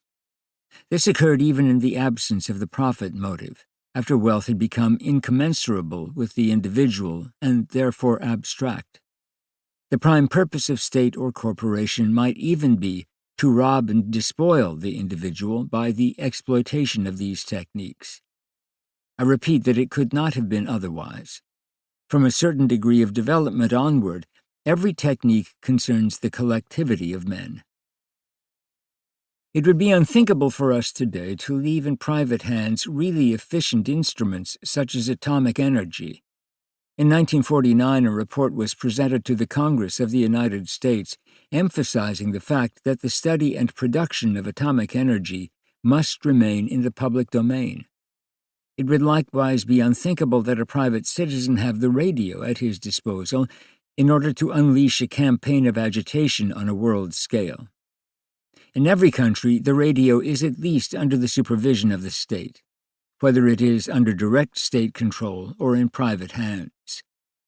No matter how liberal the state may be, it is obliged by the mere fact of technical advance to extend its powers in every possible way. The second cause of the interrelation of state and technique is directly related to the first. The application of techniques is extremely expensive. Whatever realm we survey, we note that it becomes gradually impossible for personal or familial capital, however concentrated, to answer technical requirements. Modern research in nuclear physics implies that the state must pay the bill. No private person could support the cost of cyclotrons and their auxiliary apparatus. Once a certain degree of technical progress has been achieved, continual improvements give rise to instrumentation so complex and large that the cost price is inaccessible to the individual. The present growth of cost price in all technical domains is unparalleled, even in recent history. The public has gained some faint conception of this through the prices of some of the recently discovered wonder drugs, such as streptomycin, but it fails to realize the magnitude of the growth of other cost figures. For example, 1 hour of flight in a B-17 bomber, comparable to the larger commercial passenger aircraft, cost 60,000 francs in 1944. The B-36, which replaced the B-17, cost 400,000 francs per flight hour in 1950. There is a comparable growth in the cost of the machines themselves. The B-17 cost 120 million francs, the B-36 1,600 million. These cost prices, officially recognized in 1951, have been far surpassed. Thus, the prototype of the B-52 cost, on the day of its commissioning, 40 billion francs. An analogous growth of cost price applies to all techniques. The prices indicated are virtually the same for commercial aviation equipped with the latest technical improvements. Private companies no longer exist which are able to support such expense. A blast furnace for a modern steel plant costs 8 billion francs, a hot rolling mill 12 billion, a cable mill 7 billion. Altogether, a plant capable of producing 1 million tons of steel annually requires a primary investment of 125 billion francs. It is impossible not to appeal to the state to make up with subventions the insufficient resources of private enterprise. We have already noted the alternative, the slowdown of technical progress occasioned by private capitalism. Such a slowdown would be regarded as intolerable and could not last very long. The problem has nothing to do with debates about nationalization. No more relevant is the allegation that the state frequently applies techniques with less ability than private enterprise, or that it wastes money. What I am emphasizing here is that the principal menace to capitalistic individualism is not some theory or other, but technical progress. To take another example, it is clear that as city planning techniques develop, they will give rise to more extended and precise urban research, to urgent reconstruction plans, and to a new and completely indispensable conception of the city. It is impossible to go on indefinitely contemplating these plans on paper. A technique must be applied. The only question is, who shall apply it? Electrical networks may remain for some time independent of one another, but this situation cannot last when it is found that independence gives rise to general costs of no inconsiderable magnitude, difficulties in arranging the courses of the lines, and even practical difficulties in electrical technique. The interconnection of electrical networks is demanded by all technical men. Again, the only question is, who will execute it? And it is immediately clear that only the state is in a position to do so. The problem is even more acute when it is a question of the interconnection of the lines of several nations, not merely the domestic lines of a single country. An international European network is already projected. Whatever the area of interest, problems are raised by technology which demand technical solutions, but which are of such magnitude that they cannot be solved by private enterprise. For example, pollution of water supplies and of the urban atmosphere. These phenomena, which have assumed such proportions that they threaten the whole of city life, are of purely technical origin. Only rigorous and authoritarian measures of general control can solve these problems, if they are to be solved at all. That is to say, appeal to dictatorial state action is indispensable. These problems all exceed the powers of private individuals. Technique, once developed to a certain point, poses problems that only the state can resolve, both from the point of view of finance and from that of power. The third cause of interrelation of state and technique is the transformation of the role of the state and of its conceptions of its role. The state takes on increasingly extended and numerous activities. It considers itself the ordainer and preceptor of the nation. It takes charge of the national life and becomes the nation-state. The phenomenon of the nation-state has appeared as a result of the coincidence of a variety of circumstances upon which it is useless to insist here. Let us simply note, first, that the state seeks to organize national life and to govern its various collectivities, most often because natural communities have disappeared, and it is necessary to create new ones. Second, the state seeks to fashion the individualist society, the role the 20th century has elected to play, and to penetrate into men's private lives on the ground that they are no longer able materially to manage their own affairs. Finally, all kinds of theories, both socialist and non-socialist, are influential. But whatever their nature, they all appeal to the state to secure a greater degree of justice and equality. In all these ways, the state assumes functions which were formerly the province of private groups, and in performing these functions, the state encounters techniques hitherto employed by individuals. When, for example, the state takes charge of education, it encounters two technical elements originally developed by private persons, a complete educational organization, and a pedagogy. The state, in taking over any activity, encounters the techniques of that activity and sees its technical potential augmented thereby. The augmentation of potential reciprocally brings the state into closer relation with the technique. Nowhere is this relation clearer than in the economic field. When the state establishes itself as producer and consumer, it enters the older domain of exploitation by individuals. It is confronted with a complete technical system, the broad outlines of which have already been drawn and focused. But basically, the state enters this domain because productive and economic techniques, the development of which we have already studied, render such action indispensable. Thus, we have a two-way street. Technical development inevitably brings about state intervention in the economic world, and reciprocally, when the state intervenes, it finds a technical apparatus which it develops further.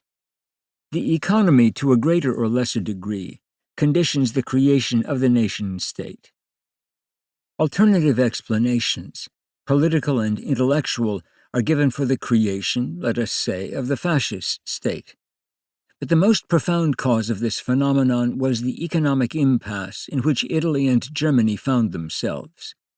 The nation-state was primarily a response to the cessation of economic evolution. That there were other causal factors is clear, but we are seeking to locate the central cause.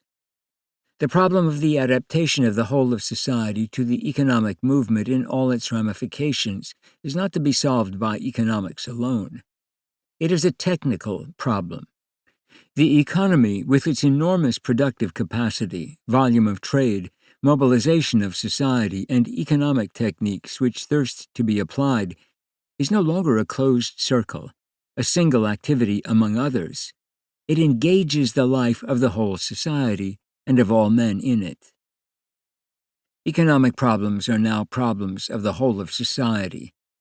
The relation between the economy and all other human activities can no longer be merely empirical. Liberalism sufficed for the economy of a century and a half ago. Today it has no meaning. No economic theory is eternally valid.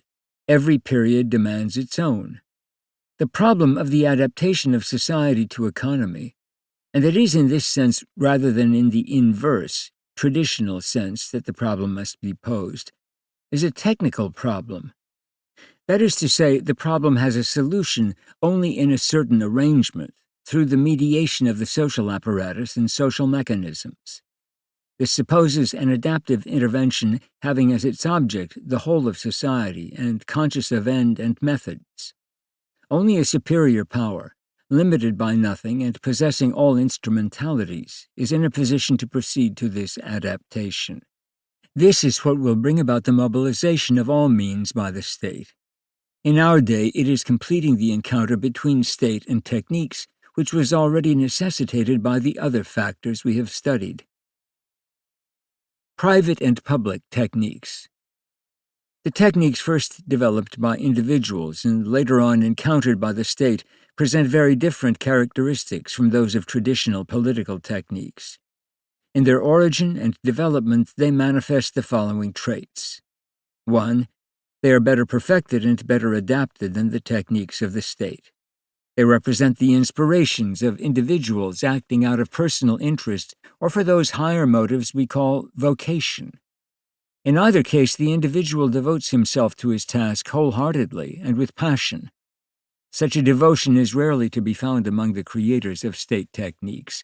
Their genuine enthusiasm is found only for very limited periods. Thus the counselors of Philip IV, the prefects of Napoleon, the Nazi Führer, the people's commissars of the Soviet Union alone seem to have been capable of rivaling the ardor and technical devotion of free workers who have made technical progress. Isolated individuals working for personal motives seem to display more imagination.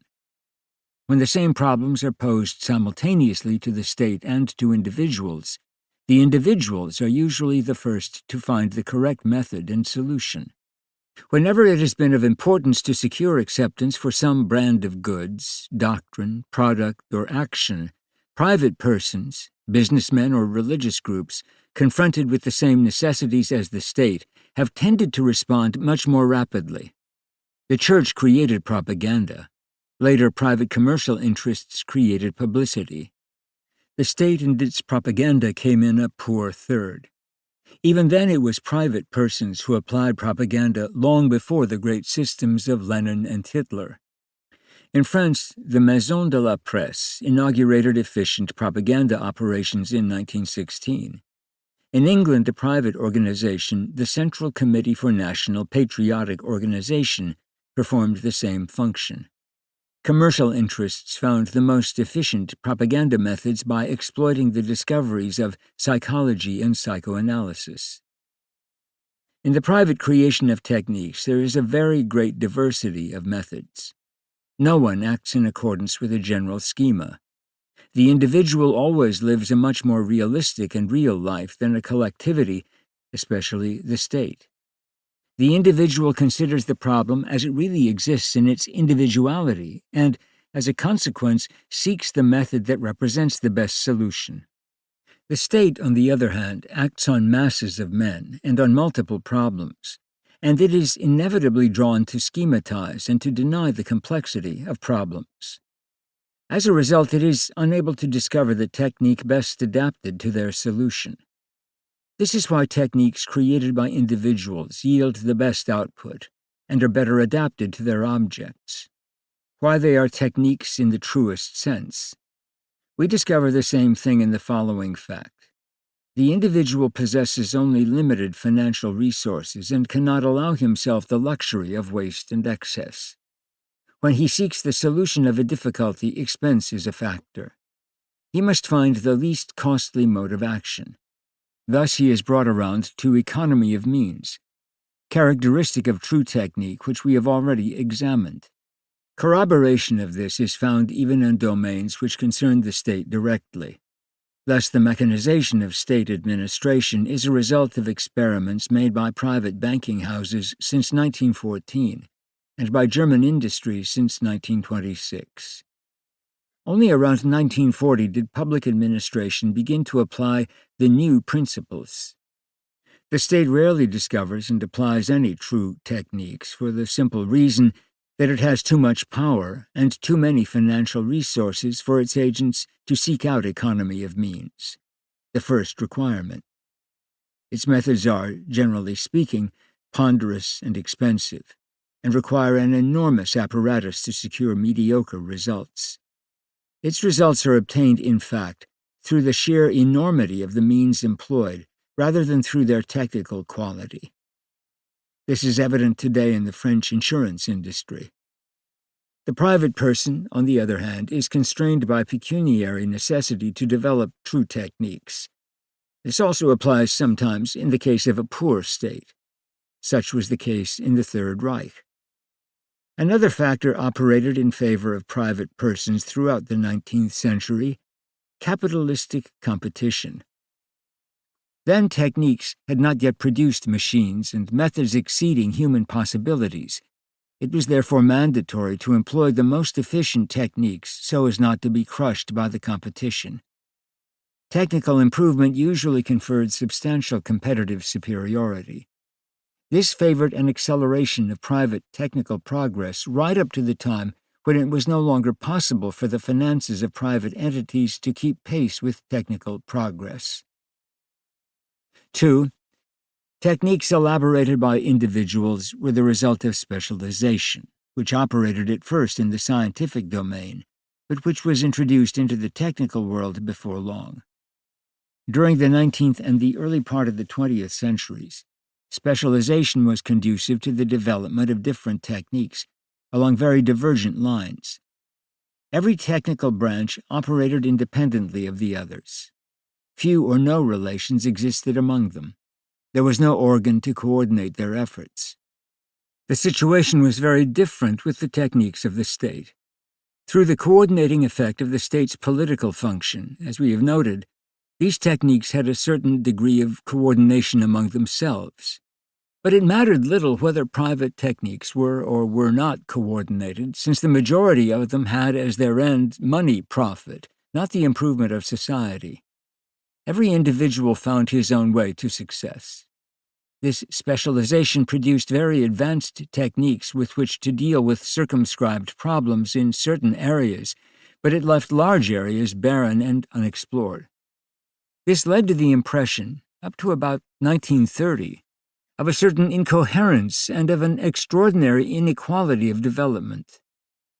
It also led to the common error, which still persists, that technique and machine are identical. Undoubtedly, it is this dispersion of technical operations that allows certain writers to deny that they are dealing with a technical society. These superficial observers do not deny that certain areas of society are affected by technique, but they assert that innumerable factors are independent of it.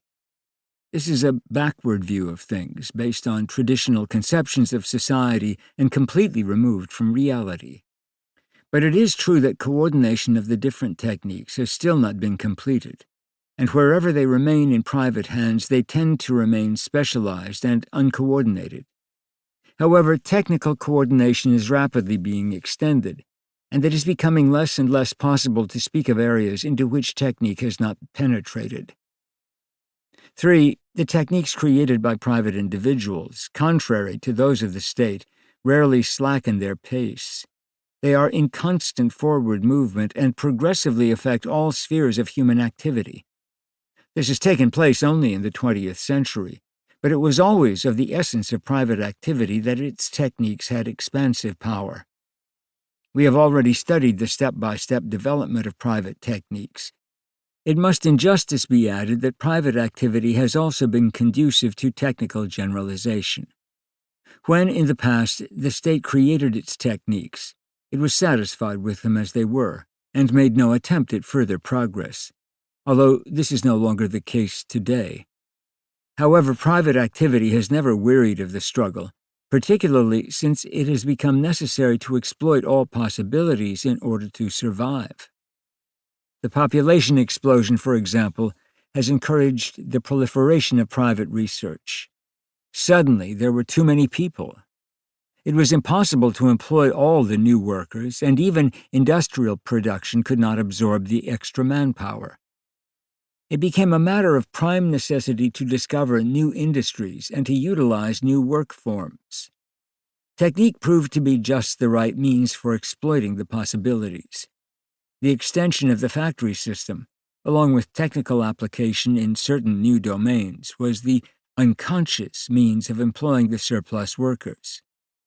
Simultaneously, however, it precipitated crises of unemployment.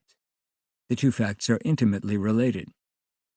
Thus, techniques rapidly came to be employed everywhere, to a certain extent. They have taken over not only all working life, but also man's diversions, which have been transformed into industrial enterprises. Very soon, man himself became the object of technique, a mere means to the end of profit-making.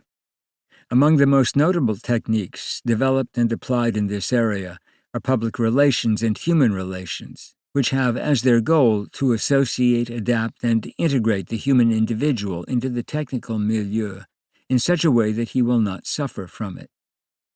Private initiative then took the decisive step in the application of techniques to man. State action could never have brought this to pass. The state was too content with its coercive power to apply precise techniques. The reduction of the state to techniques.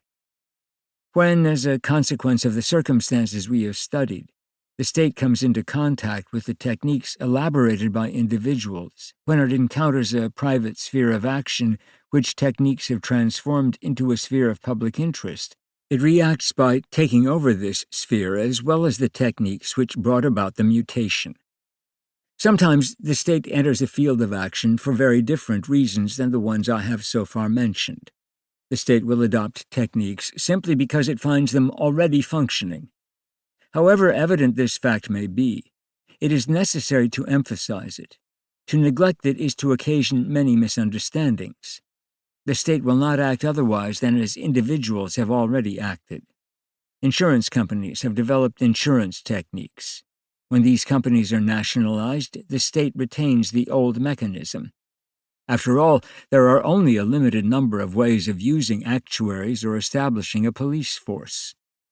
When an automobile manufacturing enterprise passes under state control, the tempo of the operations and the assembly line are not modified. This is particularly clear with regard to material techniques, because techniques seem to us the more constraining the more they are material. But in fact, immaterial techniques display exactly the same characteristics.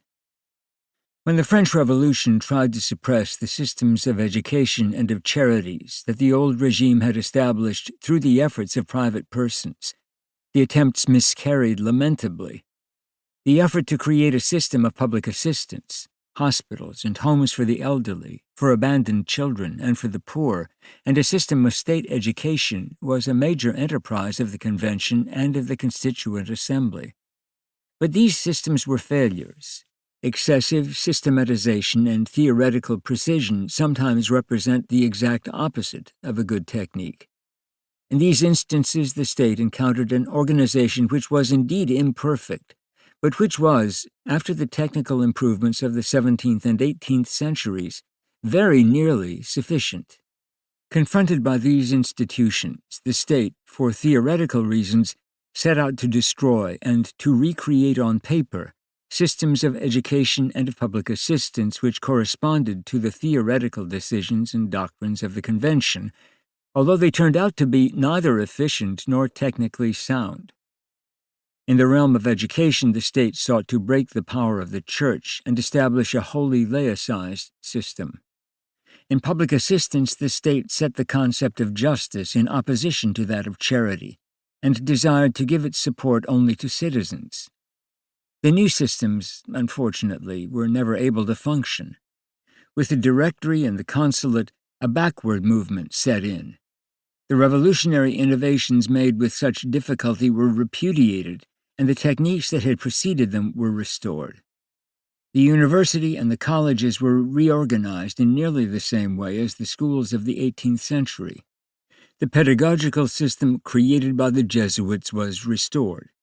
Hospices and hospitals were reconstituted as they had been before the Revolution. And since it was difficult to secure new specialized personnel, the old personnel, monks and nuns, were restored to duty.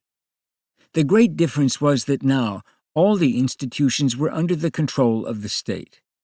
But although they functioned as organizations belonging to the state, they were in fact identical with the earlier private organizations. The arbitrary creations of the Revolution having failed, it was necessary to use already existing technical creations. The same phenomenon appeared in the realm of finance under the Third Reich. Hitler's revolution claimed to have done away with all the classical methods of finance. It wanted to be revolutionary in the management of nationalized enterprises, in the organization of commerce and monetary relations, and even in financial technique.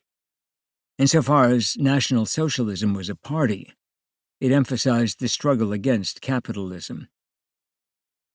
Feder's program provided for a complete transformation of economic and financial life. Manipulation of money, prices, and wages would lead to the disappearance of capitalism, and to this end completely new financial forms were recommended. But little by little, financial necessity in its most traditional form reasserted itself. To accomplish reform, money was needed.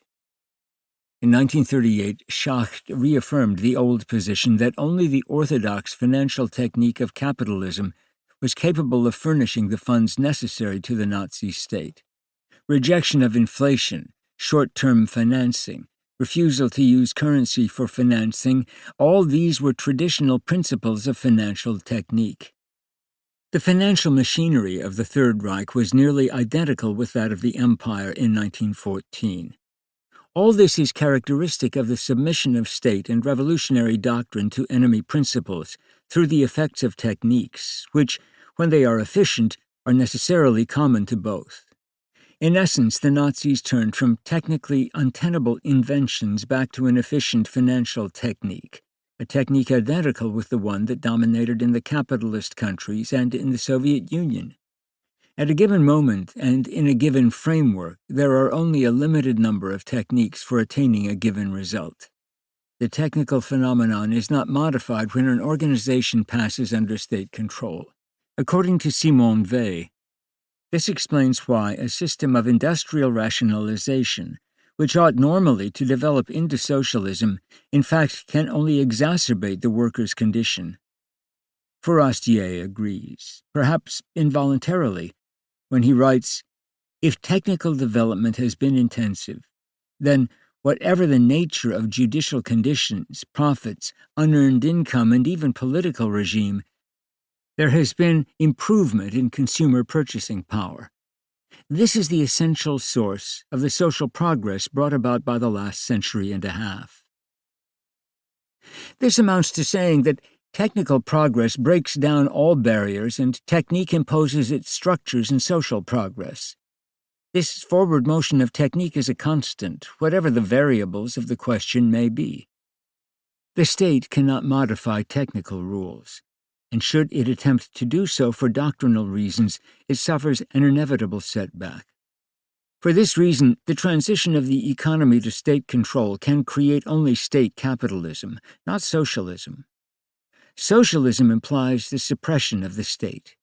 We shall see further on what it implies with respect to technique. Insofar as the state continues to exist, nothing prevents it from calling itself socialist.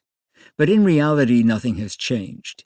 It is only a sleight-of-hand trick to say that the same institution with the same rules, applied in the same way and having the same results, is socialist when it is at the service of the people, and capitalist when it is at the service of capitalist institutions. What does it mean to be at the service of the people? Such an expression can only designate the service of a state which calls itself socialist, although it does not proceed democratically from the people. But what does it mean to be socialist under these conditions? It means to be at the service of the people. We are going around in a circle. One of the gravest symptoms of our times is that technique has little by little emptied socialism of any content.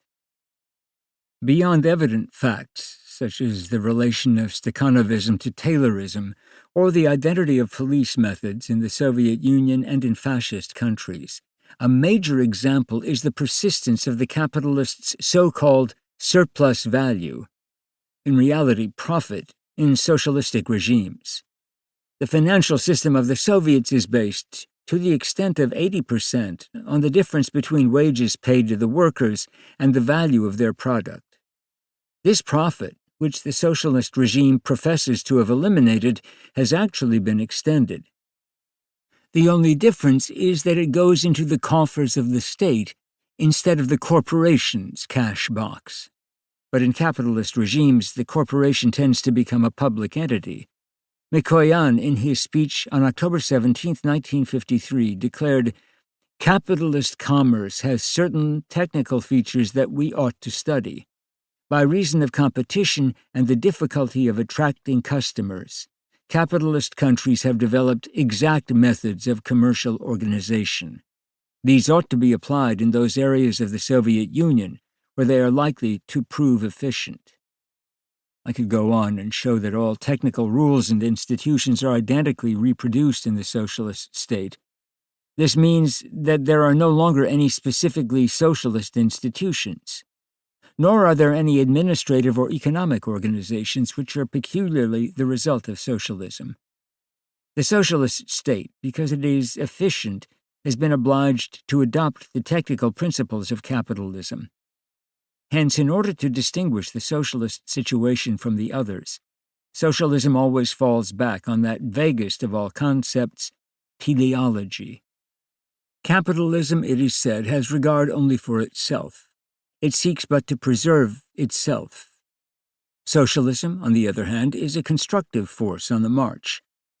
But nothing warrants the belief that the means employed will result in socialism. Teleology can only create a stir for a short time as an instrument of propaganda, but it is far from certain that such propaganda can give character to socialism, which more and more is losing its specific reality as a result of technique. The state, by taking possession of all technical spheres and instrumentalities, becomes of necessity a capitalist state, substituting itself for private capitalists. And when it has come to understand its real interest, it adds nothing and modifies nothing that, technically speaking, pre-existed. When the state realizes the use it can make of techniques, when it understands the usefulness of techniques in all spheres, it moves deliberately to appropriate them. In the past, and to a certain degree today, circumstances led the state to appropriate a given technique. The fortuitous development of some political trend, the encounter of technique with the state, these led the state, a bit haphazardly, to adopt the technique. But instances of premeditated action on the part of the state in this direction are beginning to be discernible. For example, the exploitation of propaganda and atomic research. We must expect this movement to gain greater and greater amplitude, for when the state has once undertaken some action, it generally goes on to the end. Repercussions on the state. The conjunction of state and technique is not a neutral fact. For many, it is not surprising and implies nothing but a growth of state power. They ask whether, after all, it is not a good thing that the state perform its functions as well as possible and be well equipped to this end. We have indeed known a state which had only a laughable police force, powerless and incapable of checking criminals. It is a good thing for technical progress in this sphere to collate all other techniques, thus enabling the state to perform its role of arresting crime. These techniques, when utilized by the state, enabled it to restore order, to guarantee certain liberties, and even, perhaps, to master its political destiny. This is how current opinion interprets the conjunction of technique and the state. I believe that such attitudes are superficial and inaccurate. Technique in its present state of development is no longer merely a passive instrument under state control, as it was under the control of certain individuals. The question now is what we see when we examine contemporary facts instead of antiquated principles. Evolution. The first consequence of the conjunction of state and technique is the progressive transformation of the old techniques of the state after they have come in contact with the new techniques, formerly private but now becoming public. When a comparison is made between private and public techniques, it is noted that private techniques are incomparably more efficient. I've already indicated certain reasons for this. To the extent that techniques remain private, they lie outside the framework of the state. When they come under state control, however, the question inevitably arises why these techniques should not be incorporated into the traditional framework of the state. But private techniques seem to have been created to answer different requirements. They have different dimensions, and this poses a problem. Private methods are intimately connected with their objectives, and these objectives are of human dimensions. Consequently, they are not adaptable to the much more extended needs of the state. This incompatibility ceases to be true, however, as private business begins to assume dimensions equal to and sometimes greater than those of the state. It is clear that enterprises such as Citroën or Bata are of such dimensions that their administrations are comparable to the administration of the state. Standard Oil has international interests of such magnitude that its international policy is like that of a state. The financial power of the insurance trust is such that a parallel can be drawn between its financial system and that of a state. It appears that, starting with a certain critical mass, sociological and technical laws are identical for private and public enterprises. We may exclude from the technical framework states such as Luxembourg and San Marino, and we may soon be forced to exclude nations which do not prepare themselves quickly enough to face up to technical demands, such as Belgium, Holland, and Denmark. These three have already been obliged to combine in order to meet modern technical problems. European nations in general are being compelled to renounce political sovereignty and form associations designed to realize certain far-reaching technical operations, as, for example, research projects in atomic energy, 1958, the exploration of the Sahara, 1958, the launching of an artificial satellite, 1960. Conversely, we must include in the technical framework the great private enterprises, whose technical principles are identical with those of the state. Indeed, it may be said in general that the state lags behind the great corporations in this respect, and that it is compelled to modify and rationalize its administrative, judicial, and financial systems on the model of the great commercial and industrial enterprises. This is the point that Hrant Pastormajian makes in his book about the government of great organizations. He shows in particular that all administrations, civil or military, state or industrial, must rest on identical principles of technical organization if they would be efficient. If these principles are not followed, the administration is condemned to being overtaken and passed by private enterprises. In this respect, France is alarmingly backward. Because our administrative and financial system was the world's best a century ago, we carefully persist in maintaining it, whereas the plain truth is that certain techniques would guarantee much better results. Even our newly created administrations, such as Social Security, refuse to be guided by well-known technical rules. This is not the case in the so-called progressive countries, in which the administrative and financial systems are aligned very rapidly. Too rapidly, perhaps, when the social order is not on the same plane as the technical organization, with industrial and commercial techniques. This new organization of administration results in part from the creation of a technique of administration and in part from the introduction of the machine into all organizations. The two are related not only because mechanization entails, as I have already pointed out, a reorganization of administrative units, but also because mechanization solves the major problems of administration, the problem of paperwork. All organizations are founded on paperwork. And when paperwork transcends human capacities by virtue of sheer quantity and complexity, the problem of what to do about it arises. The machine is the solution. To get some idea of the magnitude of this mechanization, let us consider the two overall categories of office machines, accounting and statistical.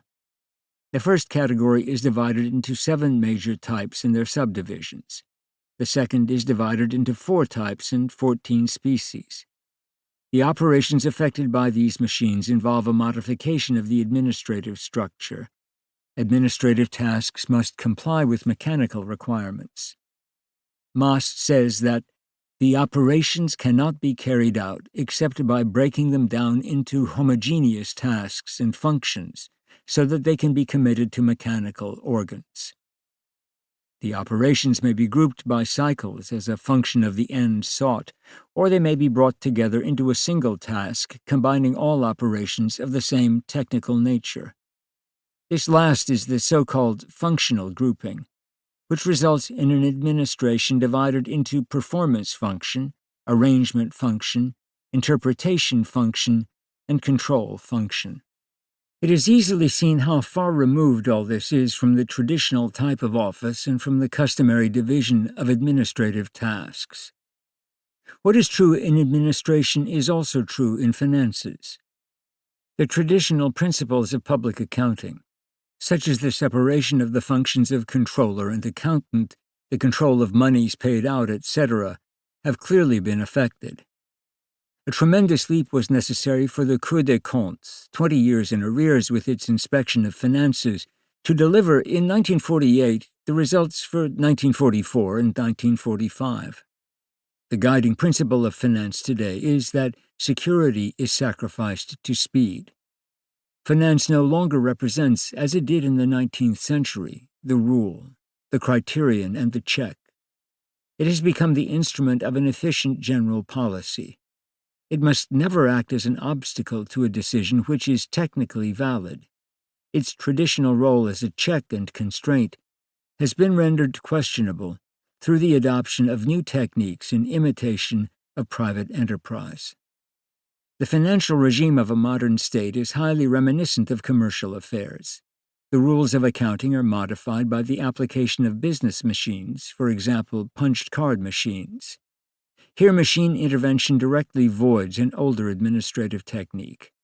A certain flexibility is necessary, but is rarely found in state structures, which are, for various reasons, rigid. Nothing less than revolution brings about the adaptation of political regimes to the technical improvements which have become mandatory as a result of private enterprise.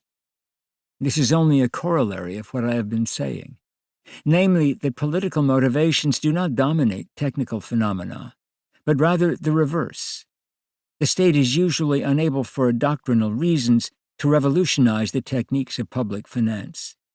But when technical progress makes this revelation mandatory, the state is obliged to capitulate.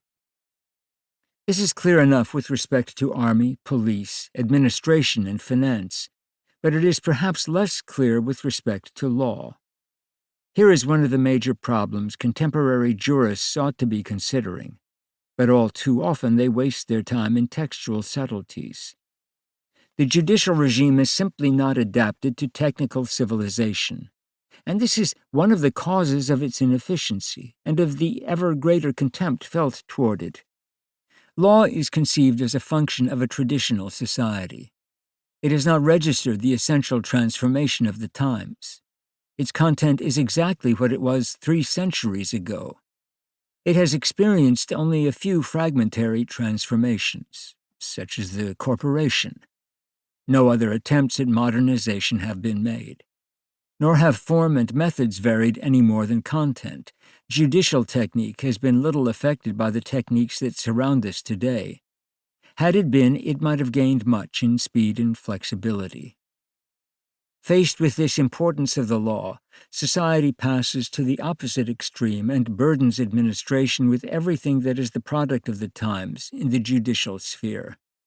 Administration, because it is better adapted from the technical point of view, continually enlarges its sphere at the expense of the judicial, which remains centered on vanishing problems such as codicils, community reversions, and the like. These last, and all similar problems that are the exclusive concern of our law, are problems that relate to an individualistic society of private property, political stability, and judicial subtlety. Law is radically vitiated by its backwardness. We ought to be concerned not only with making laws, but with rediscovering judicial principles that might possibly put into some kind of order the constructions made necessary by modern technique. All the traditional legal principles are collapsing. For example, the principle of the non-retroactivity of laws, or that of the personnalité des délits et des peines. This is not due to the particular evil of our society, but simply to the fact that the law, insofar as it is a system, is not adapted to absorb necessary innovations. This is the resistance to social upheaval of a long-tested and traditional technique. And in the judicial sphere, unlike the others, there is no fund of private experiment to render it more efficient. As I have pointed out, private experiment remains the principal source of the advance of technique, even when technique is passed into the hands of the state. Another striking example of this is found in pedagogy. Educational method was stabilized after the state nationalized education and adopted the Jesuits' technique. But the pedagogic movement dating from the turn of the century is at present rendering the whole edifice questionable. The older framework was coherent, but the combined technical discoveries of psychologists, physicians, and educators have given birth to a new system which is progressively penetrating the educational milieu. The state is moving in the direction of these discoveries. It has created the so-called new classes, which do not yet correspond exactly to the principles of modern pedagogy, but which do represent the first step of integration into the body of the state, of a method worked out by private persons. Once again, we see the traditional techniques of the state being modified by the influence of private techniques, subject to a certain lag and to difficulties that result from the enormity of the operations, which concern not a few individuals, but millions. The technical organism. A second consequence of the penetration of the state by techniques is that the state as a whole becomes an enormous technical organism. Thus, nationalization of certain industrial plants not only makes the state an individual boss or technician, but also compels it to revise its techniques of organization and administration. Indeed, in Great Britain, France, and even the United States, the dimensions of the newer industrial organizations of the state far surpass those of private enterprise.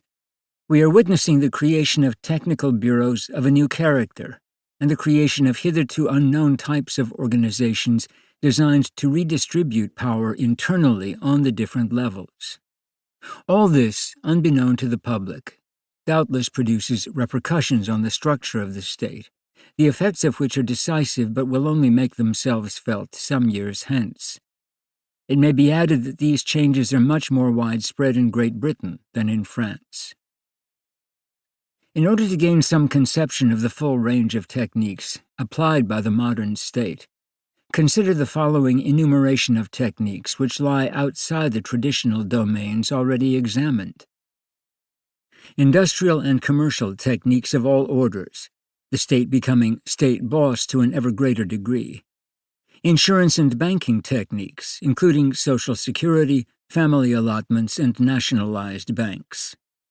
Organizational techniques, including coordinating commissions among all services and new inspection systems. Psychological techniques, including services of propaganda, vocational guidance, and psychotechnics. Artistic techniques, including radio, television, a more or less official motion picture industry, city planning, and controlled tourism. Scientific techniques, including the various centers of scientific research. Planning techniques with arbitrary objectives, including general economic planning, transport planning, and city planning. Biological techniques, already a reality, although rare, including humans, stud farms, euthanasia, obligatory vaccination and medical inspection, and social assistance.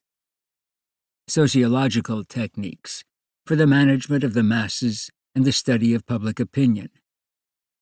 Each of these comprises various subsidiary techniques, complex mechanisms, and specialized methods. The state, since it applies these methods where necessary, can itself no longer be anything other than technical.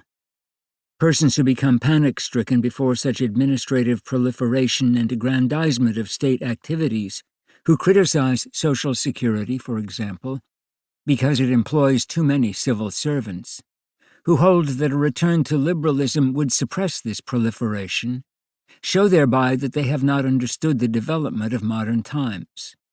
No deliberate choice on the part of the state, no theoretical decision has brought about this growth of technique. Its causes were independent of the personal or collective. The modern state could no more be a state without techniques than a businessman could be a businessman without the telephone or the automobile. The businessman does not employ these objects because he is particularly enamored of progress. The state does not employ propaganda or planning because it is socialist. The circumstances are such that the state cannot be other than it is. Not only does it need techniques, but techniques need it. It is not a matter of chance, nor a matter of conscious will. Rather, it is an urgency which expresses itself in the growth of the technical apparatus around a rather slight and feeble brain. The motive force behind the state does not develop in proportion to the state apparatus. This motive force, theological interpretations aside, is man. And man has no more capacity to function when he is at the center of the technical organization than when he is a simple citizen lost in the machinery. In other words, the politician is demoted to minority status by the enormity of the techniques the state has at its disposal. The state is no longer the president of the republic plus one or more chambers of deputies, nor is it a dictator with certain all-powerful ministers. It is an organization of increasing complexity, which puts to work the sum of the techniques of the modern world. Theoretically, our politicians are at the center of the machinery, but actually they are being progressively eliminated by it. Our statesmen are impotent satellites of the machine, which, with all its parts and techniques, apparently functions as well without them. The state machine is, to be sure, not yet well adjusted, but we are only at the beginning, and its adjustment is already good enough to give the unmistakable impression that it will tolerate no outside influence. I know there are some who believe the political factor to be predominant. These people will cite the sovereign authority of men such as Stalin, who for political reasons modified the technical organization by excluding certain techniques and retaining others. Some will cite the authority of Hitler, which was exercised for doctrinaire, not technical reasons. In these cases and in many others, it would seem that politicians make real political decisions which coerce and determine the technical machinery. Were this true, the state would not be primarily technical. But we must not be taken in by appearances. Gabriel Ardant has clearly shown that today the search for efficiency is the law of the state's administrations and services. Where purely administrative technique is not the chief goal, government is no longer possible. It is not sufficient to improve one or another governmental service or to create isolated new organisms.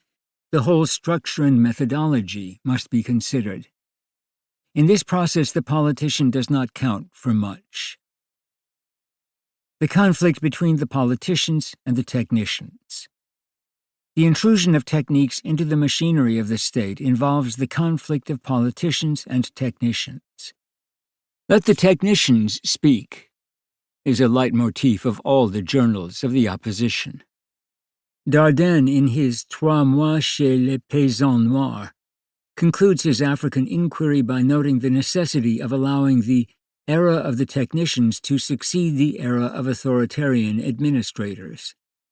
He sees in this the solution of all human problems of the Negro peasantry. For example, he contrasts the political decisions of administrators to build barracks and strategic military roads with the technical decisions of agronomists and economists to develop the African cotton industry and to furnish cheap cotton goods to the natives. But Dardenne overlooks the fact that the first decision was not made by politicians, but technicians, the military. He holds too firmly to the idea that technician means engineer. He neglects the technical character of both the Army and the Air Force, and sometimes even of the administration. This oversight, which is widespread, often leads to a misinterpretation of certain well-known conflicts of interest. In 1938, many people insisted that there was hostility between the Nazi Party and the technicians, and even the Army. But this conflict came to nothing, unless it was the attempt on Hitler, which was made in 1944 after his power had been effectively broken. A. Tsiliga and Stolypin report that a similar situation exists in the Soviet Union. According to Tsiliga, alongside the communist bureaucracy, which holds the political power through its mass organizations and labor unions, there is a technical intelligentsia, the ITR, which is strongly organized and nonpartisan, and which has created its own corporative organization. All technicians belong to the ITR, and its role has become more important in proportion as the economic structure is increasingly based on the activities of technicians. The 5-year plan implies a technical framework without parallel. An alleged conflict exists between the Communist Party and the ITR. The ITR seeks to turn out the party on the grounds that the party, A, hampers technical development, B, provokes discontent among the workers, and C, intrudes into its decisions certain motives which the technicians cannot accept. It is possible that such a conflict exists. Certain signs suggest it. The Communist Party's fear of the saboteur is doubtless not just propaganda, but there are not enough signs to enable us to form a judgment. Molchanovsky presents another aspect of this alleged conflict. He writes of a class of very bureaucratic and backward technicians, incapable of modifying their methods to adapt them to technical developments. Preoccupied with the realization of the plan, They ignorantly increase the number of workers or the hours of work instead of increasing efficiency. The insistence on the old methods of work paralyzes the new mechanical means and diminishes yield even further in view of the magnitude of the labor force employed in the upkeep of equipment. The problem then becomes, who ought to take responsibility for adapting the worker to the machine? Who is to educate the worker? The answer is the local branches of the Communist Party. The complexity of the elements of this conflict is evident, and it is difficult to accept without reservation the image of the technician archangel sallying forth to do battle with the megalomaniac and rotten politician. Nevertheless, it is probable that in the Soviet Union, as in Nazi Germany, there is a conflict between the two classes. But this conflict cannot be counted on to bring about a change in the regime. As C. Wright Mills has shown, the managers under any regime whatsoever are never anything but executive agents. They are never in a position, publicly or institutionally, to assert themselves against their masters. Conversely, the masters become totally powerless without the complex and secretly all-powerful managerial cadre. In democratic regimes there is indeed a conflict between politician and technician, but it is apparently much less acute. Two questions arise. First, how does it come about that the conflict is greater in the dictatorships? Second, how does it come about that the technicians do not take the upper hand in a democracy and overwhelm the politicians, who possess no serious means of resistance? The answer to the second question enables us to dispose once and for all of the idea that there is a natural and inevitable hostility between politicians and technicians. As for the first question, there is an easy reply.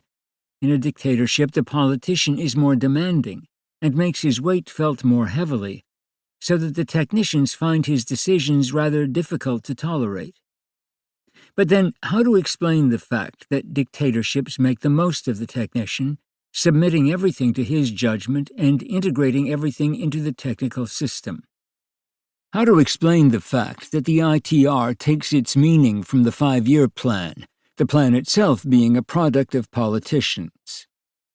How to explain the prodigious technical rise of the Soviet Union and Nazi Germany under the sway of the politicians? The orientation of both these regimes was technical. Why did the technicians complain?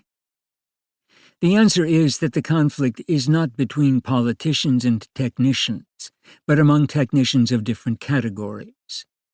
In the dictatorships, the politician aims, successfully or unsuccessfully, to comply with the demands of a political technique.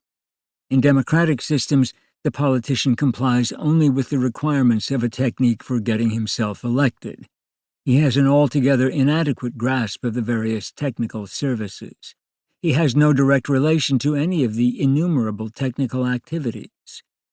The politician in a dictatorial system, on the other hand, tends to become a technician and, ipso facto, collides with other techniques.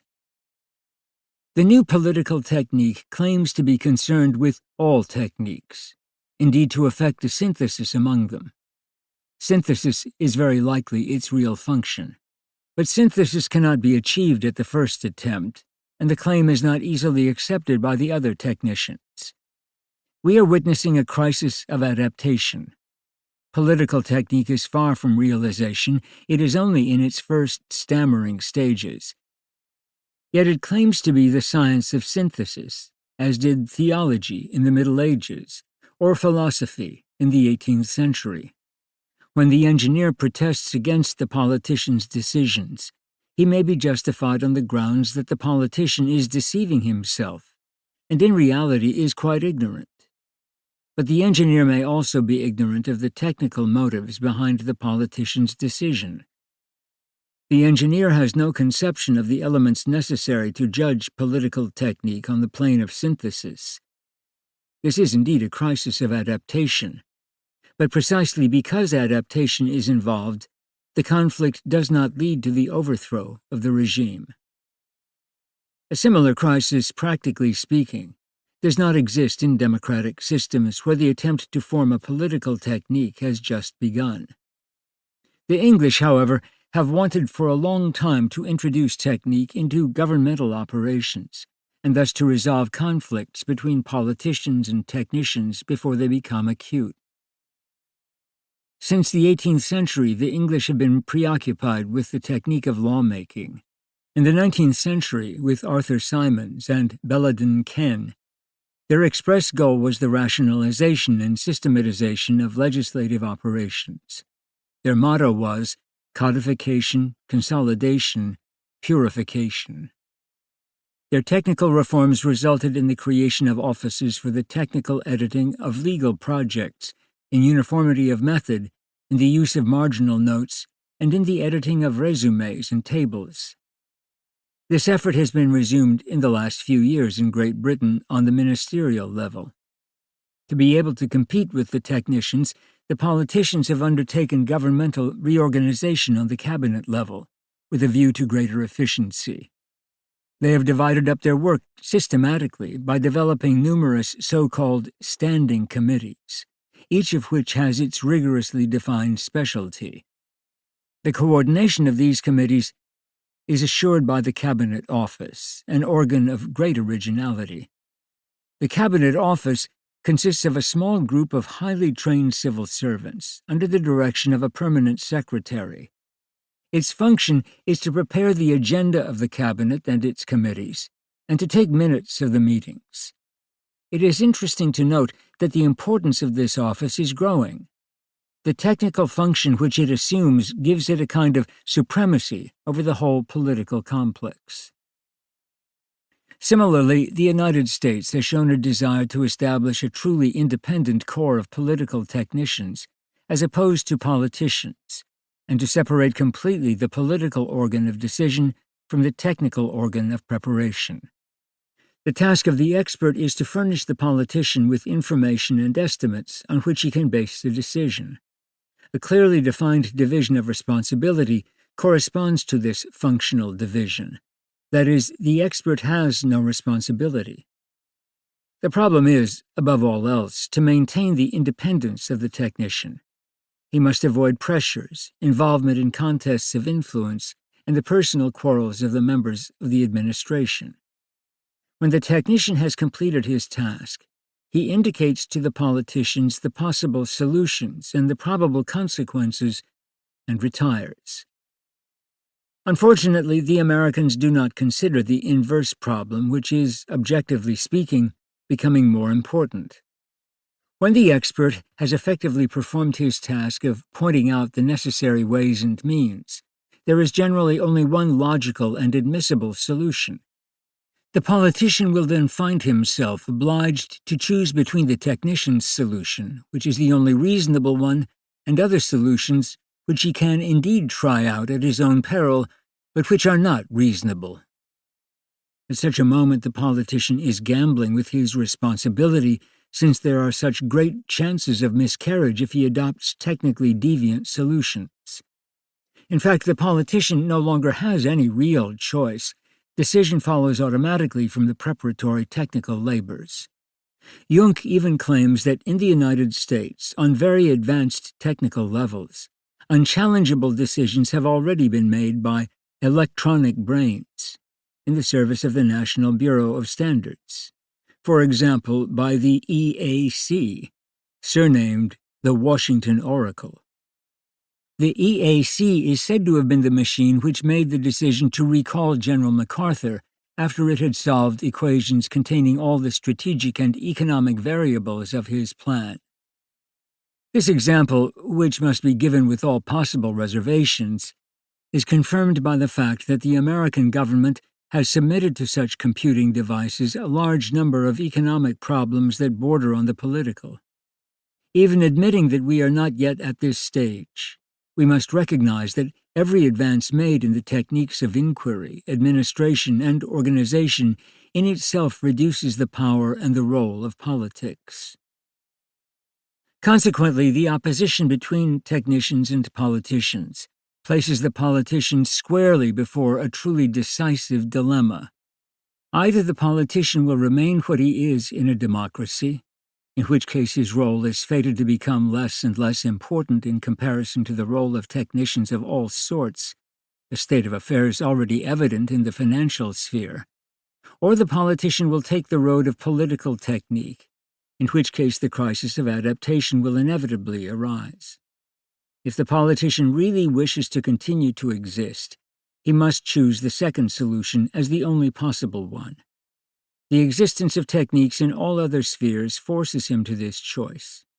Even so, little by little he is being stripped of any real power and reduced to the role of a figurehead. These techniques entail for him both the possibility and the obligation to devolve a political technique. This does not mean dictatorship, which is a provisional trial form. It means, as we shall see, an inevitable and radical transformation of the political perspective. The Nazi dictatorship and Stalin's regime ought not to be completely identified.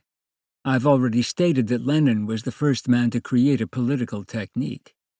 For Lenin, and Stalin understood this in a remarkable way, the politician was neither a theoretician nor a chief of state in the traditional sense, but a technician.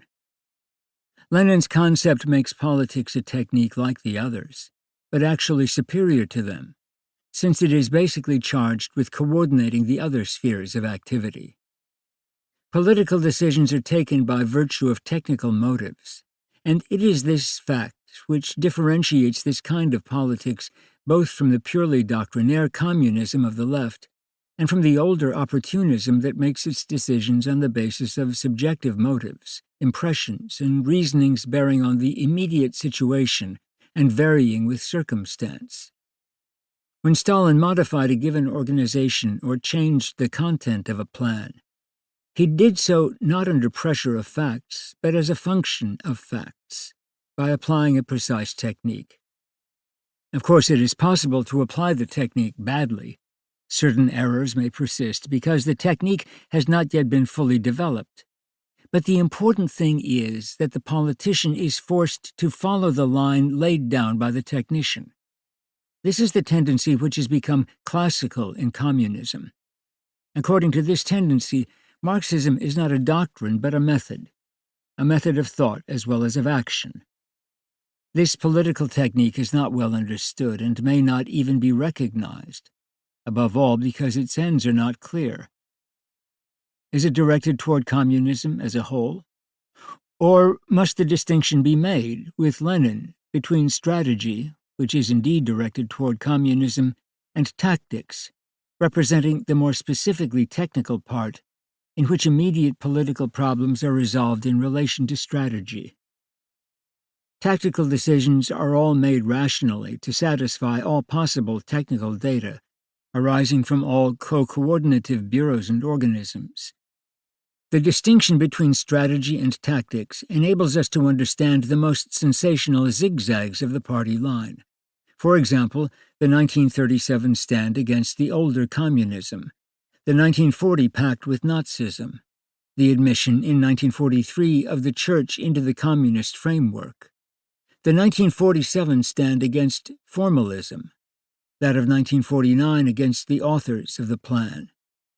These tactical changes can all be explained on the basis of technical reasons of great precision. They do not represent arbitrary decisions of hard-pressed politicians. The growing influence of technicians was further emphasized in 1953 by the selection of 5 technicians to be the 5 vice presidents of the Council of Ministers. The problem posed by Hitlerism was very different. Hitler was a politician who made his decisions without the advice of technicians and often even despite their advice. His decisions were motivated by subjective, internally generated impulses. This attitude was the more extraordinary in that the Nazi apparatus appeared to be among those which had best understood and applied the fusion between state and technique. It utilized all techniques to the maximum possible degree, reducing them unconditionally to its service, with the exception of the borderline case of politics. Even so, it is not always correct to assume that politics intervened haphazardly. Very often the firmest doctrines of Nazism had to yield to technical necessities. Thus, the Nazi propaganda technique twice resorted to actions which were publicly popular, but which were, at the same time, completely contrary to Nazi doctrine. One such instance was the Great Propaganda Drive of 1935, at the time of the Confirmation plebiscite. "We are more democratic than the democracies." The plebiscite was intended to show that the Führer was the true incarnation of the people, and that consequently the Nazi regime was a real democracy, not an artificial one, as France's was. The second instance was the Great Propaganda Campaign in behalf of liberty. "We are defending the liberty of European man." These two themes, widely used but formally opposed to the Hitler doctrine, arose from the technical necessities of propaganda. It is also known that the financial technique of the Nazis often led them to act contrary to doctrine.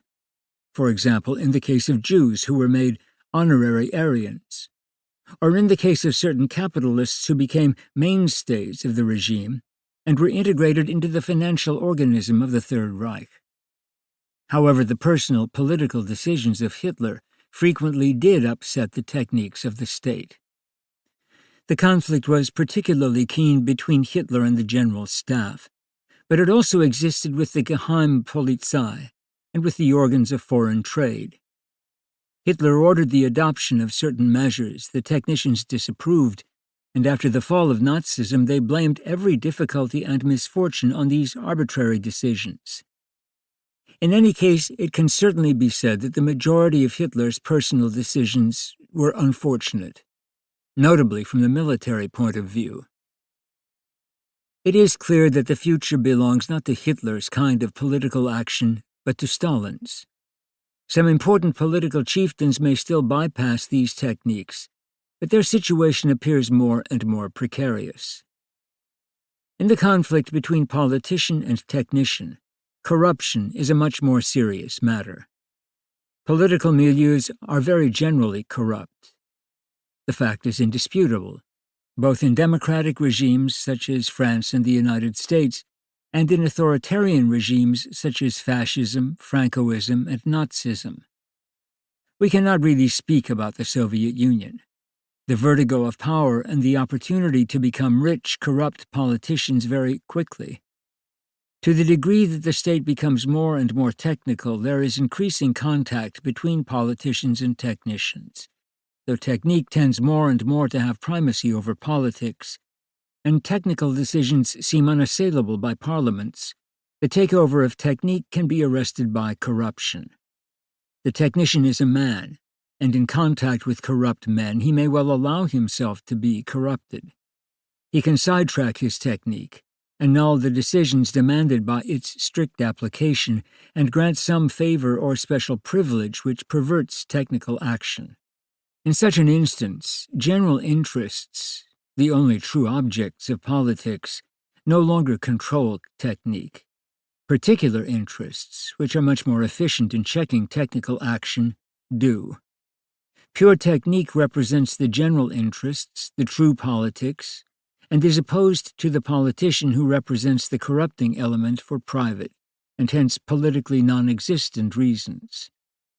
The corruption of politicians is the only factor which can retard the total transformation of the state into a gigantic, exclusively technical apparatus.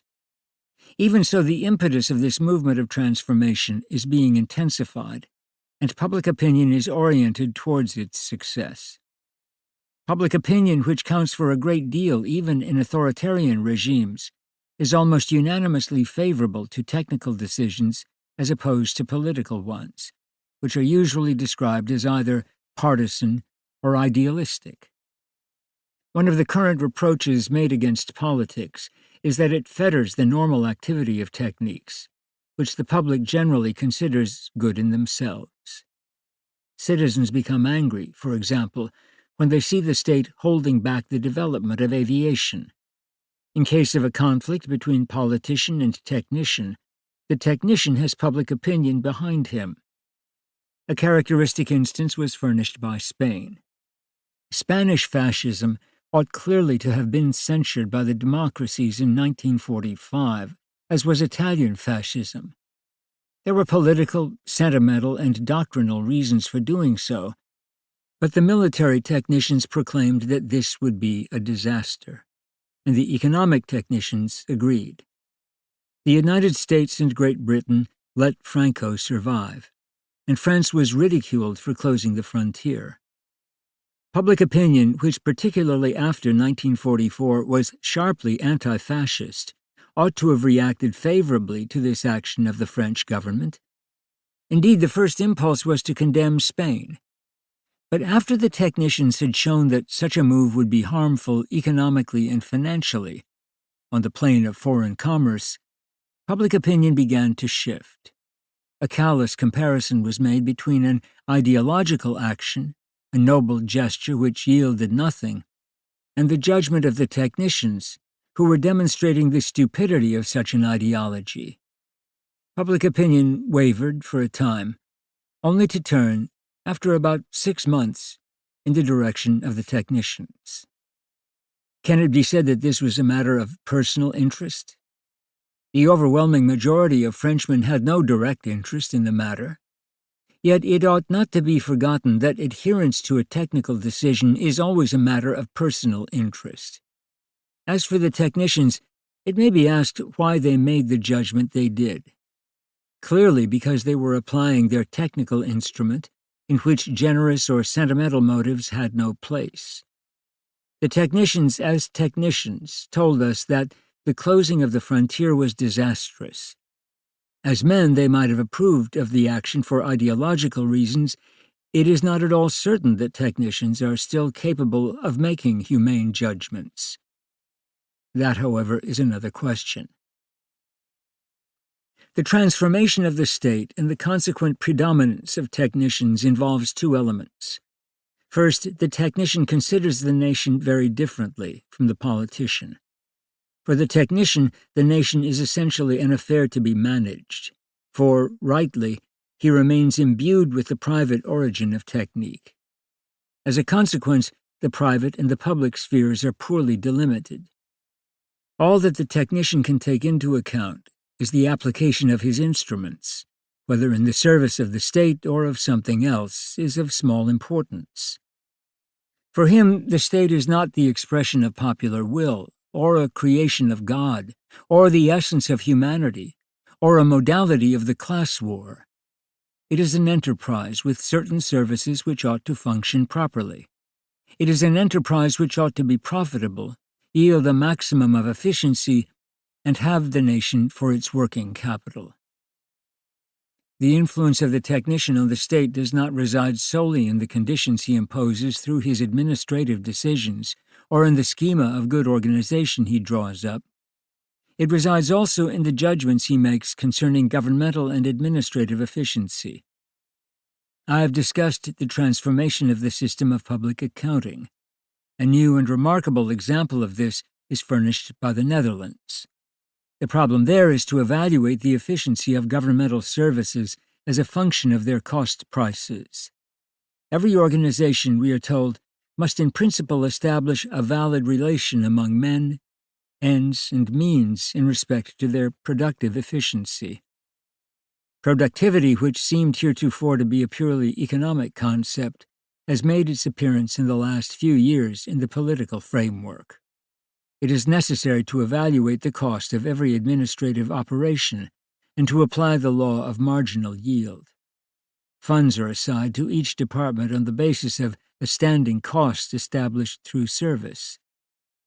By introducing modern double-entry bookkeeping, it is possible to carry out a constant inspection of activities on every level and to establish the relation between actual and standard expenses. In this way, the law of the technician transforms the administrative perspective. Every administration becomes an object, as formerly the worker became an object in tailor's hands. Politics assigns the goal, but the technician dictates the means to the last dot. We have a detailed description of this orientation in Gabriel Ardin's book. The entire administration is only a machine, whose operations must become more and more rigorous. In this way, that ideal theoretical situation is attained, in which, to use the words of James K. Feely, Jr., the margin of chance between intention and realization is almost nil. For, according to Feely, the smaller this margin becomes, the more a check on execution appears possible, and the more the coefficient of predictability is increased. Such a situation would give maximum security in all the different administrative units, and what Feely proposed as a theoretical ideal becomes practical. The only price tag on its attainment is the conversion of the administration into an apparatus, the civil servants into objects, and the nation into a supplier of working capital. The nation becomes the object of the technical state in that it furnishes all the different kinds of material substratum: men, money, economy, and so on. The state becomes a machine designed to exploit the means of the nation. The relation between state and nation is henceforth completely different from what it had been before. The nation is no longer primarily a human, geographic, and historical entity. It is an economic power, whose resources must be put to work and to which a yield must be returned. In connection with this yield, the older technicians used the term maximum, but the newer ones use the term optimum. Maximum yield is yield that exhausts and debases the resources of the state in a short interval of time. Optimum yield is yield that attempts to safeguard substance and vitality, the typical example being the TVA. However this may be, we must regard the nation as an entity whose total resources are to be brought into action precisely because all the different techniques, mutually conditioning one another, have come into play. Once the technician has commenced his operations, he cannot recognize any limits. He cannot esteem or respect anything in the nation except the nature of things. This promotes the greater coherence of the state-nation, which is so characteristic of our times. What is true on the national level is also true on the level of international organization. In view of the radical setbacks experienced by the political organisms designed to foster international agreement, it was decided to entrust further exploration along these lines to a group of technicians. It was believed that international consideration of the areas to be exploited, rather than purely national interests, would be more propitious to an entente. Thus, in 1949, a great assemblage consisting of 550 scientists and technicians opened its deliberations at Lake Success to consider how best to exploit the world's natural resources. International projects of this kind are much less advanced than similar international projects, and the reactions of politicians to the technicians are correspondingly more enthusiastic. This was evident at the 1949 Strasbourg Assembly of the Organisation Européenne de Coopération Économique, a purely technical group. The Americans were of the opinion that this organization did not progress as quickly as the technical situation permitted. We are witnesses at the inception on the international level of the same takeover by the technicians which we have already observed on the national level.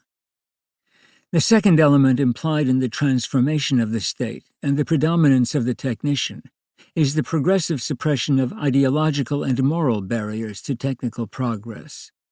The old techniques of the state were a compound of purely technical elements and moral elements, such as justice.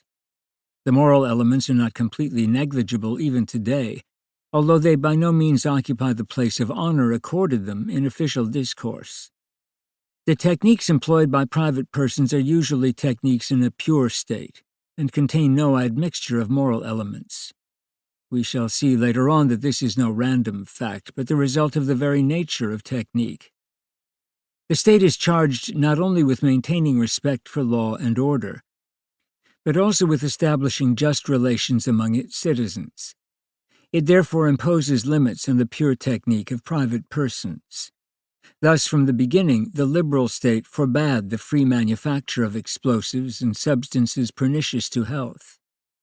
On a higher plane, it struggled by means of antitrust laws, as in the United States, against the trust, an economic organization notorious for social injustice. It also established labor legislation, limiting the abuse of the workers by mechanical techniques. In the area of justice, the state has been a barrier and the check against private technical abuses. But when technique became state technique, when technical instrumentalities passed into the hands of the state, did the state adhere to its old wisdom? Experience must answer in the negative. The techniques to which the state opposed checks when they were in the hands of private persons became unchecked for the state itself. There is no self-limitation in this respect. The English state forbade traffic in narcotics but made wide use of them in India and China. An omnipotent state, fascist or communist, ceases to respect laws made for the protection of labor. The communist state proclaims this to be a provisional solution pending the establishment of the dictatorship of the proletariat. But we can make no judgment of future events. This is not merely a case of principiis legibus solutus est. Translators note, the state is not bound by the laws. But something much more profound. The state is the only barrier between men and the techniques of individuals, but it ceases to be a barrier when technique, increasing geometrically, encounters the ancient raison d'etat. Translators note, the state's higher interests, which may be invoked as an excuse for state action contrary to justice or its own laws. This last, which perhaps has nothing to do with the nature of the state, has nevertheless existed almost continuously throughout history. But the raison d'etat never possessed the means to express itself. It operated sporadically and incoherently, and its decisions often miscarried. It remained more an intention than a reality, but was always latently there. Primarily, it represented the justification by the state of itself. It was the negation of morality by the state. But the means at the disposal of the state were themselves subject to a strong moral influence. They were consequently neither technically nor morally adapted to the raison d'etat, which was deprived of any force without these arms. The French Parliament under absolute monarchy, or the French administration under the Restoration, for example, were not adapted to this objective. But when new techniques refined the old ones lost their internal curbs. The state then found itself in possession of means agreeable to the raison d'etat. As soon as it had these means, it applied them without hesitation because it entertained no doubt at all as to the excellence of its ends. At the same time, other techniques, the result of the activity of individuals and until then restrained by the state, came into the hands of the state, which well understood their usefulness for realizing its constant objective.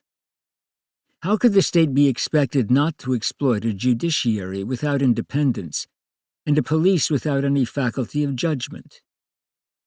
But the most noteworthy fact in this complicated development is that henceforth the raison d'etat could only be the expression of the multiplicity of techniques which it had employed to realize itself. Technique and constitution. French administration remained until about 1940, as Napoleon had created it in 1800. It had, of course, undergone certain modifications in detail. There had even been certain reversions to pre-Napoleonic practices. But no serious changes had taken place either in orientation or in structure. Constitutional monarchy, monarchy with absolutistic tendencies, bourgeois and socialist republics, the empire, these French regimes all accepted or suffered Napoleon's instrument because it was a good one. There is no doubt that one of the gravest problems of the Third Republic, if one seldom explicitly considered, was that an administration created by and for an authoritarian state should be in the service of a state which wished to be thought liberal. This is the situation of the state today in all areas. Only with difficulty can the technical apparatus be varied. Only with difficulty can it be employed in one way rather than in another. To take a simple example, it matters little in driving an automobile whether the regime be Republican or fascist. Techniques are becoming less and less material, and really important differences from state to state tend to fade progressively away. A given state technique must be exercised on its own terms, though the political opinions of successive ministers differ. This continuity can be expressed in terms of the dictatorship of bureaus. It explains the often noted fact that socialist ministers, once in power, act in all countries very much as did their non-socialist predecessors. This is the result not of so-called Marxist treachery or of weakness of character, but of the specific weight of techniques. Ardant, in his book on the technique of the state, emphasizes that there is a technique of state that no regime, whatever its nature, can do without. Every statesman is faced with the dilemma. Either he must apply these techniques on their own invariable terms, or he must renounce them and forego the results they tend to produce. We must not lose sight of the fact that techniques furnish the best possible means, each in its own sphere. A country's economic minister will be forced to plan the economy or abandon it to anarchy. We have already studied the unfeasibility of a half-planned economy, or of planning which contents itself with making recommendations. Technique will not tolerate half measures. What is true of a political personality, a minister, for example, is in part true of a political regime. It makes little difference whether or not the Constitution provides for a separation of powers, for one or more chamber, or for a democracy on the model of East or of West. From the technical point of view, the results will be very nearly the same. Any type of administration other than that which is technically the most efficient is impossible. A different financial regime is also an impossibility. In the case of taxes, for example, it is said that a rightist regime will favor indirect taxes that bear hardest on the general population, because this population represents the masses, but that a socializing regime will favor direct taxes that bear hardest on the great fortunes. This only shows that a scientific tax technique is not being applied. It seems incontestable that such a rigorous technique, in view of the yields it can produce, will in the end carry the day. There is an optimum tax structure which can be completely determined. It gives the best yield to the state, and at the same time equalizes the fortunes of the citizens and saves the fiscal substance. There is no valid reason for not implementing it. This optimal system is making headway in all states and is gradually overcoming the associated and adventitious ideological motives. In the same way, planning imposes itself little by little on every regime. It is ideologically puerile to profess to see differences between Soviet and Nazi planning. Planning is not reserved to authoritarian states. Democratic states which tend towards socialism, such as France or Britain after 1945, or non-socializing democratic states such as Denmark, today employ the system of planning. Even states which are completely liberal, such as South Africa, are engaged in planning. This does not mean that the whole economy is necessarily planned. It means that the technique of planning is making headway even in political systems unfavorable to it. Whether it is a question of an immigration plan, an export plan, a transport plan, or a city planning operation, the same technique is involved. Planning is being extended to all domains of political life as well as to all state regimes. In 1951, Chancellor Adenauer declared that German youth had not responded to the efforts of the regime, that the youth were anarchic and disorganized, that it was impossible to have any hopes for them, and that planning represented the sole means of reintegrating this wayward youth into the German community. He announced that a German youth plan was being elaborated to cope with the necessity of bringing youth into rigid organizations, giving youth an ideal and a collective soul, discipline, and a fixed way of life. Adenauer went on to say that all this had to be planned. In a way, he was suggesting a return to totalitarian methods. France in 1952 took steps to provide planning for scholarships and tourism. In 1956, it planned youth organizations, and in 1960, sports.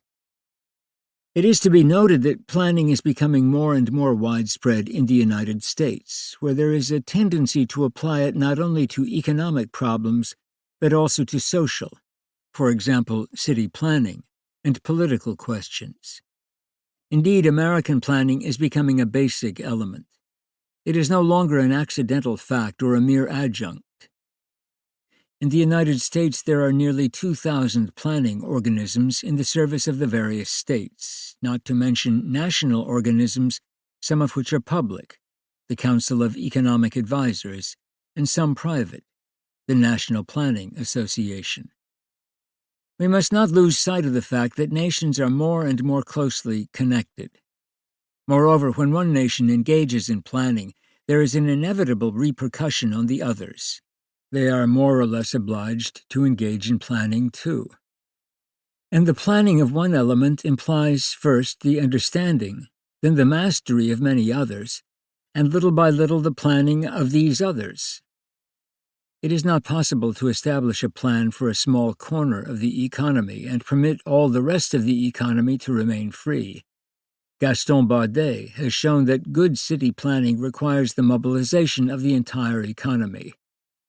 Then it will be said the best thing is not to do any city planning at all.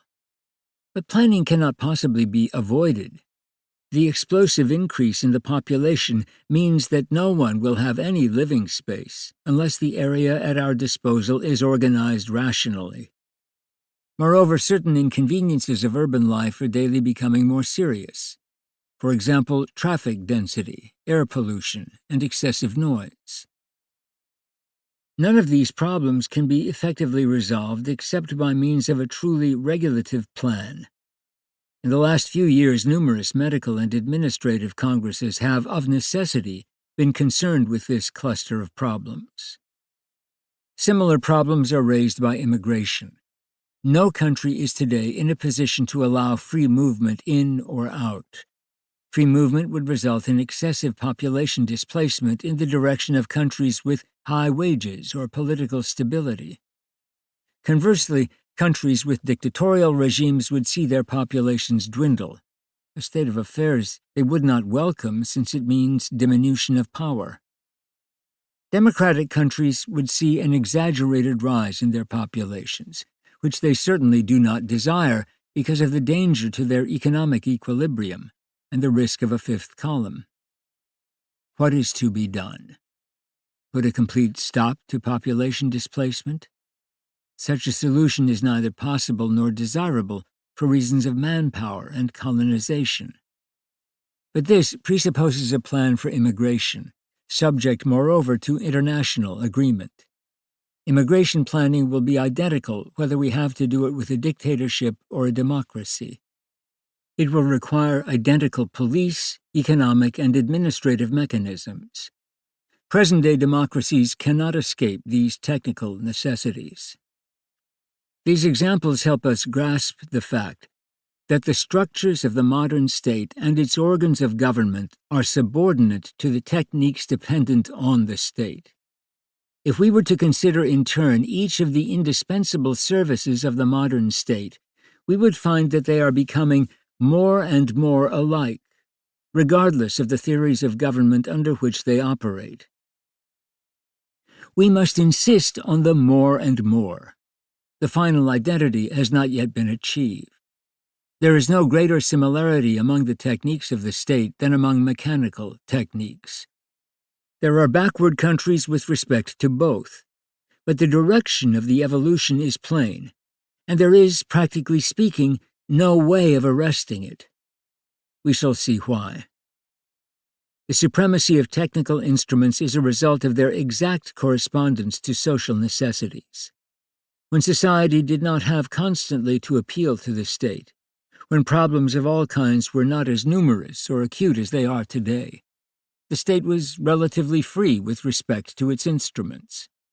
in spite of all the worthy persons who reassure themselves by saying that all historical epochs are alike, that the crises of the 4th century resembled those of the 9th, and so on. The fact is that no one ever before saw world economies, world wars, or world and national populations which, on the average, double every 45 years. The state is no longer in a position to reject the most efficient means possible. Its problems are more difficult and complicated than any ever encountered before.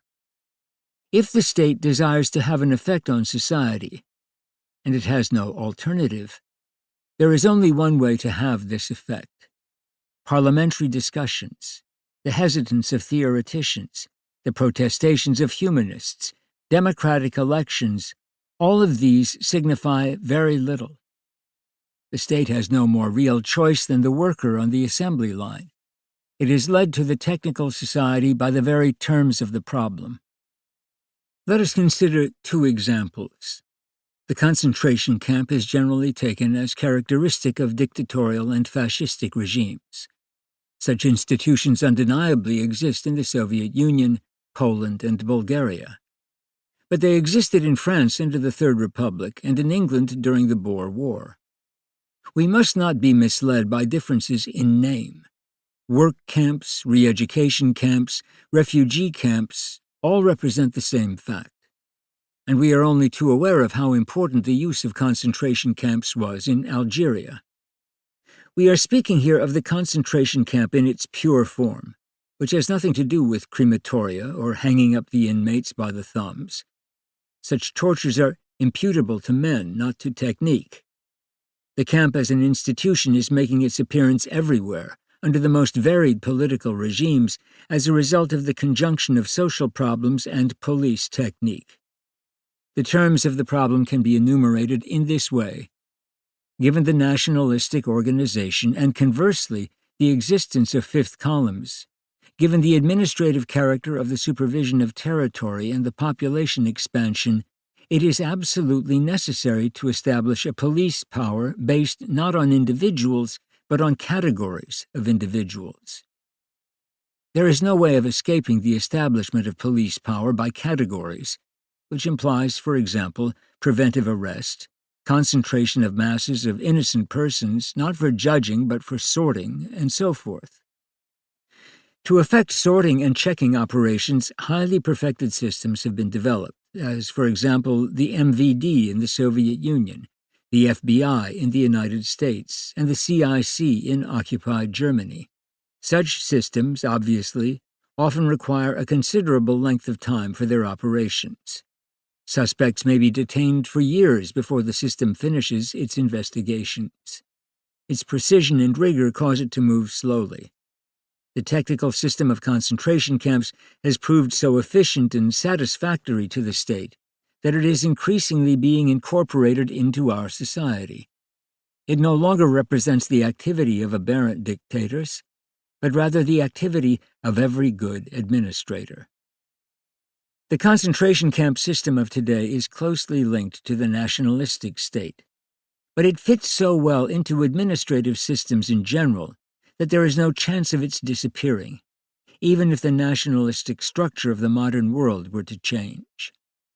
Certain categories of undesirables would remain, social misfits for whom the camp is the ideal solution, at least until a more efficient technique allows the resolution of the problem at even less expense.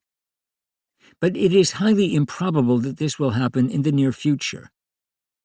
The second example is the system of sales engineering, originally conceived in the United States to facilitate private commerce within the country. Now the system exists on the level of international commerce under state direction.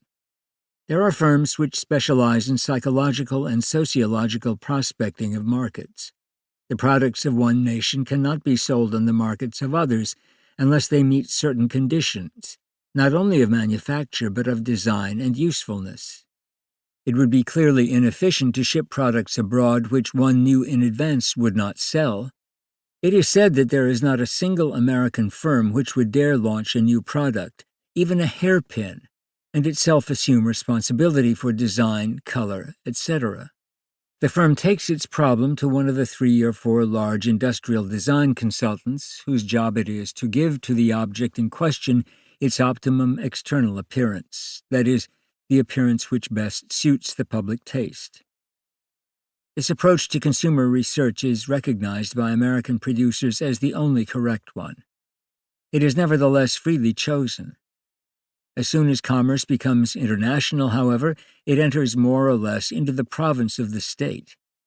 The problem might then be how a nation with a foreign trade deficit could wipe it out.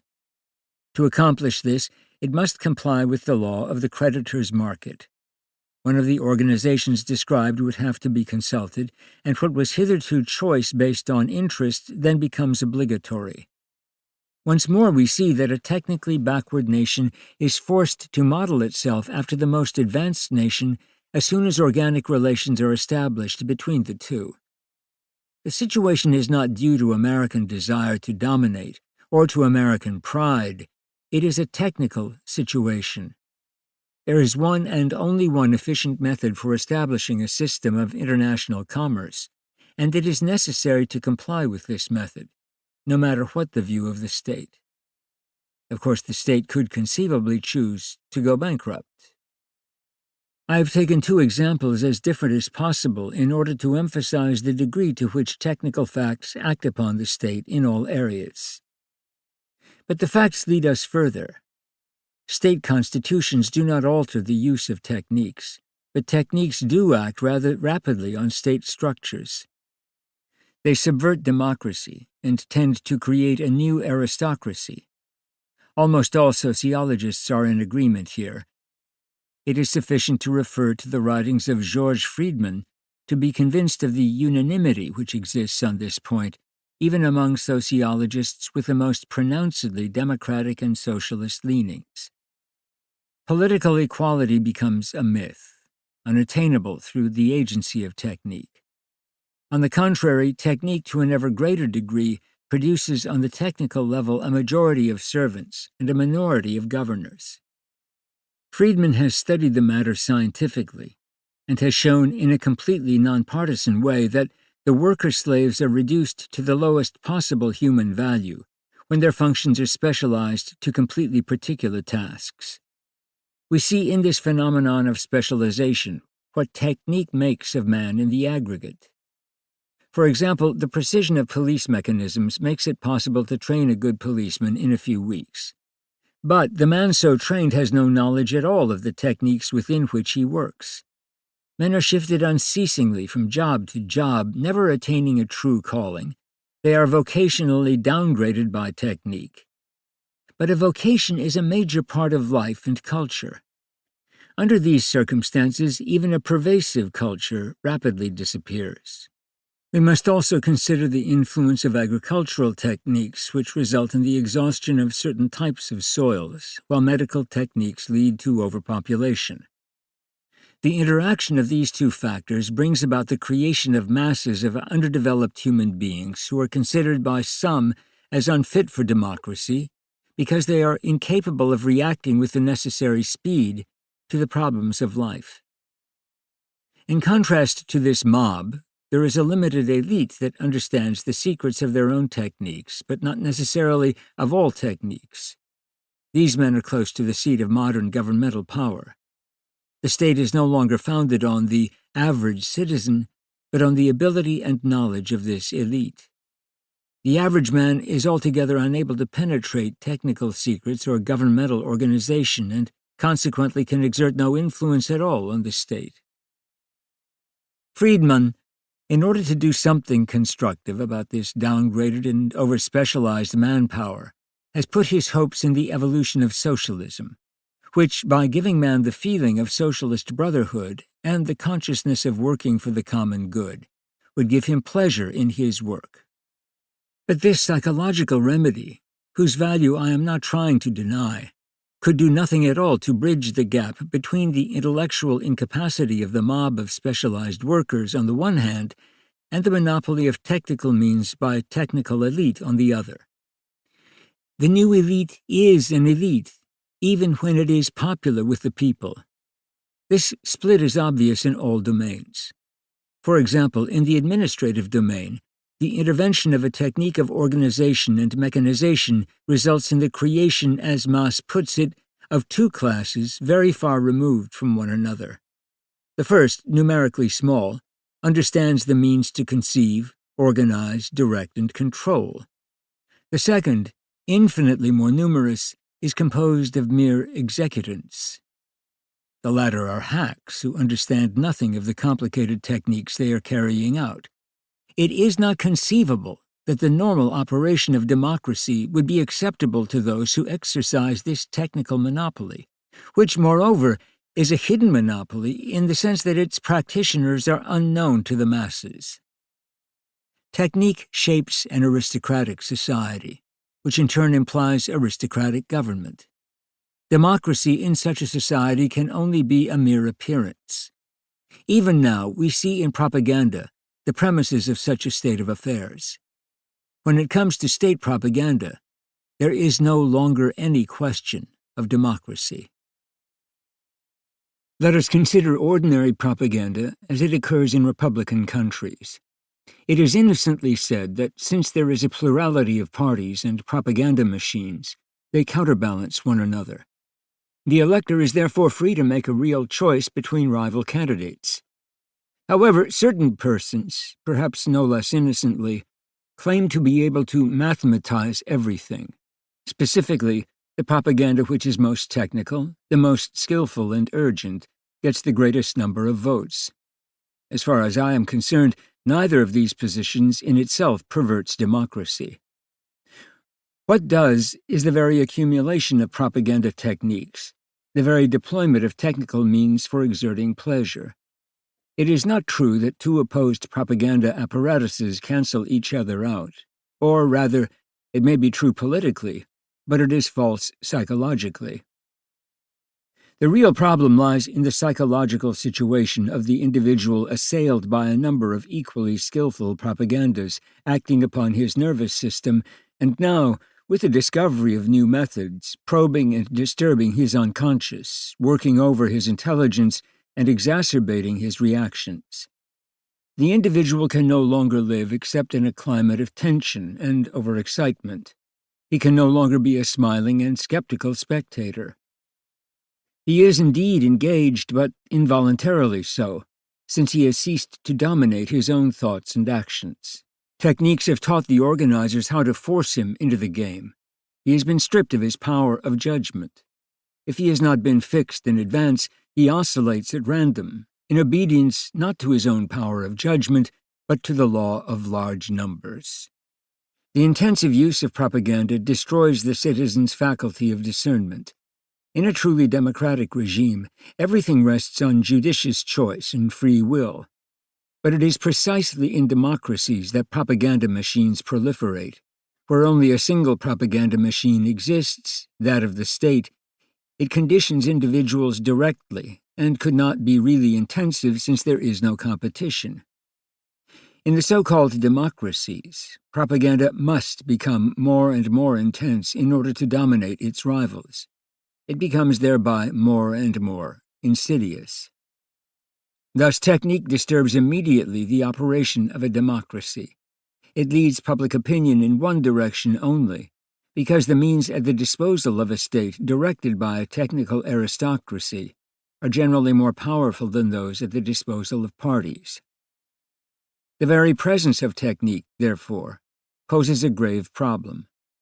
But for every political system, a further problem arises: the changing variety of available machines, which entails the disordering of traditional strategic and tactical military conceptions. It is, of course, possible to concoct grand theories on the art of war and strategic doctrines, to organize armies in accordance with philosophic principles, and so on. But one factor always upsets everything: the machine.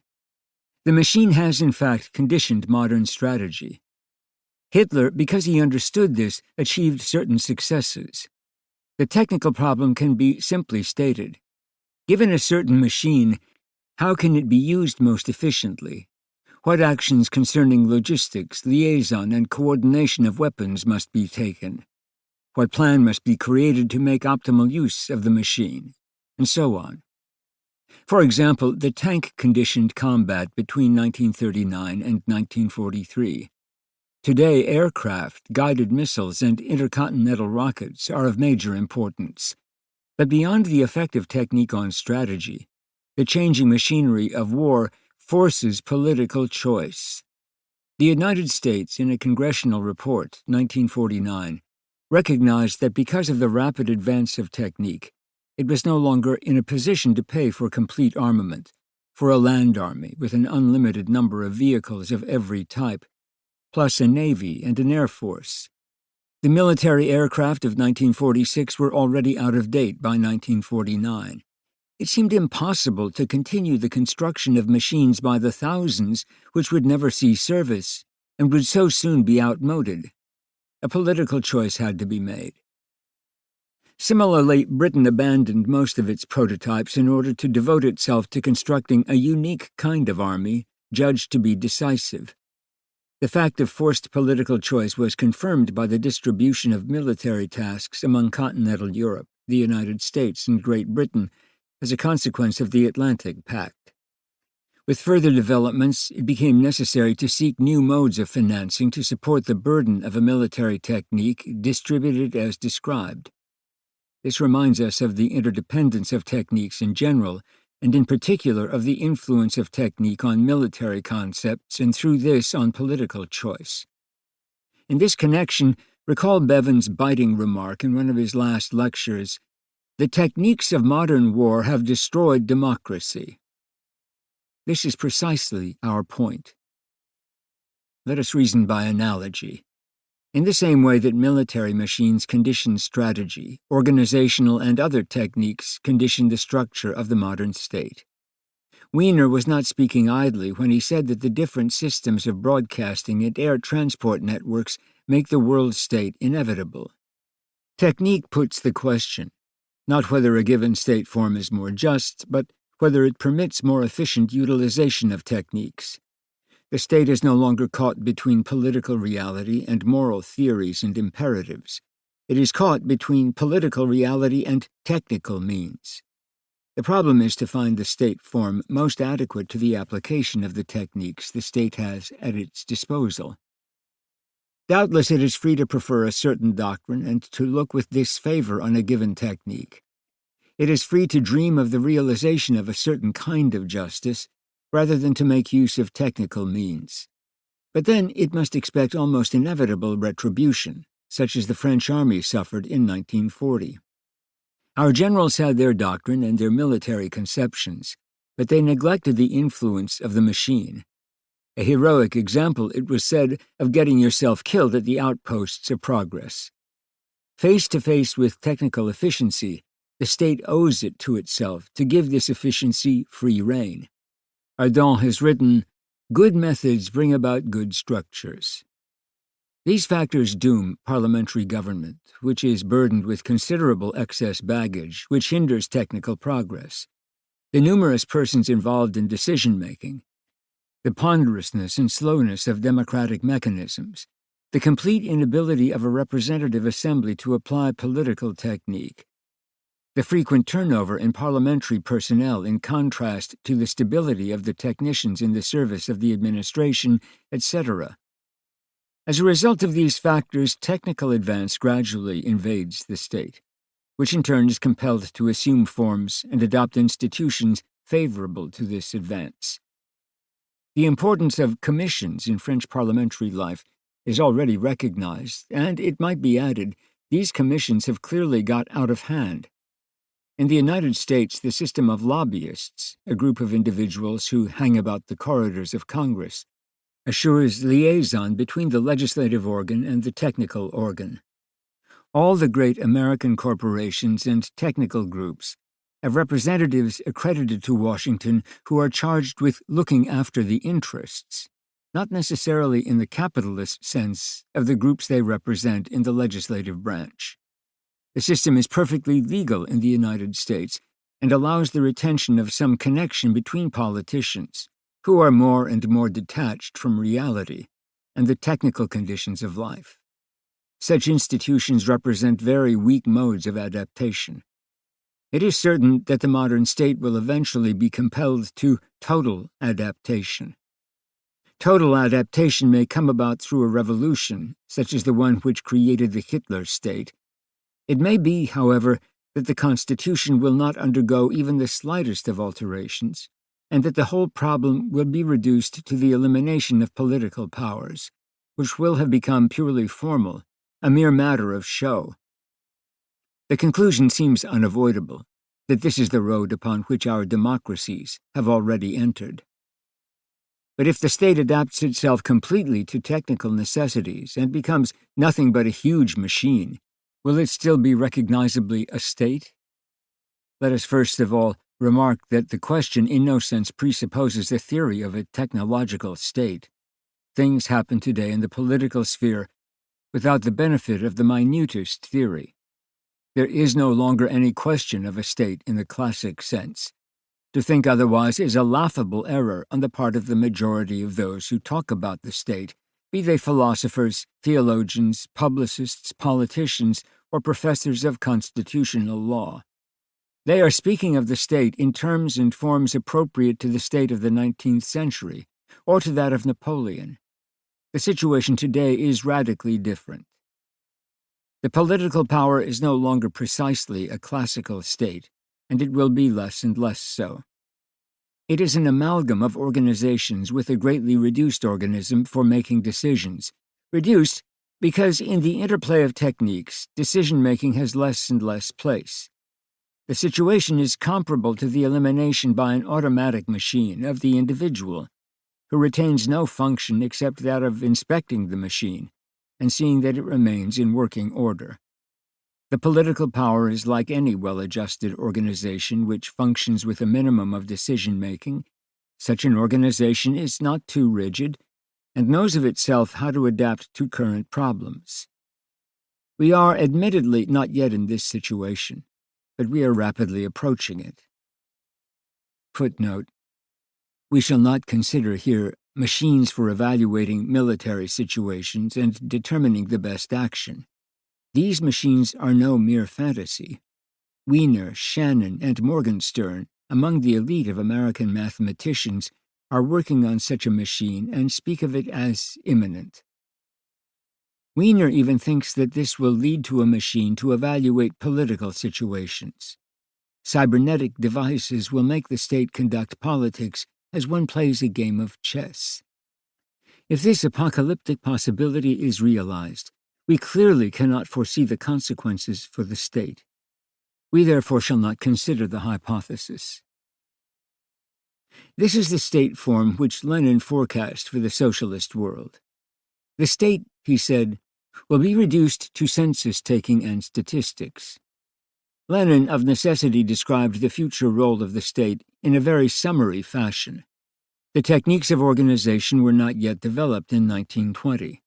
But what he discerned is exactly what we observe in outline today, behind the old-fashioned Republican mask. It is not necessary that such a society be socialist. What seems to be important is that the state Lenin foresaw and the purely technological state which modern organizations imply are in fact identical. That such a state is socialist is debatable. That it is technical, a statement not intended as a theory, is not debatable. At this very moment, technical synthesis could bring about the total elimination of the state in the traditional sense. The framework in which society exists could get along well enough without the traditional state, and perhaps even do better without it. The technological state corresponds directly to modern society itself, since it is technically constructed and exists in the very soul of men who worship efficiency, order, and speed. The classical state corresponds to vanished forces of an entirely different nature. Technique and political doctrines. The structure of the state is not the only thing modified by technique. Political doctrines are modified too. We note first of all that the same thing holds for political doctrines as for political structures, that some are adapted to technical usage and some are not. In general, the new doctrines, those, for example, of the people's democracies, which it would be stupid to lump together naively as Stalinist, are so adapted.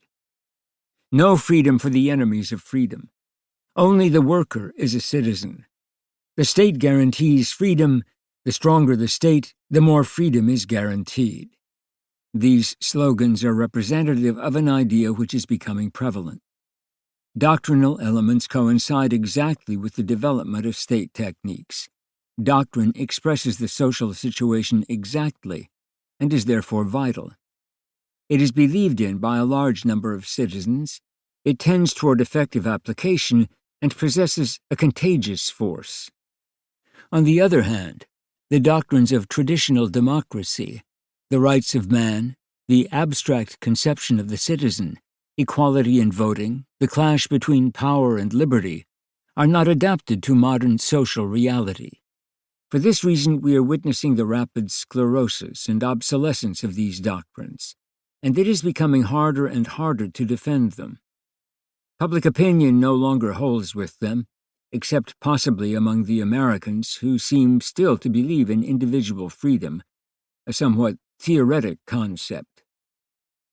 But democratic peoples as a whole are more attached to traditions than to precise doctrines.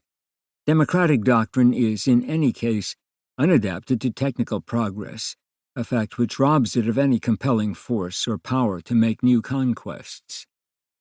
Documents such as the United Nations Declaration of Human Rights mean nothing to a mankind surrounded by techniques.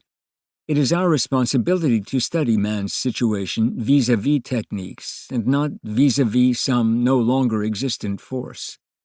No one gets worked up about declarations which may be violated with impunity, whether by private enterprise, as exemplified by the attitude of employers on the subject of strikes in 1948, or by the state itself, as in the case of the law of September 15, 1948, concerning war crimes, a direct violation of the Declaration of Rights.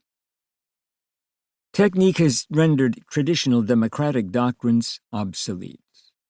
This should be regarded as a normal situation, for no political doctrine is eternal. When situations change, doctrines must change too. Evolution is necessary, whether it takes place under the influence of technique or in some other way. But one fact does seem new. What is in question is not merely a change of doctrine. Political doctrine is being called upon to play a fundamentally different role. In the 19th century, political doctrine was strongly prescriptive and constitutive, and was consonant both with the whole idealist and romantic movement and with the belief in progress. Men were convinced of the omnipotence of ideas and were prepared to put into action doctrines which appeared to them to be just. Doctrinal motives played a role of prime importance in the Revolution of 1789. Napoleon I was disgraced because of his lack of doctrine, a deficiency which Napoleon III sought to overcome. Republics and even monarchies were anxious to apply that doctrine which was most just. Political doctrine, whatever its content, established an end to be attained. It represented the best form of government, founded in reason, rather than in history, and in philosophy. The problem was to realize the ideal. Doctrine was the criterion of action. It was the judge not so much of whether the action was well or ill done, as of whether the action was valid with respect to the doctrine itself. Even Marx was of this mind. For him also doctrine represented the end and criterion of action. Manifestly, doctrine dominated political life. It was no mere conceit, but a reality. With the introduction of technical development into the life of the state, the situation becomes completely different. Doctrine is merely explicative and justifying.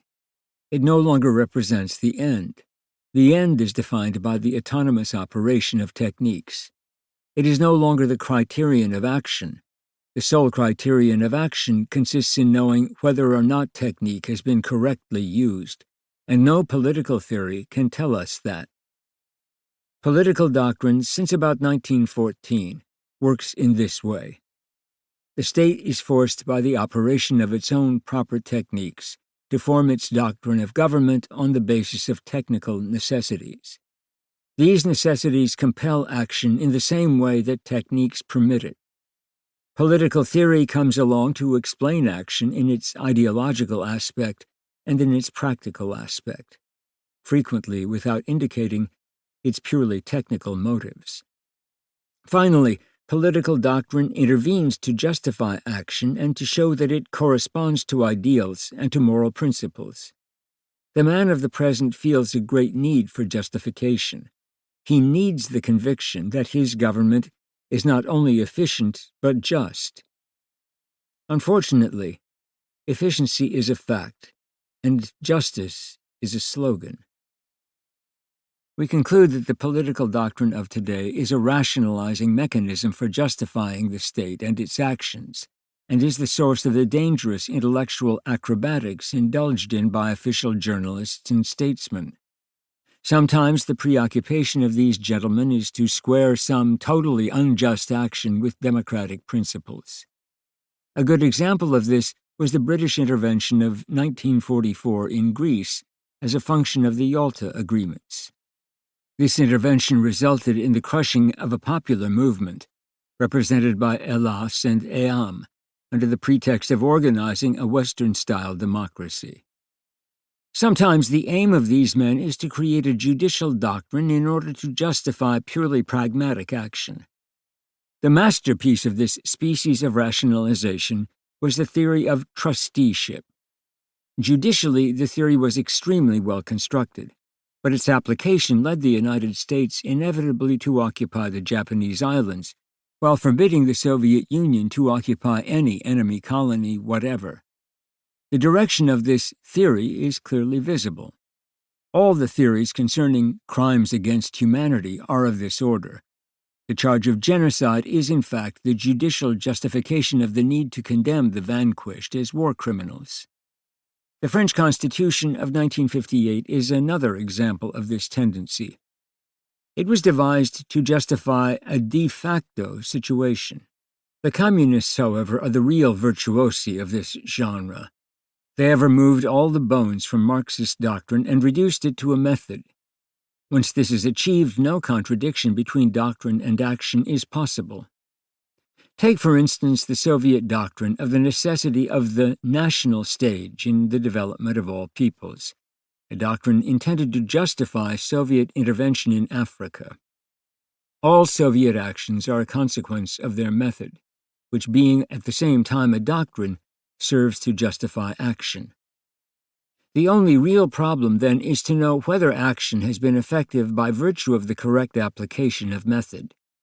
The problem thus becomes purely technical. In ordinary democratic governments, the unity of doctrine and method resolves all contradictions that show themselves as bad conscience. Nowadays, it is enough if fidelity to method is assured. This fidelity, as all techniques, is tested by results, for justification to be assured also. Justification, no doubt, only in the eyes of those who already believe in the doctrine. It is illusory to think that political doctrine can justify action in an objective way, erga omnes. The adversary is never really taken in by this justification, although he may well accept it since he uses it himself. This transformation of the role of political doctrine demonstrates the complete vanity of present-day political theories. When we see such theoreticians as Max Glas or Rupke proposing a new world structure to resolve all problems, or a new political regime to satisfy all exigencies, we stand confounded before such innocence, in the etymological sense of the word. These political innocents always suppose that theories have educational force, that mobs can bestir themselves to apply principles, and that ideal doctrines will become ends.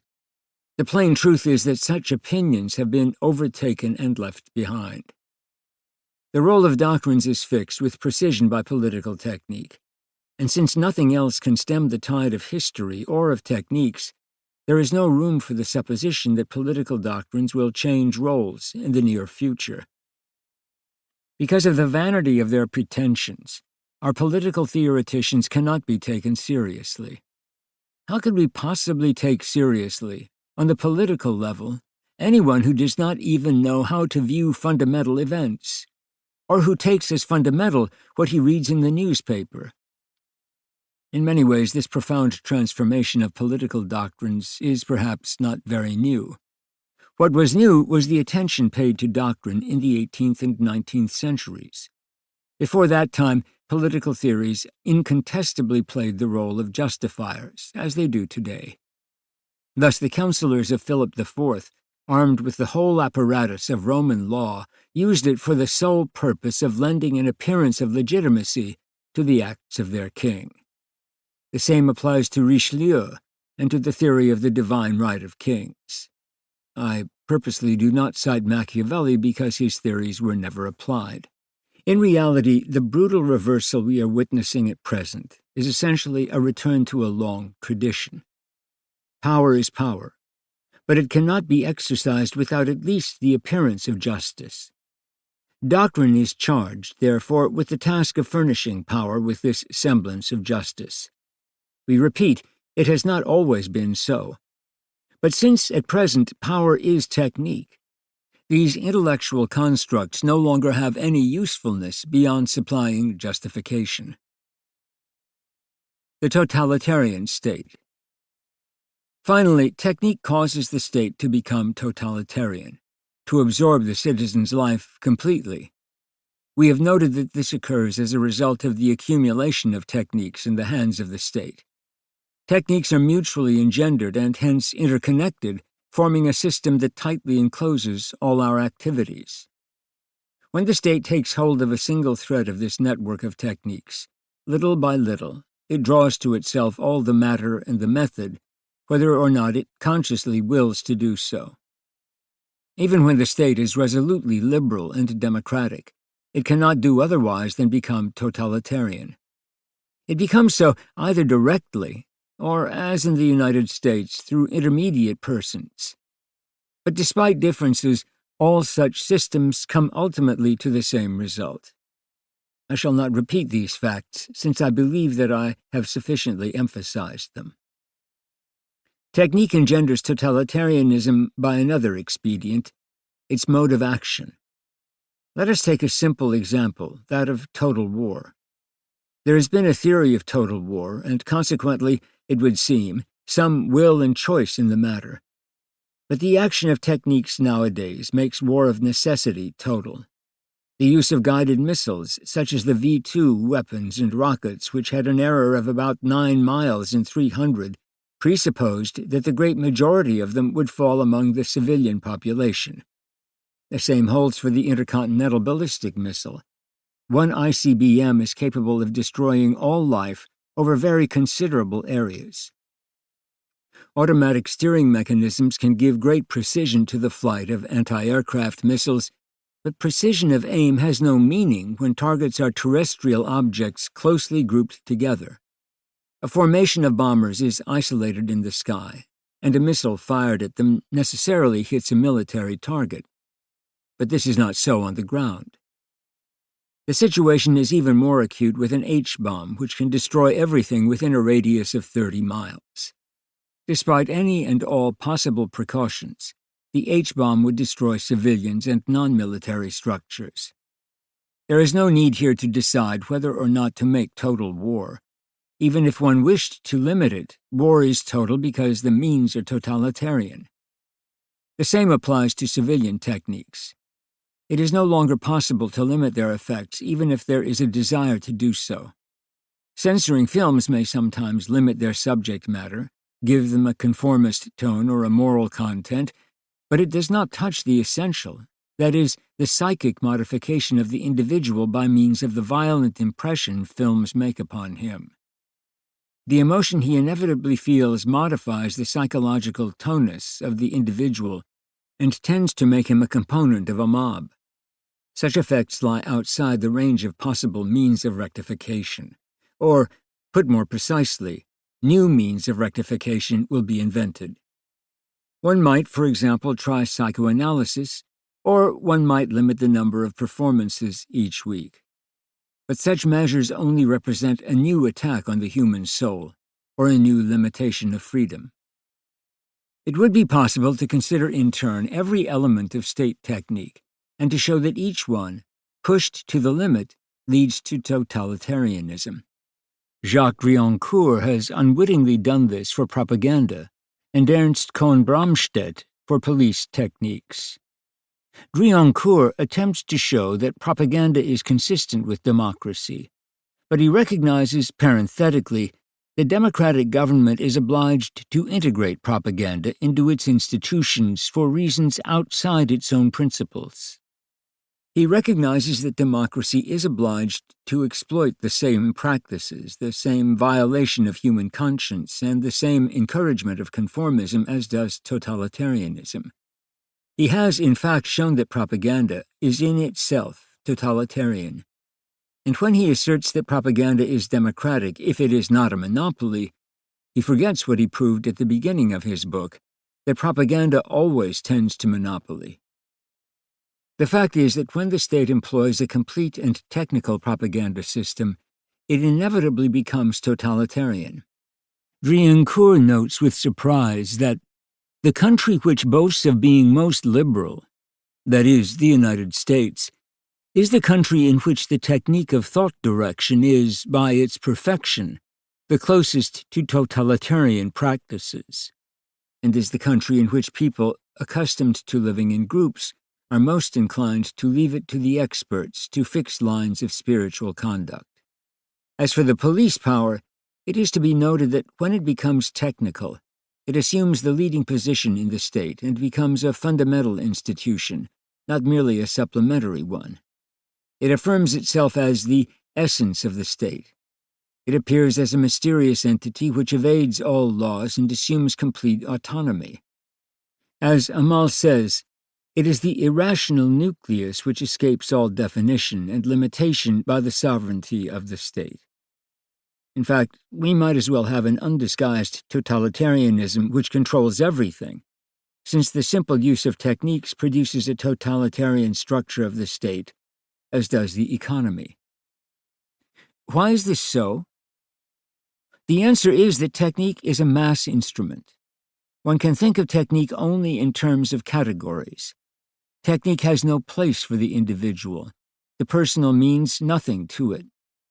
We certainly cannot deny in theory that every individual is particular. We even concede him his particularity willingly. But in the case of rules of organization and action, we are unable to take this particularity into account. It must remain carefully concealed. The particular is identical with the subjective and is not allowed to show. If it could appear, it would have to do so by way of technique, and in technique there is no particular. Technical procedures, therefore, abstract from the individual and seek traits common to masses of men and mass phenomena.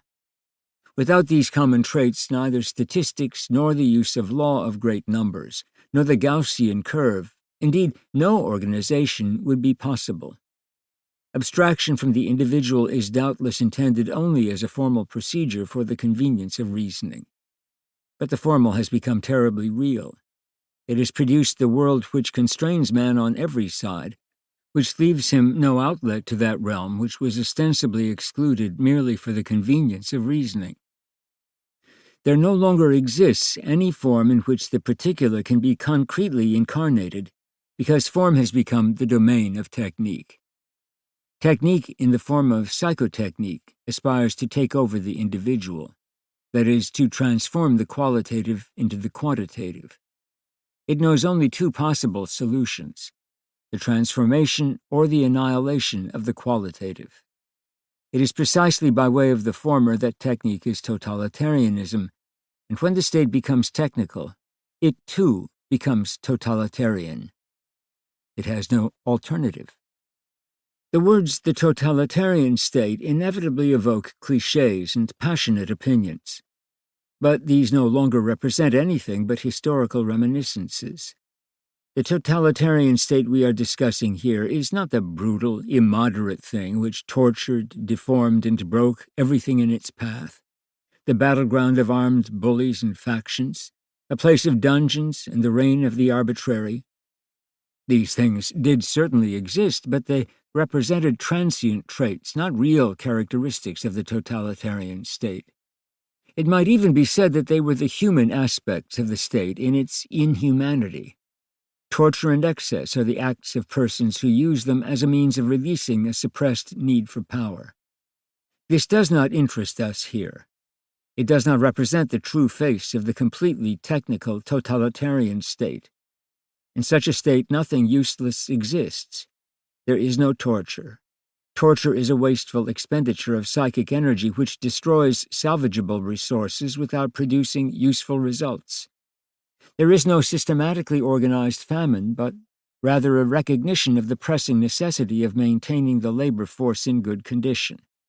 There is nothing arbitrary, for the arbitrary represents the very opposite of technique, in which everything has a reason, not a final but a mechanical reason. Irrationality might appear to exist, but only for the person who knows nothing of technique. It is like trying to tell a man who does not know the radio that there is music all around him, although he cannot hear it.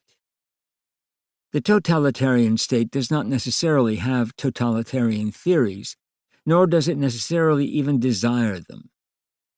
On the contrary, what we call totalitarian doctrines litter up the clear line of the technical state with aberrant elements such as race, blood, proletariat. The technical state is the technical state only because it exploits certain technical means.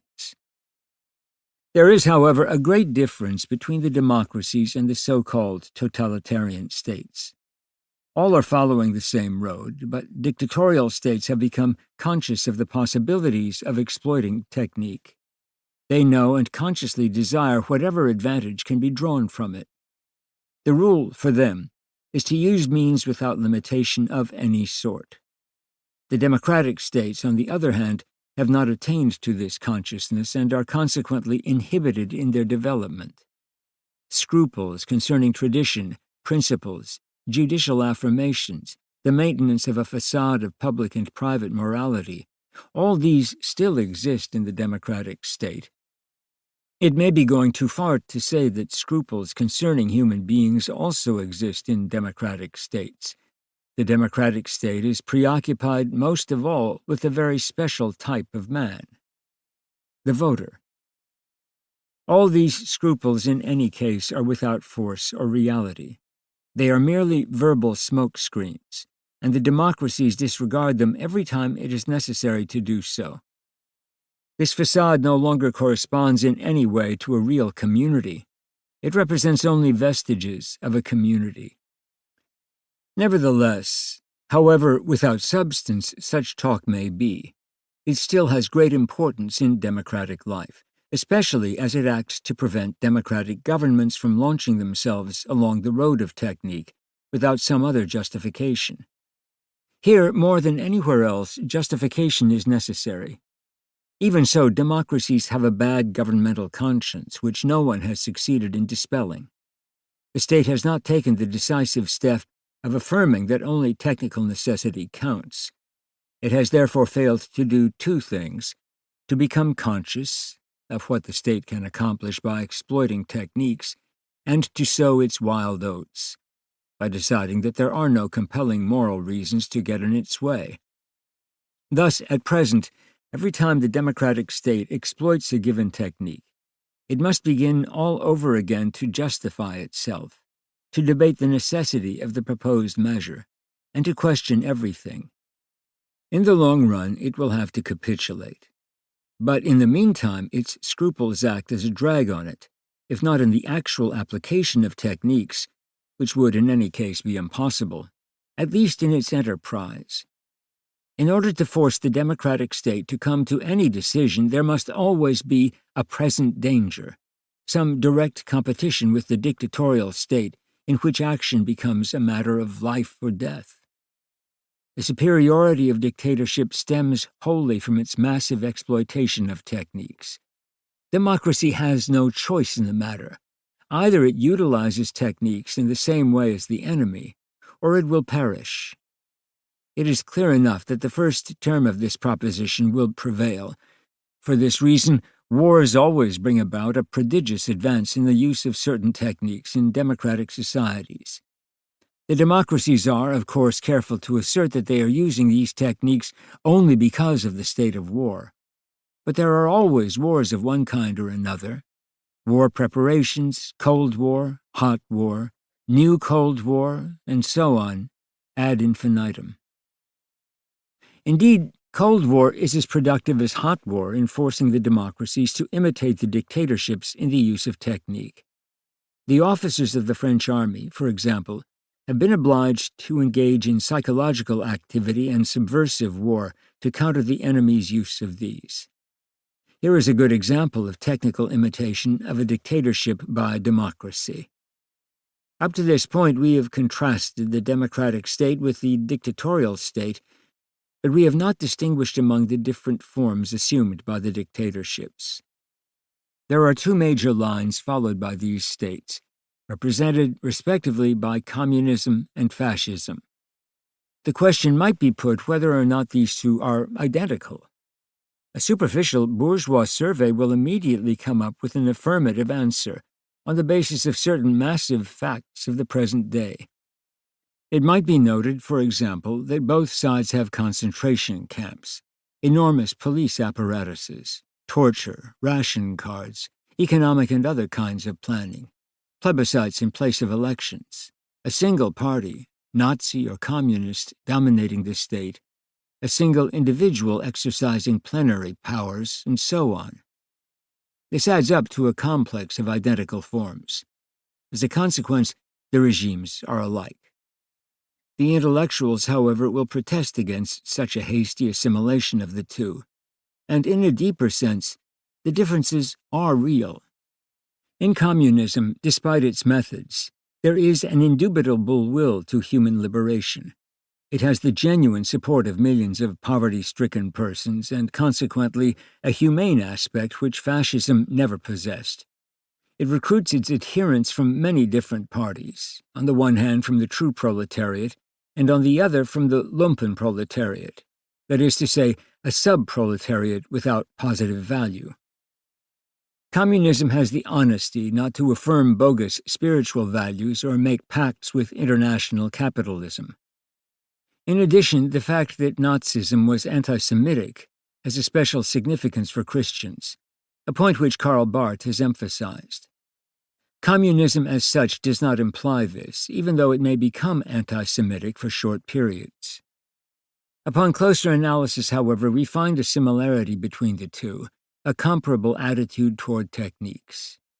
This relation may appear to some a bit thin, but it is the very essence of the twin movement represented by communism and fascism, both of which owe their origin to techniques, and uniquely so. Communism emerges when the development of certain techniques endangers the very society which has allowed them to flourish. Communist dialectic makes its appearance as an explanation of the way in which technical progress first produced a society, then transcended that society's economic and political forms, finally provoking their inevitable decline. Marxism orders this succession of events into a precise doctrine. It furnishes the key to an understanding of the modern world and, at the same time, ties its own fate to that of technique. Recall in this connection the famous remark of Lenin concerning socialism and electrification. Marxism is, in fact, nothing but an epiphenomenon of technical development, a phase of the painful marriage of man and technique. Neither with thee nor without thee. It is an attempt at dialectic reconciliation, so to speak. Fascism stands in exactly the same relation to technique. It can be stated without exaggeration, in spite of the scandalous character of such an affirmation, that both fascism and Nazism are approximations derived from Marx for the adaptation of man to his techniques. They resent that part of Marxism which is centered on the narrower problem of the state and technique, whereas Marxism itself is a broader theory encompassing the totality of the problem of society and technique. Nazism, however, far from being opposed to Marxism, completes it and confirms it. It gives the solution to numerous problems of adaptation. Hitler's methods stem directly from Lenin's precepts, and conversely, Stalinism learned certain lessons about technique from the Nazis. If we suppress the episodic in order to get at the essential, we find in the two fraternal enemies the same phenomenon of awe at the power to be had from technique, and the same enthusiastic pursuit of the same objective. The Guelphs and the Ghibellines made merciless war on each other to decide which party was to exercise world supremacy. But they had the same objective: the greatest possible power of the state, whose sovereignty had no limits, the earthly hope of all whom feudal anarchy had exhausted. The dictatorial state has efficiency as its goal. It submits to the law of techniques, for it understands that only by giving techniques free rein can it hope to derive the maximum profit from them. Whatever techniques are involved, human or physical, economic or educational, the state musters around it all available technical instruments. This occurs spontaneously, by chance, but in dictatorial states it is voluntary, calculated, studied, and therefore the process occurs more rapidly. It is the end sought by all forms of state. The communist knows that technical progress means the progress of the proletariat. The Nazi knows that he is the instrument of state power. He cannot conceive that anyone would allow its limitation. Nazism gave its goal an ideological veneer, but this veneer was futile insofar as it was not an instrument of propaganda and proceeded too rapidly. Communism, in its fusion of technique and state, proved much more prudent, and in that sense more humanistic. It was in this way closer to reality and less shocking to the conscience of the average man. Hitlerism caused the essential barbarism of the thing to explode in men's faces. Behemoth showed his true face, and it proved to be too terrifying for the man of 1930, who still sought to hold on to some of his illusions and to preserve for himself at least the semblance of freedom. In this, Nazism committed a grave error, which the communists knew well enough how to exploit. However, both Nazism and communism were working toward the total exploitation of the means which man had created to vanquish necessity. Summum jus, summa injuria. The function of justice provokes an unending major debate between the claims of justice and those of judicial technique. Judicial technique is in every way much less self-confident than the other techniques, because it is impossible to transform the notion of justice into technical elements. Despite what philosophers may say, justice is not a thing which can be grasped or fixed. If one pursues genuine justice, and not some automatism or egalitarianism, one never knows where one will end. A law created as a function of justice has something unpredictable in it, which embarrasses the jurist. Moreover, justice is not in the service of the state. It even claims the right to judge the state. Law created as a function of justice eludes the state, which can neither create nor modify it. The state, of course, sanctions this situation only to the degree that it has little power or has not yet become fully self-conscious, or to the degree that its jurists are not exclusively technical rationalists and subordinated to efficient results. Under these conditions, technique assumes the role of a handmaiden, modestly resigned to the fact that she does not automatically get what she desires. A certain equilibrium is established between the pursuit of justice and the judicial technique which flourishes in a period of natural law. Footnote. On these points, see my Fondement théologique du droit. Judicial technique has a place, but in many respects it is not easily defined. There are indeed very different definitions of the role of judicial technique. For Saleh, judicial technique constitutes the arrangement of judicial concepts, the reduction of rules to a coherent system. This limits it to a highly theoretical notion, essentially an intellectual operation. The same holds true for Savigny's contention that judicial technique is concerned with the scientific elaboration of law by jurists, as opposed to the spontaneous creation of law by the people. This is doubtless not inexact, but Savigny is referring rather to the consequences of judicial technique. It is true that when judicial technique develops, the spontaneous creation of law declines and dies, that the popular source of law is sterilized by learned law, and that this gives the jurists a free hand. But then Savigny is describing an aspect of judicial technique, not the purpose of judicial technique. We come much closer to actuality with Kohler, who assigns to judicial technique the role of adapting legal texts to practice. And it is Kohler's conception which has guided the major authors who have studied the problem of judicial technique, albeit with individual differences: Genis, Debain, Assart, Perrault. In this context, judicial technique consists in setting reality in a framework of means through legal decisions and in rendering these decisions effective. It can then be reasonably argued that political function and judicial technique are complementary. Political function consists in supplying the substance of the rules, that is, the goal to be attained, the political or social ideal which the law is to realize. By its laws, the state will also indicate ways and means of reaching the political goal, and in so doing will approach reality to a sufficient degree, without, however, grappling with it directly. It is the task of the jurists to give form to the instructions and decisions of the law, not only by rendering them systematic, but by implementing them. Legal form is clearly not a mere verbal, external matter, but a means of effecting something.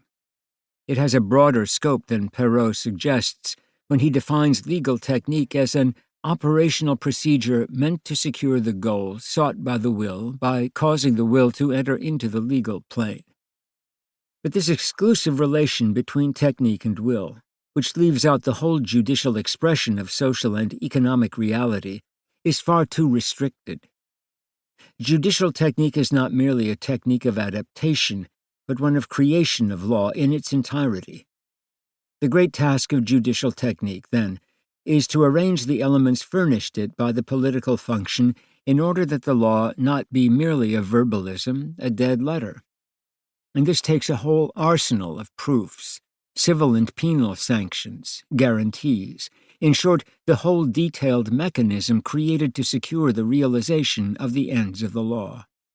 Assart seems to me to have defined this judicial technique excellently as the ensemble of means by which the subjects of law are induced to take, in the social system in which they exist, the legal attitude, the active or passive behavior judged necessary. It is really, therefore, a question of obedience, and this is in fact the end toward which judicial technique aims. For the technician of the law, all law depends on efficiency. There is no law but in its application. A law which is not applied is not a law. Obedience to rule is the fundamental condition of its being. Legal abstraction is unreal. The whole technical apparatus, expression of legal norms, publication of laws, applications in jurisprudence or doctrine, voluntary or forced realization, has but one end: the application of the law. And this complex corresponds exactly to the notion of technique in general, that is, an artificial search for efficiency. In this definition, efficiency is taken in its pure state. We are forced to admit that law does not exist without it. The term artificial is used in the same way. Law is no longer obeyed spontaneously, and the popular consciousness which originally created law does not adhere spontaneously and naturally to this system. Application of law no longer arises from popular adhesion to it, but from the complex of mechanisms which, by means of artifice and reason, adjust behavior to rule. This technical creation of law is, then, requisite, and gains its scope through two operations. 1. By means of the first, the judicial element is separated from the law as such. The judicial element, which becomes principally organization, is no longer charged with pursuing justice or creating law in any way whatsoever. It is charged with applying the laws. This role can be perfectly mechanical. It does not call for a philosopher or a man with a sense of justice. What is needed is a good technician who understands the principles of the technique, the rules of interpretation, the legal terminology, and the ways of deducing consequences and finding solutions. The removal of law from the concrete is a great step forward in the process of technicization. The judicial element is charged with certain practical questions, but, as we have said, not with making law. It is in a position to become technical in detail because the problem of justice is no longer one of its concerns. It does not have to be judge of the rules which it is commissioned to apply. 2. The dissociated judicial element gains more efficiency to the degree that it is made completely technical. It becomes possible to divorce judicial reasoning from a dangerous empiricism by confining the infinite diversity of judicial situations to a limited number of conceptual frameworks. Fundamental legal institutions thereby derive simplicity and vigor because they are more directly based on the techniques which give them their logical foundation. This logical foundation is doubtless compensated by a certain sclerosis of the legal framework and by a certain stiffness of judicial will. If, moreover, because of the invasion of techniques, the judicial factor exists apart from concrete problems, it comes under state control. There is, in addition, another problem, the perpetual problem of justice. Justice is no longer conceived of as a practical requirement vis-à-vis individual problems, but rather as a mere idea, an abstract notion. Then it becomes simple to discard it entirely. Even so, men of law have certain scruples and are unable to eliminate justice from the law completely without twinges of conscience. But it is not possible to retain it because of the difficulties it involves, the uncertainty of operation and unpredictability it entails. In a word, judicial technique implies that bureaucracy cannot be burdened any longer with justice. But in that case, how shall another and newer meaning be given to the law? It is a remarkable fact that all societies which have arrived at a certain degree of state control and legal evolution have found the same answer to this question. In Egypt, in Rome in the 4th century after Christ, in 15th century France, and in all of 20th century Western civilization, the concept of order and security is substituted for justice as the end and foundation of law, when judicial technique becomes sufficiently developed. The formula then becomes better injustice than disorder. The notions of order and security are at least as easily reduced to technique as is the impossible notion of justice. One knows exactly what measures must be taken to achieve order. The definition of order may vary, but the means are always the same. One knows and is in a position to specify the conditions of legal security. Even though these means imply justice, it is impossible to object in view of the changeable character of the concept of justice. The more explicit judicial technique becomes, the more the law tends to ensure order. This is, moreover, one of the major objectives of the state. Therefore, the law and the police become identical, for the law is no longer anything but an instrument of the state. At such a price, judicial technique blossoms and yields its consequences. Today we are in a position to study this phenomenon in all its vigor. At most, a possible inconsistency in the laws, to which the need for order constrains the state, might trouble the conscience of jurists, but since there is no longer any foundation of law in justice, legal inconsistency cannot have any very far-reaching effects or endanger the judicial technique. The schematism I have described is found over and over again behind the complexity of modern legal phenomena. Under such conditions, the traditional equilibrium between the technical and human elements is quickly lost. In affirming that there is no law without efficiency, We in fact announce the implicit sacrifice of justice and the human being to efficiency. With this lack of equilibrium, the door is wide open to further technical invasion. We are witnessing the result, the takeover of law by technique among nations which have a less firmly rooted legal sense than the French. Until now, I have been speaking of judicial technique still as a recognizable part of the world of law. The jurist, although turned technician, adhered to a general line which prevented technique from reaching a pure state. But once the pure technical mentality, technique in itself, has penetrated the legal world, legal technique, which no longer has its roots in law but in the physical sciences, or perhaps even in biology, brings about certain decisive upheavals in social life. The technician rejects both the school of natural law and the historical school, so that, according to F. Junger, the law becomes merely a complex of technical norms. The demands of conscience, as well as those of society, to use the traditional language, become subordinated to normative technique. It is no longer considered necessary to secure popular adherence to law, or to be limited to legal means in order to secure the application of law. The enormous simplicity of technique has deprived the whole ensemble of judicial mechanisms of meaning, mechanisms which had as their end to guarantee the law and to cause it to be obeyed, without excessive use of force. The whole apparatus of devices, such as penalties, distraints, and the like, no longer makes sense. There is no need of such finesse.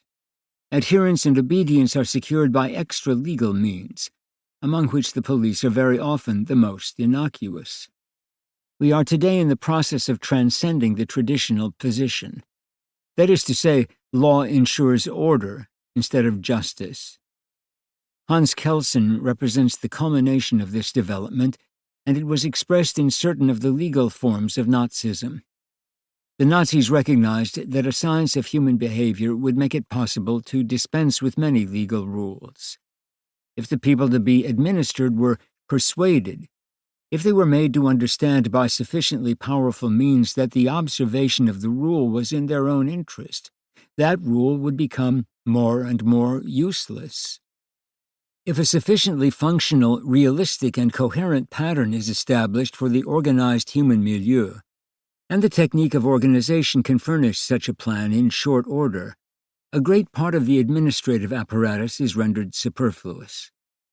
In this way, society is directed toward a progressive emptying of legal forms and a consequent gain in the human techniques which render a gendarmerie useless.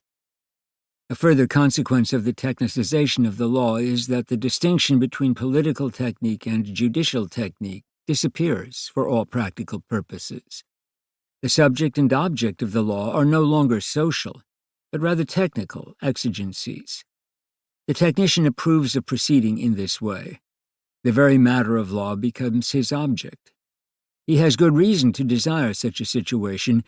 He is no longer burdened with absurd methods of procedure. His judgments become completely rational since he understands the social necessities and the economic situation and can take them into account in his calculations. But it should not be thought that the technician merely translates these necessities into law. Above all, he elaborates them, and they are essentially subordinate to him and his technique. This explains the enormous proliferation of laws. The technician analyzes and predicts. He cannot endure the indeterminate or tolerate any initiative which upsets order. These two traits explain the multiplicity of laws. In the past, this multiplicity was attributed to inefficiency. The repeated promulgation of a law, or the indefinite multiplication of laws, accentuated the fact that laws were going unobserved. Legal multiplicity today is something else again. Whatever a technician believes is true must be made into a law. But his inferences only concern details. His analytic spirit leads him to perceive, understand, and affirm strictly localized truths, and thus strictly delimited, they then become the objects of law. There must be a law for each fact. whence the indefinite proliferation of the legal apparatus. The modern proliferation of laws can also be explained by the legal technician's complete antipathy to the notion of a doctrinal law, to a jurisprudence of concepts. A legal system which merely establishes principles and lays down general lines of procedure entrusts to the judge the creation of the living law, under the maxim praetor vive vox juris civilis. Translator's note: the magistrate is the real voice of the civil law. Monsieur Ellul points out elsewhere to what a degree Roman law depended on the magistrate's interpretation of very general, not to say vague, legal maxims. Such a state of affairs is intolerable to the technician, who dreads above all else the arbitrary, the personal, and the fortuitous. The technician is the great enemy of chance. He finds the personal element insupportable. For that reason, he finds it advisable to enclose the judge or the administrator in a tighter and tighter technical network, more and more hedged about with legal prescriptions, in such a way that the citizen will understand exactly where he is heading and just what consequences are to be expected. Law, then, must provide for every contingency, so that man cannot disturb its operation. The traditional development of law involved a kind of competition between judges and crooks, but with the progress of technique, this is no longer the case. Society, through the application of extra-legal means, is beginning to guarantee public obedience to the law. Its real problem now is to retrain the activities of those who would apply the law only to distort it, from the judge down to the lowest prison guard. The smallest detail must therefore be invested with the majesty of the law. After all, law concerns an organized society. The law of persons, for example, is now the law of persons technically organized. Even property law has been profoundly modified by the disturbances to which technique has subjected property ownership. We see once more that all the fundamental technical data verify and reinforce one another. As to the consequences, I believe they may be reduced to two. Law becomes a mere instrument of the state, and in the end, law disappears. The first of these statements is in no way connected with a general theory of law. I am not saying that the essence of law is reduced to the will of the state. I confine myself to the observation of facts. When the law becomes technical, it must be formulated on the basis of technical methods. It is necessary to propound an edict from some center, exactly as in the Latin edicere. Technical law implies a close relation with the state, and the more technical the law becomes, the more this relation becomes exclusive of all but technical content. The movement is reinforced by the fact that the state simultaneously becomes technical too.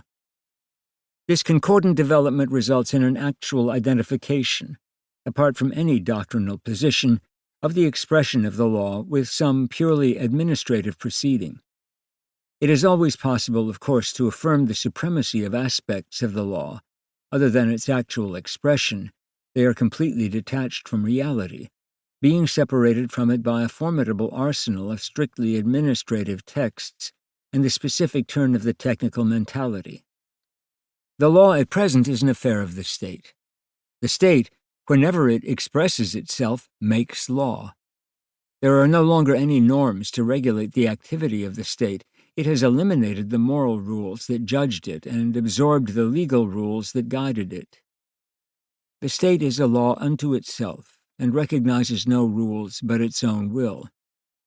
When in this way technique breaks off the indispensable dialogue between the law and the state, it makes the state a god in the most theologically accurate sense of the term, a power which obeys nothing but its own will and submits to no judgment from without. This godlike will of the state is for modern man the most precise expression of technique.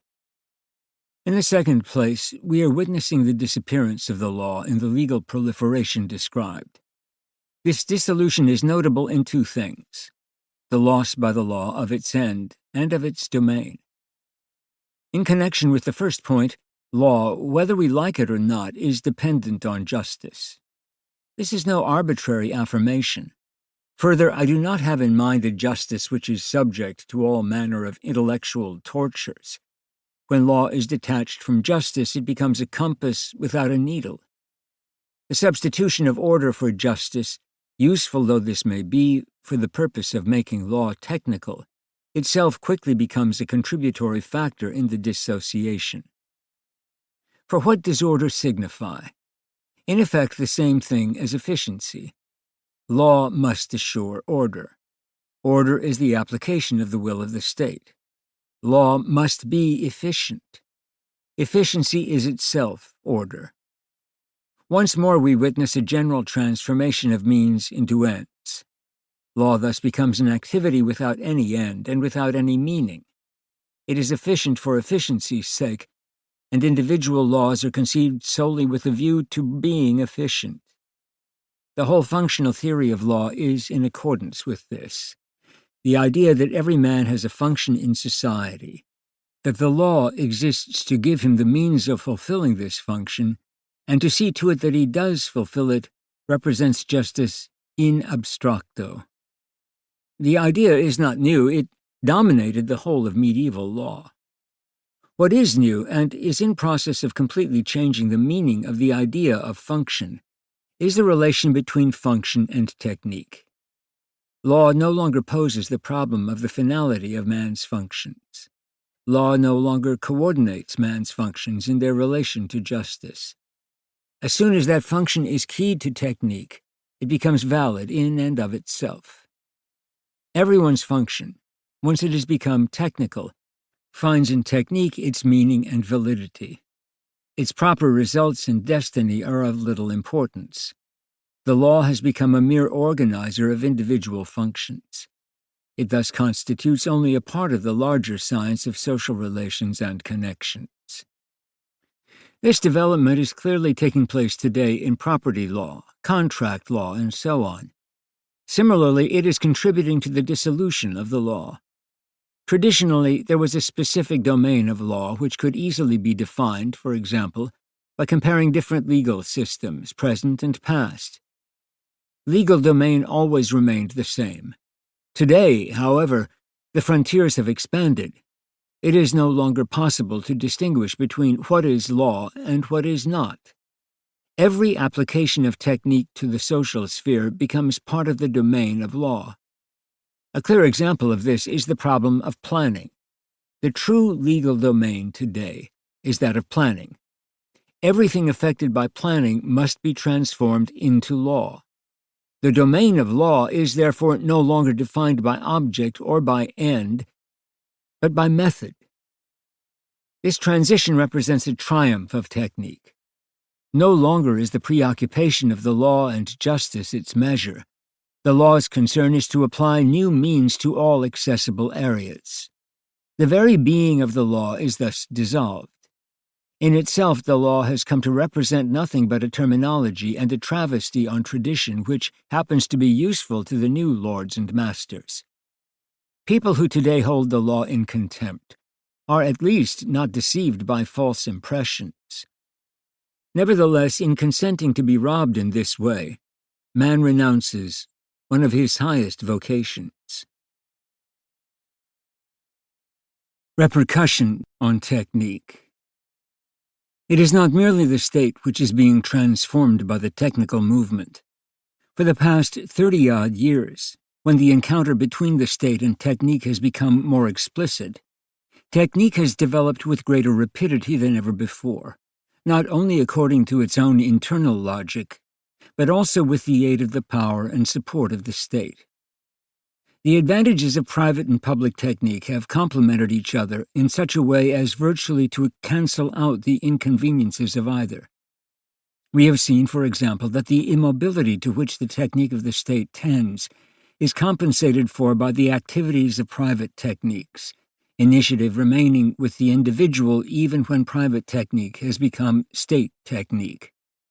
But we must admit that the state's appropriation of technique has dispelled much of technique's familiar magical appeal. Man is gradually losing his illusions about technique and his bedazzlement with it. He is becoming aware that he has not created an instrument of freedom, but a new set of chains. This appears with compelling clarity when the state exploits technical instruments. Man, however, is still not willing to believe in the reality of this new situation. He tends to reject, above and beyond bad technical uses and doctrines, the results of this conjunction between state and technique. But this rejection is the result of an oversimplification. It is technique itself which has changed. Either that or it has followed its own law, a law man was ignorant of at the beginning of this glorious era. In any case, man sees that technique has changed, but he is unwilling to examine it too closely, for fear of losing his last hopes. Technique unchecked. At present, there is no counterbalance to technique. In a society in equilibrium, every new cultural tendency, every new impulse, encounters a certain number of obstacles which act as the society's first line of defense. This is not due to the interplay of conservative and revolutionary forces in general, nor in particular to the play between the means of production and the organs of consumption. It is rather due to the simple fact that every new factor must be integrated into the cultural framework, and this process requires a certain period of time because it entails modifications of the two interacting elements. It is never initially clear that the new factor will be acceptable to the cultural complex. On one hand is a kind of process of selection, and on the other a resistance that gradually abates. A number of technical forces play this restraining role. I shall discuss 4 of them. The first is morality. Every civilization has rules of precise conduct which are covered by the term morality, in either its French or its Anglo-Saxon meaning. They may be conscious and thought out, or unconscious and spontaneous. They determine what is good and what is bad, and consequently admit or reject a given innovation. Very close to morality, public opinion comprises a set of much more irrational reactions which are not necessarily related to good and evil. For reasons still poorly understood, public opinion may be impelled in a certain direction under the influence of a given impulse, or it may remain refractory. Obviously, public opinion is decisive in the interaction between morality and a new factor. It can render morality obsolete or lead it to triumph. A third restraining force is social structure, which includes both social morphology and economic or legal structure.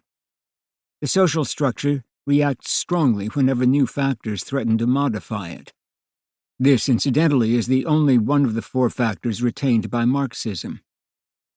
Systems or ideas are no longer the sole operative factors. Economic relations or sociological factors can disturb the equilibrium even of a situation the stability of which was previously thought assured. Finally, there is the state, the special organ of defense of a society, which reacts with every means at its disposal against all disturbing forces. We may now ask what position we are in today with respect to these factors insofar as technique is concerned. Let us put aside the problem of morality and concern ourselves with public opinion. It is completely oriented in favor of technique. Only technical phenomena interest modern men.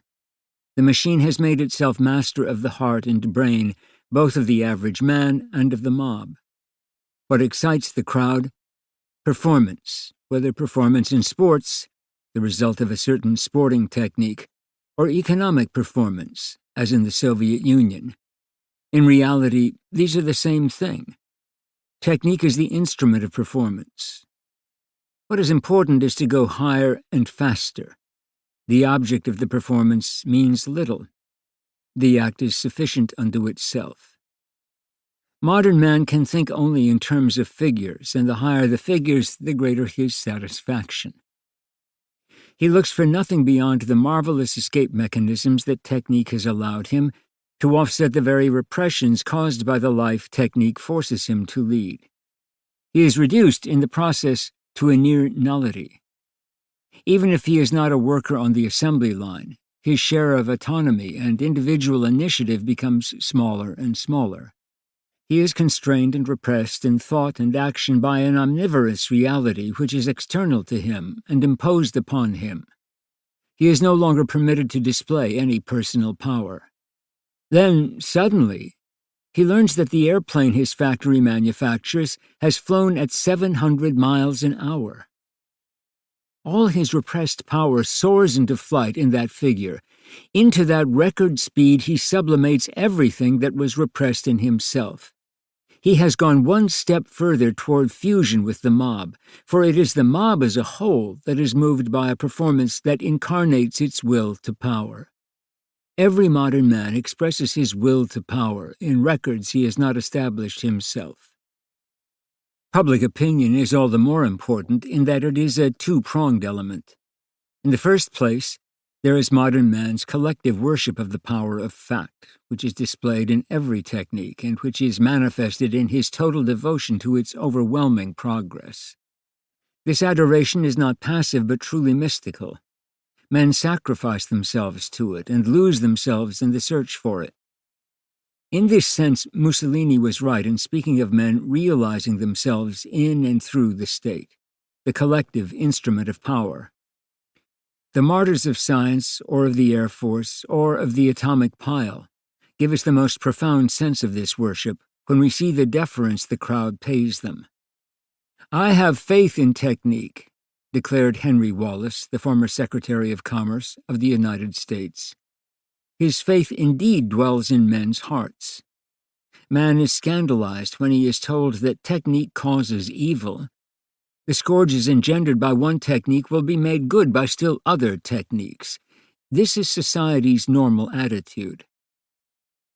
In the second place, there is the deep conviction that technical problems are the only serious ones. The amused glance people give the philosopher, the lack of interest displayed in metaphysical and theological questions, Byzantine quarrels, the rejection of the humanities, which comes from the conviction that we are living in a technical age and education must correspond to it, the search for the immediately practical, carrying the implication that history is useless and can serve no practical ends. All these are symptomatic of that reasonable conviction which pervades the social hierarchy and is identical for all social classes. Only technique is not mere gab. It is positive and brings about real achievements. In these two ways, the mystic and the rational public opinion is completely oriented toward technique, and at present another precise technique molds public opinion with reference to any given question. This technique has never been fully exploited because public opinion is favorable enough to technique without it. But if a sudden change should occur, and public opinion should turn against technique, we would see the propaganda machinery set into motion to recreate a favorable atmosphere, for the whole social edifice would be at stake. As to the third traditional restraining force, the social structure, the question is whether the social structure of our world acts as a brake on technical evolution. By way of answer, I have shown that progress has been rapid only because social morphology has favored it. This phenomenon has not fluctuated very much, and at present we are witnessing the penetration of social structure by techniques. The life of the modern world is to an ever greater degree dominated by economics, and economics in turn is more and more dominated by technique. The whole of the material world in which we live rests on this technical base. It is a commonplace of science fiction writers to imagine what would happen if the use of technical instruments were to be suddenly stopped. Likewise, our analysis has led us to recognize that as technique progresses in a given society, it tends to reproduce in that society the social structures that gave birth to it. The individualist and atomized society of the 19th century was, from the sociological point of view, favorable to technical development. Today we are witnessing a kind of technical reconstitution of the scattered fragments of society. Communities and associations flourish everywhere. Men seem overjoyed at this creation of new social frameworks independent of the state. The social solidification of today contrasts sharply with the fluidity of the 19th century. Does this phenomenon then present an effective opposition to techniques? The answer must be in the negative. If we examine these new sociological forms in detail, we find them all organized as functions of techniques. We hardly need to examine industrial associations, but the same applies to all other 20th century associations. They may be associations for sport or for culture, the goal of which is clearly recognizable, Dixon. They may be labor unions, which have their characteristic relation to life through the economy, this last being conditioned by technique. They may be communities like the kibbutzim, whose object is to exploit techniques while allowing man a normal life. In every kind of modern society, there is a predominance of techniques. The social morphology of these societies indeed differs radically from that of traditional societies. Traditional societies were centered upon human needs and instincts, for example, in family, clan, seigneury. Modern societies, on the other hand, are centered on technical necessity and, derivatively, of course, on human adherence. Man in modern societies is not situated in relation to other men, but in relation to technique. For this reason, the sociological structure of these societies is completely altered. There is no longer any question of autonomous collectivities or groups with specific values and orientations. Modern collectives and groups have no existence beyond technique. They are representative of the major tendency of our time. In the transition from the individualist to the collectivist society, there are then two stages of evolution, both of which are favorable to technique, not two different attitudes of society toward technique. Comparably, it is clear that collectivist society cannot be established, or even conceived of, except as growing out of an extreme technical development. This might not be true in a communal society, although the communities that exist today are markedly dependent on technique, but we do not seem to be moving in the direction of such societies. Hence, we must conclude that our social structures, viewed in any light whatsoever, are unanimously favorable to technique and could hardly act as a check upon it. Only the state remains, then, as a possible brake upon technique.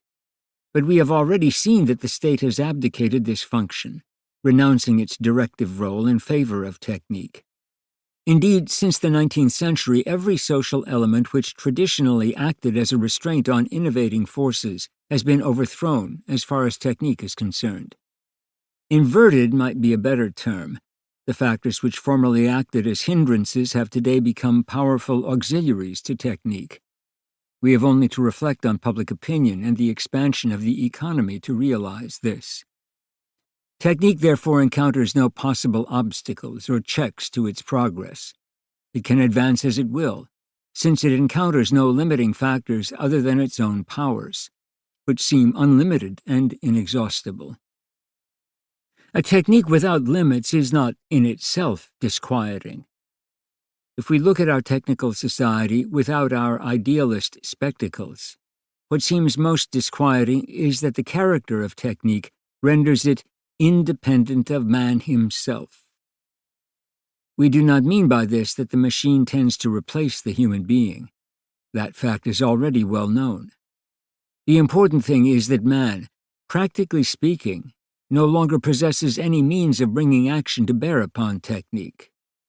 He is unable to limit it or even to orient it.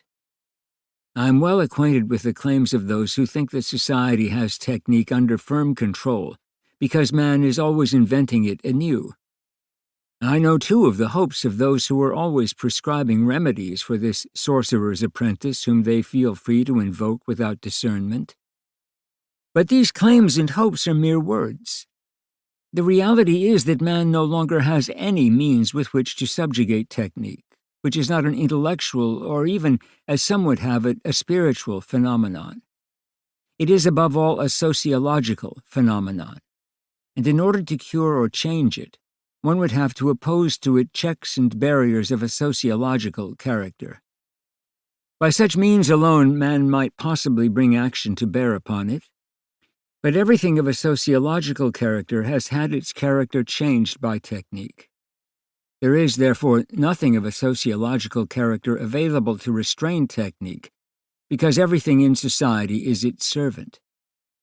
Technique is essentially independent of the human being, who finds himself naked and disarmed before it. Modern man divines that there is only one reasonable way out: to submit, and take what profit he can from what technique otherwise so richly bestows upon him. If he is of a mind to oppose it, he finds himself really alone. It has been said that modern man, surrounded by techniques, is in the same situation as prehistoric man in the midst of nature. This is only a metaphor. It cannot be carried very far, even though it is as exact as a metaphor can be. Both environments give life, but both place him in utter peril. Both represent terrifying powers, worlds in which man is a participant, but which are closed against him. In the joy of conquest, he has not perceived that what he has created takes from him the possibility of being himself. He is like a rich man of many possessions who finds himself a non-entity in his own household. The state, man's last protector, has made common cause with alien powers. The role of the state in the development of modern techniques. The state plays a role of prime importance with respect to techniques. We have noted that until recently different techniques were unrelated to one another. This unrelatedness was true of state techniques because they were localized and their domains were not contiguous. It held for private techniques because they were the result of highly uncoordinated activity, which, while fruitful, was also anarchical, and was dominated, moreover, by specialization. The basic effect of state action on techniques is to coordinate the whole complex. The state possesses the power of unification, since it is the planning power par excellence in society. In this, it plays its true role, that of coordinating, adjusting, and equilibrating social forces. It has played this role with respect to techniques for half a century by bringing hitherto unrelated techniques into contact with one another, for example, economic and propaganda techniques. It relates them by establishing organisms responsible for this function, as, for example, the simple organs of liaison between ministries. It integrates the whole complex of techniques into a plan. Planning itself is the result of well-applied techniques, and only the state is in a position to establish plans which are valid on the national level.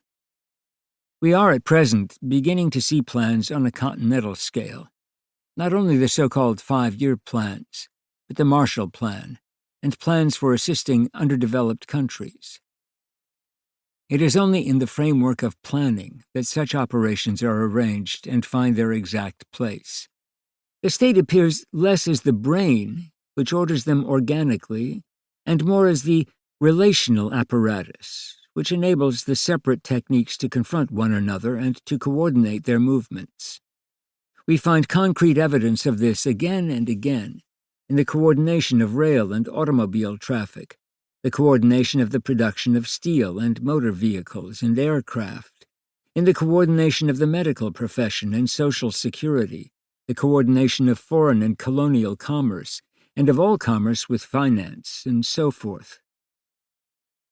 The more closely related the different sectors, the more does a discovery in one involve repercussions in the others, and the more it becomes necessary to create organisms of transmission, cogs and gears, so to speak, connecting the different techniques. This is an impossible task for private enterprise, not only because the phenomenon in question is a global one, but because the technicians themselves are specialists. The state alone can undertake the indispensable task of bridging these specializations. The state knows approximately the available resources in men and techniques, and can undertake the still embryonic function of coordinator. Since discoveries in one technical sector are so useful in others, the role of coordinator is bound to become more and more important. Consider, for example, the diversity of techniques necessary for the production of a motion picture. There are financial, literary, and cinematographic techniques. There are lesser techniques such as makeup techniques and the techniques of light and sound. There are completely new techniques such as script techniques and so on. These cinematic techniques, though complicated, can be grasped by the brain of a single man, and hence there are still some cases of one-man management. But consider the magnitude of the task of coordinating, on a national scale, even more complicated clusters of techniques which offer active resistance to being coordinated. In such cases, the role of organizer, manager, coordinator, whatever it is called, becomes more necessary in proportion as the state takes over that function. Moreover, the state alone can fulfill it. This state of affairs is already a reality. The state is already engaged in bridging the isolated technical specialties. Individual specialized disciplines, for example those of the biologist, the engineer, the sociologist, the psychologist, are combined to yield new techniques such as psychotechniques and industrial relations. But these individual disciplines are also joined together in a more organic way, as for example when the so-called human techniques, physics and politics, are combined in propaganda. In addition to coordinating the different techniques, the state furnishes material means far beyond the power of any individuals to supply. An expedition to the North Pole, which only a half-century ago was within the resources of one, or at most a few private persons, is no longer possible on a private basis. Formerly, all that was needed was Eskimo equipment such as a boat, sledges, dogs, and above all, courage. Today, complicated mechanical equipment is necessary. Airplanes, especially equipped for the cold and for ice landings, Caterpillar trucks, radio and radio telephones, prefabricated housing, and so on. Every possible means to lessen danger is available to him who dreams of exploring unknown territory. It would doubtless be possible to revive old traditions by risking one's life. But why reject the new means? Why endanger one's life when one can do a better job without that? Obviously, bravado is unreasonable. One must employ the maximum means to assure optimal results with the least danger. But no private person has the means to set into motion the enormous apparatus that is needed. The means must be requisitioned by the state, which alone is in a position to find indefinite supplies of cash and to exploit financial techniques forbidden to individuals. The same applies in submarine exploration. When one leaves the domain of the merely amateurish and desires to give one's work status, legal or otherwise, it is necessary to solicit the support of the state to cover expenses and to resolve administrative problems. But the state demands something in return for subventions. The state does not think it important for an individual to go to the North Pole, either for sport's sake or for honors. The state desires tangible, technical results. It agrees to furnish assistance for purposes of scientific research and for the acquisition of certain rights it hopes to exploit, for example, mineral resources and aviation. The result must be the technical aggrandizement of the state. That is the only condition under which a contract between state and individual is possible. That the state acts to promote scientific research is not new.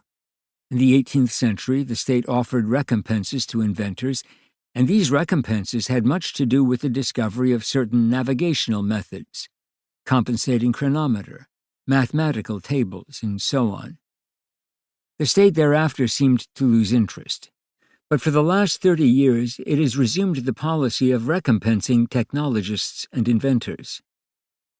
There are multiple examples of this, for the modern state, to a greater degree than ever before, alone has the means to put to work what technique has to offer man. It suffices to mention agricultural machinery, automatic threshers and reapers, and so on. Although in France this machinery is of comparatively small size, it is, even so, far beyond the resources of the average individual farmer to buy. An intermediary is necessary, either a capitalist who leases machines to the farmers, or a farmer cooperative which buys the machines. Yet both of these hesitate to invest the requisite capital because large-scale farm machinery is used only for a small part of the year and is idle the rest of the time. Such machinery must therefore be deemed technically backward. Airplanes are being used increasingly for sowing, seeding clouds for rain, distributing chemical substances, and so on, but these techniques exceed the resources of peasant cooperatives. There are only two ways to resolve the situation. One is to expropriate the land in favor of capitalist corporations, which will exploit vast areas with the latest technical improvements. The other is to unite the farmers in state collective farms, which would have at their disposal instruments furnished by the state. A choice is still possible between the two alternatives, but almost certainly the balance will swing in favor of state collectives. Only through state collectives can technical progress be fully realized and technical means exploited without fear of financial setbacks. The state offers technique possibilities on development which no other agency could offer. It gives research men the necessary means to expedite their research, and, as a consequence, to expedite technique. Only the state is in a position to make available to scientists the results of scientific investigations from other parts of the world. The state can exploit information techniques which no lesser agency could possibly exploit. It can buy necessary new instruments in any country. It even lures foreign scientists into its laboratories with hard cash. It may even kidnap them into semi-slavery, as in the case of the German scientists who were distributed among the victorious Allies. Only the state can purchase essential scientific equipment and, in addition, give the scientist the indispensable support of its authority. Technique, as I have remarked, has no meaning if it is not applied, but in its application it encounters certain concrete difficulties, especially with individuals. This in no way contradicts what I have already said about public opinion. Public opinion is completely and resolutely favorable to technical progress. But it is favorable retrospectively, so to speak. Technical progress is what we already know. In actual instances, however, in respect to some new discovery, for example, the reaction of the public is not so simple. If a discovery does not concern the public directly, its reaction is generally enthusiastic, as for example in the case of supersonic aircraft. But if the public is directly affected, if the discovery may in fact be applied to it, enthusiasm is notably diminished, the more so because there is always a difference of opinion among the technicians themselves. Here the state intervenes. In innumerable cases, it has had to resolve the quarrels of technicians and scientists, as formerly it resolved the debates of theologians. Recall the strife concerning the anti-tubercular vaccines of Calmette and Guérin. Also the reservations of some scientists concerning the polyvalent vaccination, which is now obligatory in France. The state alone decided what was to be done in these cases. Moreover, the state clothed its opinion in its authority, which in a short time became the authority of the technician. Where necessary, authority was reinforced by compulsion. A complicated system developed. The child who has not been vaccinated cannot be admitted to school, and the child who does not attend school has no right to family subsidies. Thus, the state overcomes the objections of individuals to technical progress. Friedman writes, "It is clear that in a society in which the psychotechnician's important task is not invested with the authority of the state, his position is ambiguous, and his recommendations do not always have the weight they should." And Friedman goes on to remark that state authority frees technique from the grip of private persons. Through the authority of the state, technique is no longer at the service of private interests, and this gives the state, if not real freedom, at least additional justification. The authority with which the state invests technique becomes a factor in its development. But it ought not to be forgotten that this state has itself become technical. It does not act on whim. Institutions in the service of technique. The state then proceeds to create organs to meet the demands of technique. And here arise a number of possibilities. The system created in France involves a certain decentralization. The CNRS, National Center for Scientific Research, is fairly autonomous, but it is necessary right off to dispel a misunderstanding. The name includes the word scientific, but the work of the center is, above all else, technical. However, the persons who created and who champion the work of the center associate the two concepts very closely. Consider the statement of Louis de Broglie and Frédéric Joliot-Curie.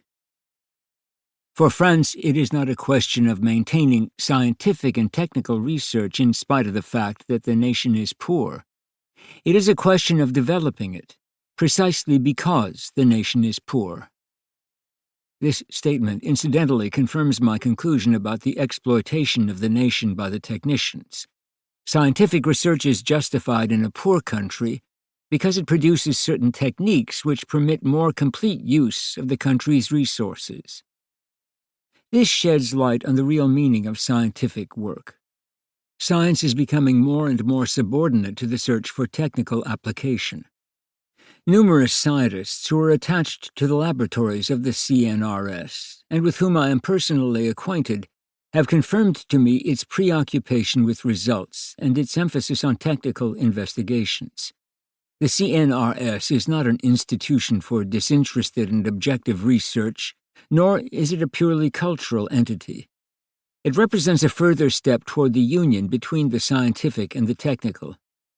We must recognize, however, that the French state still does not understand exactly what is to be expected from this union. The politicians distrust the technicians. The petty war which is being fought between them over the CNRS is another example of the competition I have described.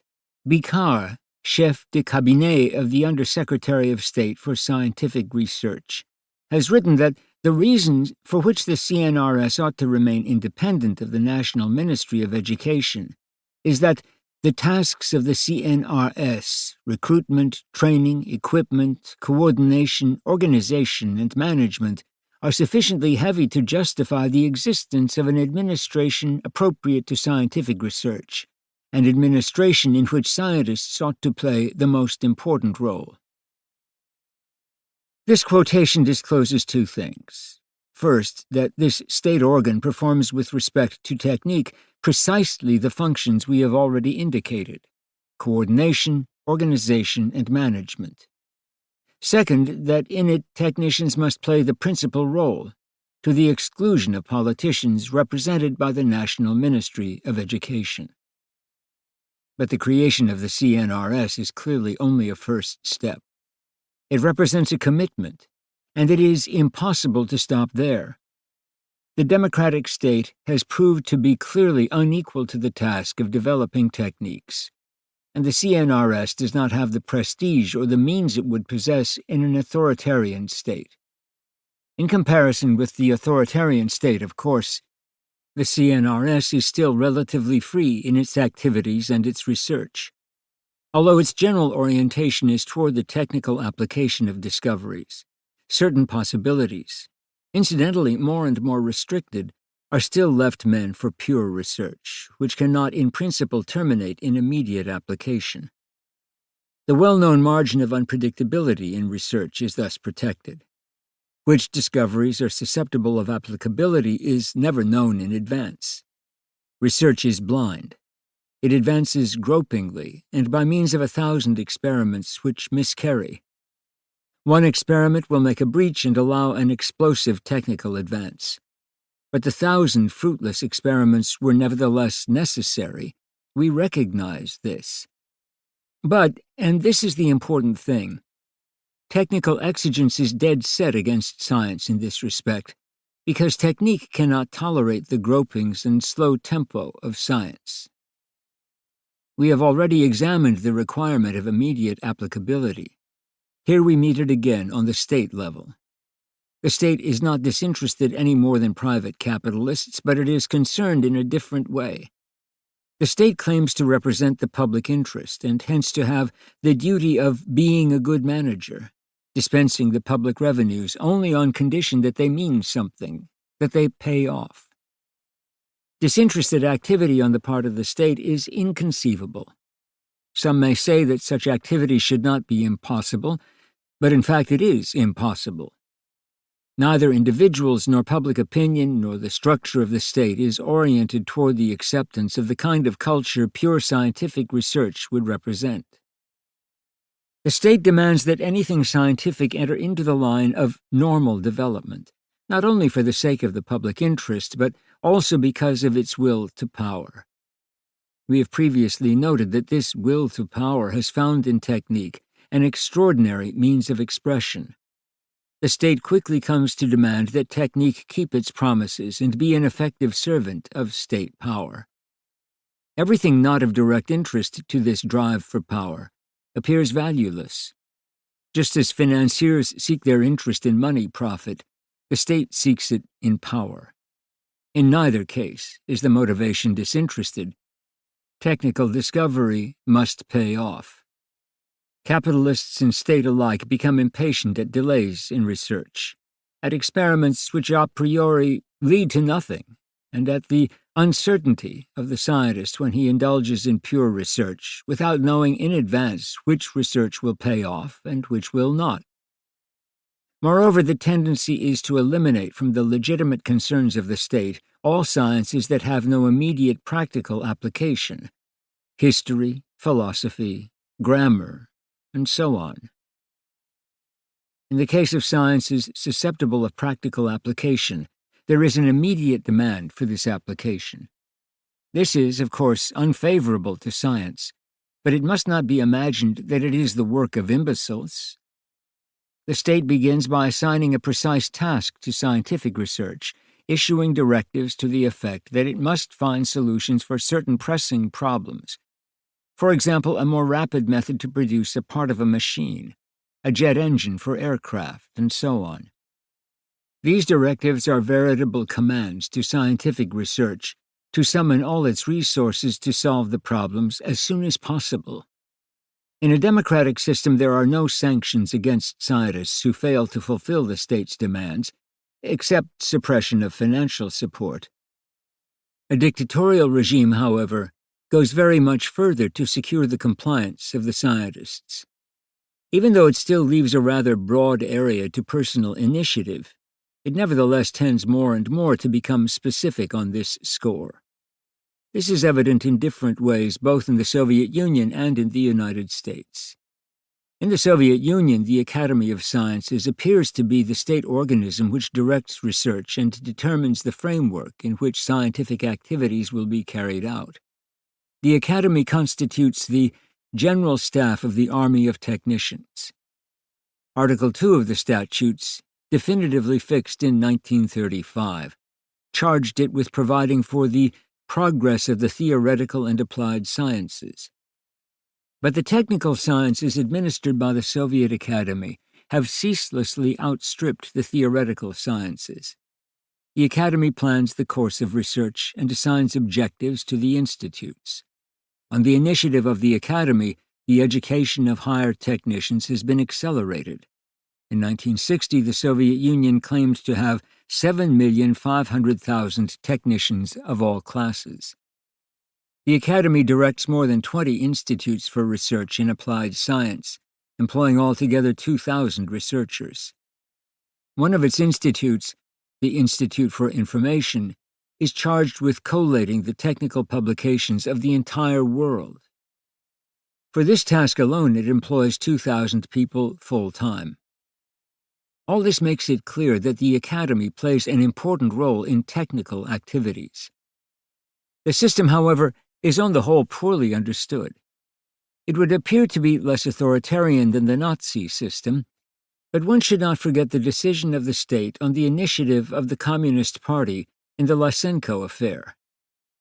Here the state, faced with two opposed biogenetic theories, decided for scarcely scientific reasons that Lysenko's theory was true and ordered its application forthwith. The Gosplan, translators note, the Soviet state planning agency, whose function is essentially to coordinate new scientific elements, is closely related to the Academy. The Gosplan is kept informed by the Academy about technical discoveries and maintains a central file of all data of economic and statistical techniques. In this way, a systematic and rational evaluation of scientific research is possible, the results of which are then integrated into the state plan itself. In the reform of 1946, in which coordinating bureaus took the place of the former district offices, a technical bureau was set up whose function was to plan scientific research. At present, this research is being directed on the basis of the overall plan and of the needs of the state, and the whole is evaluated from the point of view of the individual techniques. The Technical Bureau channels research by distributing financial credit of great magnitude. For example, in 1949 it allocated approximately 10 billion rubles to scientific research, a sum equivalent to 20% of all budgeted industrial investment. The organization of scientific research in the United States is still far from complete. There are in principle private entities which perform research in all imaginable domains, such as the various committees for political research, committees for social research, and so on. In addition, there are entities for gathering and evaluating statistics, for polling public opinion, and for the study of policy. Closer and closer relations are being established among these entities, which for the most part have been set up either by private industry or by the state and then attached to the universities. 70% of these entities have been set up by the large corporations. It is a standard procedure for public services in need of information to have recourse to these research centers. Specialized bureaus have also been set up to handle relations between research organizations and the public services. These bureaus receive requests in all areas, agricultural, industrial, and so on, and orient research. Subsequently, they act as transmission media for discoveries and study the possibilities of technical adaptation. Then the appropriate administrations are set in a position to make contacts with the industrialists charged with practical implementation. Technical operations of this kind and scope become more and more necessary as the state finances technical investigations to a greater and greater degree. The state is compelled to finance research which exceeds the financial means of, say, the universities. The state has direct interest, therefore, in such institutions. It will therefore not leave unexploited the possibilities thus uncovered. All this means a much freer movement among government, industry, and technical research centers than would otherwise be the case. In addition, the American state has organized research services of its own. The Bureau of the Census, for example, encompasses more than 15 centers of statistical studies. The National Resources Planning Board, which existed from 1923 to 1943, was another such center. There are today other much more specialized agencies, the most comprehensive of which is the Atomic Energy Commission. The government owns the laboratories and furnishes the raw materials and equipment, but the actual research of the Commission is conducted by universities and by private industry. The Associated Universities Incorporated operates the Brookhaven National Laboratories. Union Carbide operates Oak Ridge. The University of California operates Los Alamos, and General Electric operates the center at Hanford. Finally, it might be mentioned that the United States feels a strong need to coordinate the research carried out by the different agencies. Two associations seem fitted for this operation: the Public Service Administration and the Government Research Association. In due course, the work of these agencies will result in the realization of a project which is already underway: the creation of a center of scientific research oriented toward technical goals, a federal research board. In principle, it is still possible for science to be independent. But we must take note that the state calls on the best scientists for its research. In the United States, scientists are eager to work for the state in view of the low salaries paid university professors, that these scientists, in view of the state's heavy demands, have little time to do anything else, and that the state employs an ever-increasing number of them. Moreover, the greatest part of the funds devoted by corporations to research goes into technical research. Only 4% goes into basic scientific research. When, after the Steelman Report of 1947 and certain public statements of Einstein, it seemed indispensable to promote scientific research, the state was appealed to, and in 1951 the state created the National Science Foundation. When, in the wake of the Sputnik, a new report, the Waterman Report, made a new appeal for state intervention, the state responded by creating the post of an advisor to the President for Science and Technology, a National Scientific Committee, and so on. These events imply a greater and greater degree of intervention. Scientific and technical competition between the United States and the Soviets must inevitably produce centralization and growth of political power in the United States. It seems impossible, therefore, that independent research can survive. A system such as Zweckwissenschaft, practical or purposive science, which the Nazis applied too soon, will gradually take over. In it, there is no longer any question of free research. The state mobilizes all technicians and scientists and imposes on all a precise and limited technical objective. It forces them to specialize to a greater and greater degree, and remains itself the ordering force behind the specialists. It forbids all research which it deems not to be in its own interests and institutes only that research which has utility. Everything is subordinated to the idea of service and utility. Ends are known in advance. Science only furnishes the means. In Zweckwissenschaft, the development of techniques reaches its highest point, to the detriment of science. What is socially most important is the prohibition of all research other than that willed by the state. But in view of the conjunction of state and technique, the situation could hardly have been otherwise, and on the whole it cannot be said that the system has yielded poor results. Arguments to the contrary could doubtless be drawn from the Nazi suppression of research in the area of radar, to take one example. The Nazi government forbade research on short radio waves because it thought such inquiry had no future and could not be applied. Great Britain's free research in this area, however, led to the creation of radar and represented a great setback for the Nazis' Zweckwissenschaft, a setback which had important consequences for the war. On the other hand, the Nazis' directed research produced impressive results. In the case of tanks, V-1 and V-2 missiles, and the heavy water bomb, in the fields of surgery, optics, and chemistry, not to speak of organization or agricultural methods, Zweckwissenschaft seems to have had rapid and efficient results. And after the war, the United States and the Soviet Union took these inventions and profited from them. The lesson is not lost. We, too, are advancing progressively toward this conception, which may, in the long run, prove to be ruinous, despite the dazzling fireworks it produces today.